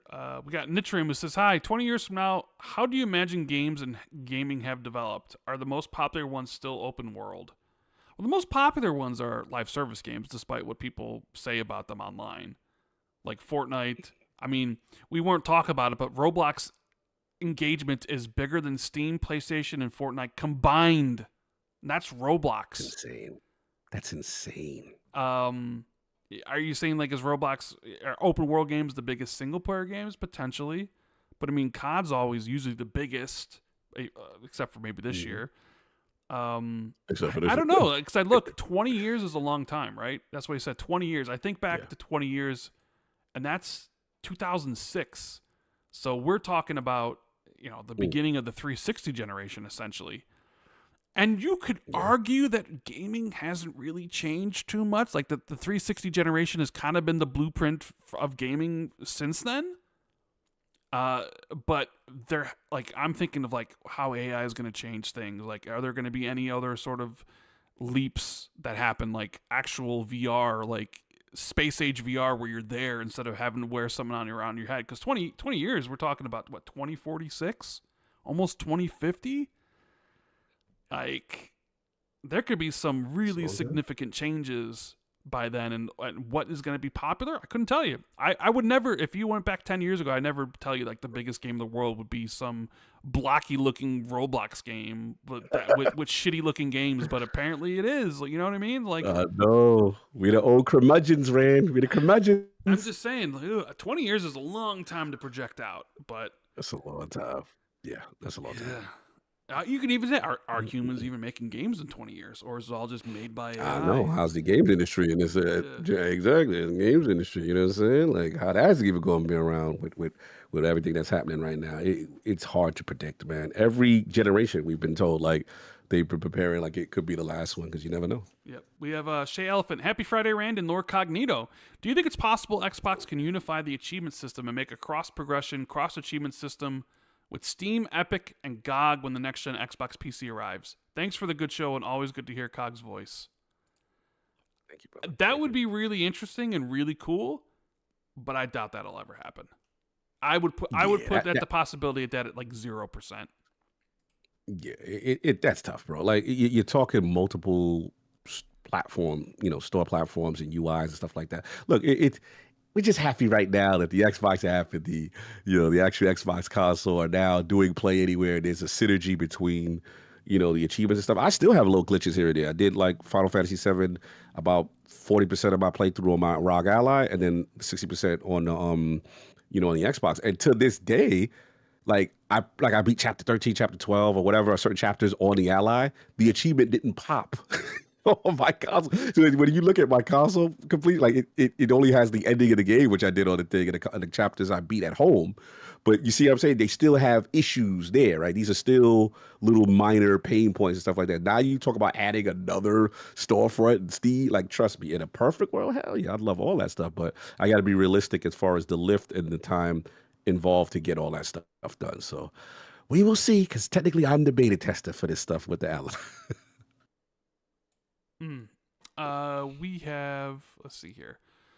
We have good old Conwood, who says, Happy Lunar New Year, happy start of Lent and Ramadan, and happy 40th anniversary Legend of Zelda, Rand, and Lord Cognito. What do you think of the marketing for Resident Evil Requiem and 007 First Light? These are games who publishers seem to take any opportunity to promote. Yet every time we see these games, there's always something new to see without seemingly over-publicizing the games. Is this kind of publicity more games should do? I'm looking at Saber Interactive and John Wick. They have been pretty much forefront in a lot of these events, right? I think Resident Evil has been at, it was at Keighley's, was it at Summer Games Fest? And then also at the Game Awards, and then also at like PlayStation's State of Play. Same thing, 007. Seems like every event 007 game is there, right? Now you could argue that's overexposure. People see it and they get sick of it or whatever. But, Capcom's really good at marketing the Resident Evil games. I saw a report from Matt Piscatella that said outside of GTA 6, the game that's like most like definitive purchase or whatever is Resident Evil 9. So people seem to be like, yeah, Resident Evil 9. And you could argue like, well, it's because of the previous history of the games have all been so good, but also it's out there. Like every single show has something from Resident Evil in it. Less sure on 007, but I guess that's the way you want to do it when you have like you want to get your game out there. You gotta attach it to the biggest shows so it sticks in people's minds, because everybody's fighting for your attention. You know, like you have TikTok, and I don't know if you saw the report, but like gaming has to compete with not only TikTok but also like Polymarket and sports betting now. Apparently, that's eating into all this sort of not only Roblox and stuff, but all these other external factors. So you got to continuously put your game out there. Facts. These are the conversations gamers don't want to have. Like, these are the things people just talking about console sales all day. Like, we have data that things are chipping away from our beloved console ecosystem in terms of attention. The currency, number one currency, is time, and younger generations they just are molded different. They're not gaming in the way that we did. They are on TikTok doom scrolling. They're doing all this stuff. And like you said, the sports betting and all, like, bro, this is real stuff. Yeah, these are things that even, Phil and these guys were talking about, you know what I'm saying? But at the time, people are like, oh, that's just an Xbox issue. Like, okay, you think that these corporations and Sony and Nintendo are not thinking about this stuff? This is all real. So yeah, I agree. And yeah, we just got to say, as far as the marketing stuff, yeah, I think Capcom's cool. Because I think every time they showed it, they showed something like cool and new. And then we just saw that Leon joint. Ooh, that looked kind of like he going through something. So everybody's kind of open. So I think they handle it fine. 007, I have no dog in the fight. It looks cool. We'll see when it releases. But yeah, I think they try to, like you said, put it in people's faces so you do not forget, hey, we got some of the biggest releases this year. We got Frosty says, hey, Rand, with the news that dropped about Xbox leadership departing and the new CEO wanting return of Xbox, what does that mean exactly? To me, based on the moves Xbox is expected to make for next-gen hardware, it could potentially mean shutting down the Game Pass subscription model. Definitely don't see Xbox exclusives making a return. What do you think? Could be a lot of things. I mean, we sort of talked about it when Paris was here. Like, there's probably going to be some big changes. You don't just do this on a random Friday because, like, you want everything to stay the same. There's probably going to be, who knows what the changes might be. Like, I threw it out there of, like, what if they got rid of Phil because, he wasn't going to cut things and cut programs or, cut studios. So they get someone in there that would and introduce Asha, right? Where maybe she's willing to make those cuts. Maybe they get rid of Game Pass. And I think it's hard to put the genie back in the bottle because the Xbox gamers have been long conditioned to Game Pass now for 9 years, I think, 2017, 9 years. So, things are changing. Are they changing for the better? I mean, if you take her words at face value, it definitely seems like it. But then again, how much of that is PR and just trying to win the battle right now to kind of compensate for the shock of all this and the idea of that someone who is just from another part of Microsoft. Grabbing a quick call, AI, I'll just be right back. Yeah, the AI part is now in charge. Like, I think you're probably going to see a lot of changes. They may take time. They may not. I don't know. Like, who knows what the plan is? But we're going to be probably here for a wild ride. And we got Governor Grimm.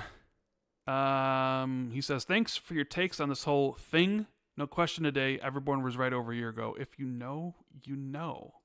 Mr. Everborn Saga, I'm sure he's having a wonderful day out there right now. Back. Yeah.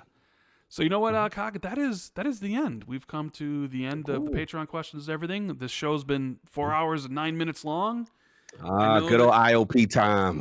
Yes. Yeah, so I want to thank everybody for hanging out with me and Cog today. Appreciate you, one and all. Thanks to Attic and Paris for dropping in to drop their opinions about Phil retiring and all the Xbox news and all this sort of stuff. Jez will be probably dropping some info on Twitter and probably have an article this weekend. We'll get him back on maybe Tuesday for a special Patreon episode, or definitely be back on Friday to talk more about this stuff. I'm sure there's going to be tidbits dropping constantly. So it'll be very interesting. If you enjoyed the show, hit the like button, subscribe to the channel, check out our sponsor, surfshark.net/XB2, the VPN, where you get 86% off a 2-year deal. And if you want to support us even more directly, you can go to patreon.com/XB2. And yeah, Cog, let the people know what you got coming up, because you always got something coming up. Yeah, man, I appreciate it, man. First of all, it's been a minute, brother. So it's really really good to part with you. You know, it's been a long time, and actually a minute since I've been on Xbox too. I've been so busy, but yeah, man, appreciate you talking with the homie, and then obviously shout out to everybody Xbox Two community. As far as me, Lord Cognito on Twitter, Iron Lords podcast on Sunday will be insane. Sure I'm will already, be. yeah, I'm already preparing, to see what that's gonna be, and yeah, salute to everybody supporting Lords of Gaming.net. The articles that we got going there. Salute to Defining Duke. That's gonna be crazy next week as we get more information, with all the changes and stuff like that. And then shout out to Insider Gaming. Shout out to Lords After Dark. Go check us out there if you want us a little bit more, direct and single topic, a little bit raw. No more cookie cutter. Yeah, unfiltered. I gotta get you on. Get you on Laws After Dark. You know what I'm saying? And more unfiltered. I think they wait for. I get some recording in now. You got some stuff, and I think the topic will change. Probably. You would think so. Yeah, I think we. We had all these topics, and I basically scrubbed them all for the Xbox One. Yeah. It's just going to be one choice. So, yeah, salute again. Go check us out on the Insider Gaming app. It's our premium section. You can check out Lords After Dark, single topic. Again, more direct, raw, real conversation, no filter. Mm-hmm. And we just but we still respectful. You know what I'm saying? It just have those topics that we can't really get the chance to really dive deep in on ILP. And also fun stuff. We got cool, funny, hilarious things that we've never done before as creators that we excited to share with you guys, and that's super dope. And then for those who moving around and shaking, like Paris said, I'll be at GDC. So if you're in the area, in the Bay Areas, holla at me. And then obviously Summer Game Fest and all this other stuff. But yeah, what a day today, Rand. What a day. I'm still processing, and more potting and more talking gonna be happening because this is crazy. Anyways, guys, I hope you have a good rest of the weekend, and keep it gaming. Later.